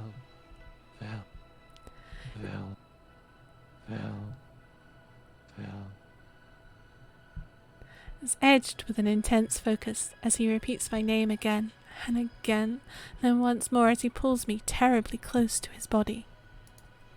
He grabs me close to him like something precious, like something he's trying to make a part of himself. It's the closest I've ever felt to him, on par with the sensation of when we dove into the hole in the flesh fields together.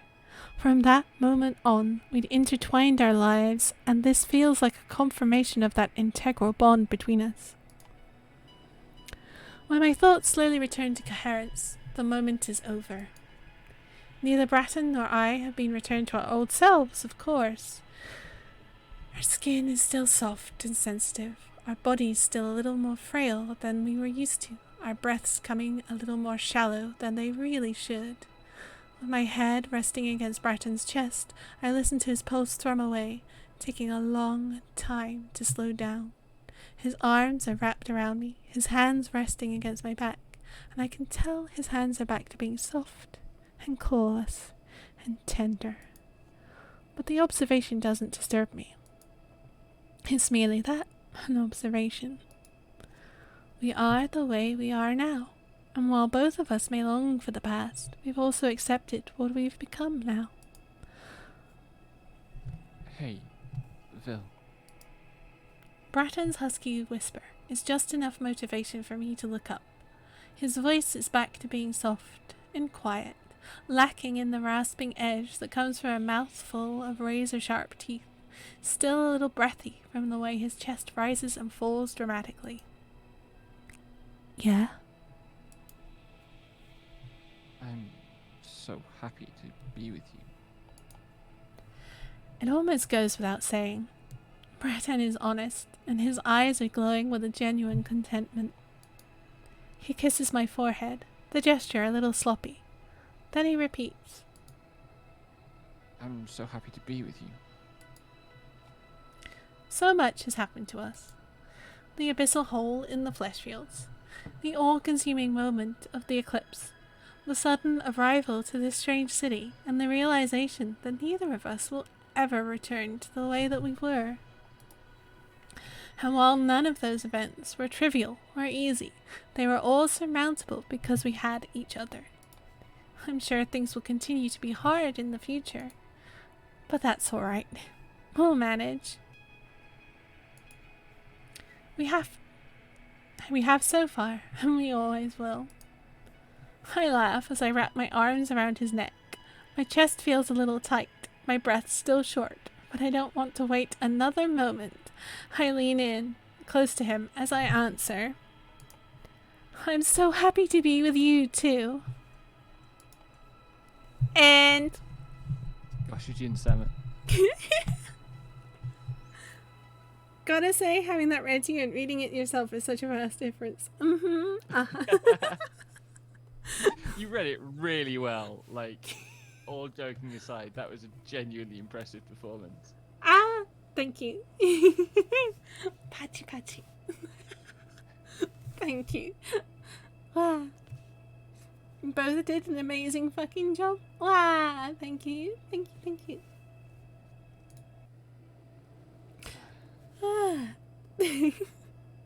I'm glad Thank you you for having enjoyed. me. Yeah. Yeah. Well, it was good having someone to read it with.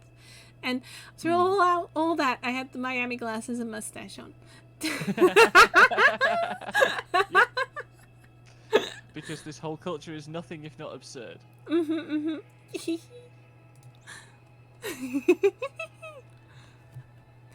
That is very, very good. But yes, yeah, I'm glad you enjoyed. And where am I? Where am I? There I am. You motherfuckers thought you could fluster me, huh?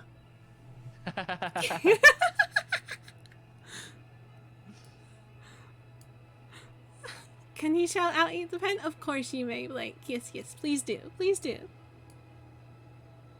I'll be streaming Warframe with more voice acting tomorrow if people want to stop by. I stream a bit earlier than Kai, kind of 8 to 10ish UK time. Mm-hmm. Very nice. I've been having a lot of fun with it this year.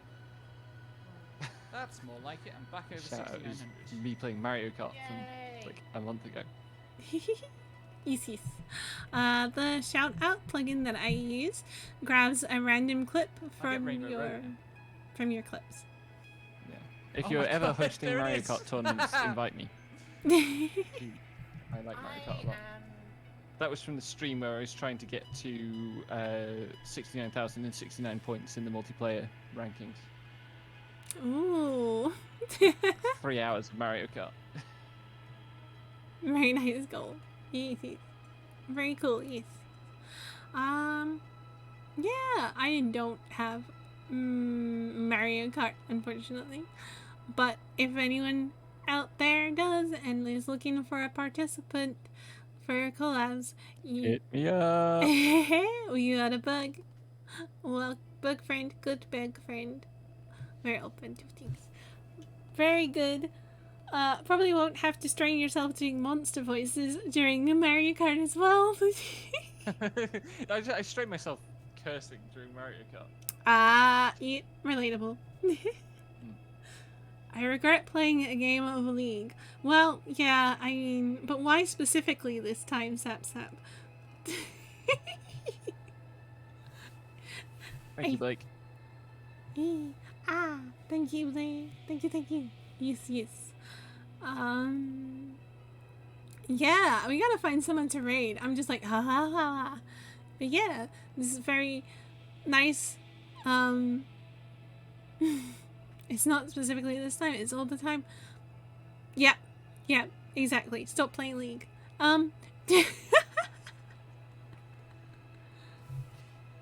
Only play it if you have fun. That's my thing. No. Smack. Have you considered playing instead the award-winning, massively multiplayer online RPG Final Fantasy XIV that has a free trial up to level 60, including the first expansion, Heavensward? Anyway. I I seem to be considering it every damn day at the moment. Partly because of watching these streams. Yes. My. There's a dungeon in the new expansion that I want to date. Oh, the one with the teeth? The one with the bones and the flesh. Yeah, it's good. Yeah.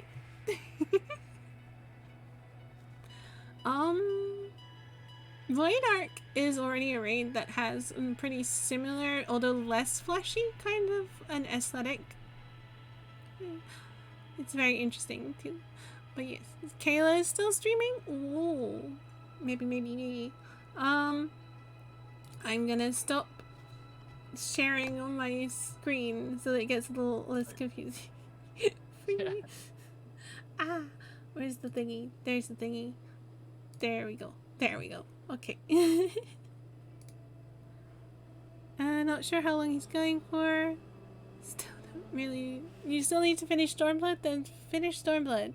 And don't know what you're doing aside from story stuff? Well, like, Sap, there's a lot of stuff to do besides story stuff in Final Fantasy. The story stuff is also very good if you have the time and, like, to sit and enjoy it. You know Jesty's streaming Rocket League, right?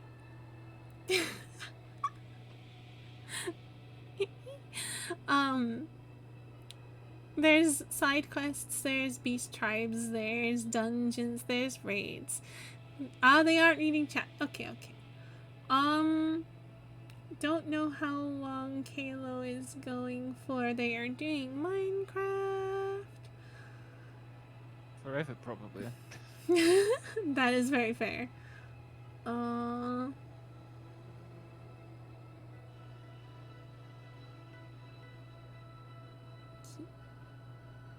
Don't really have anyone else. That's true. I might have a couple of people, possibly. Let me just see what they're up to.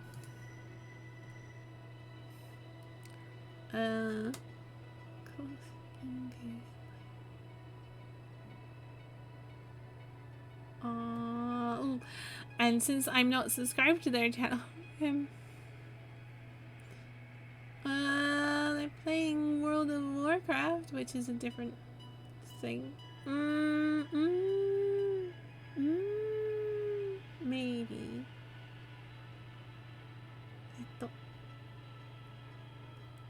Or okay, that's them. Or there's. I think you know. I know what else I can do. I can get the mount till my late 40s. Well,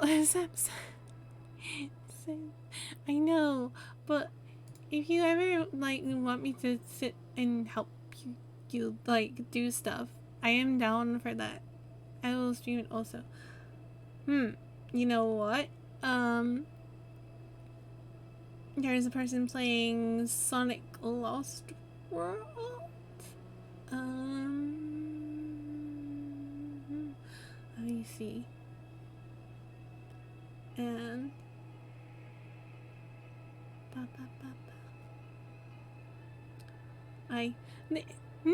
is anything with a plus is something you can do. It's okay, Sap. Don't worry. I'm always around to help if you like. I'm like, new person? Unsure. But, they have a very... Okay, here's the question. Do you want a Sonic game or a WoW? And do you want a blue fox person? Or is it fox person or wolf person? Sorry, wolf person. With the wiggly ears. Or a little green dragon person. I mean, I can raid one and then raid the other another time. I'll flip a coin, Laurel. For you. Okay. The green dragon person only has 71 followers. They are playing WoW, and so they have like 3 viewers. So let's bump their view count up a little bit. Not that I'm gonna like inflate it that much. But they have a cute avatar. They are Catboy Mech's child, and Catboy Mech is the person who I got my VTuber streaming assets and overlays from. So let's go raid them. Yeah, time for Dragon Raid. If you are subscribed, please use Raid Message 2 to make use of your subscriber emotes. If you are unsubscribed, please use Raid Message 1's emotes for Dragon Raid. Thumbs up! You're very baby. Yes, yes. Don't worry. We are raiding Shinoli, and they are playing well. And when we get to their channel, please remember to double click their icon underneath their video feed. It will not disrupt the stream, but it will get rid of the Twitch raid referral thingy that doesn't make your views count, so it will be better for their analytics. I hope everyone has had a really lovely evening. Thank you for hydrating me, Blake. Thanks for having me. Yeah, well, it's always nice to have friends. You definitely helped with my voice, and it was a very fun collab. Hope we can do more collabs in future, for sure. Definitely. Heck yeah. And thank you for always taking care of me, Blake Gochushin-sama. I can't wait for this to be a regular thing and for it to work literally every time. It's like 2 years from now, we're still going to be doing this bit. Of course. It comes with the maid outfit, which is now a regular part of my channel points redeems. So, save them points. Well, I know what I'm saving up for. Alright, have a good night, everybody. Bye, bye, bye. Bye, everyone. Love you all. Mwah. Bye, bye, bye, bye, bye. Cha.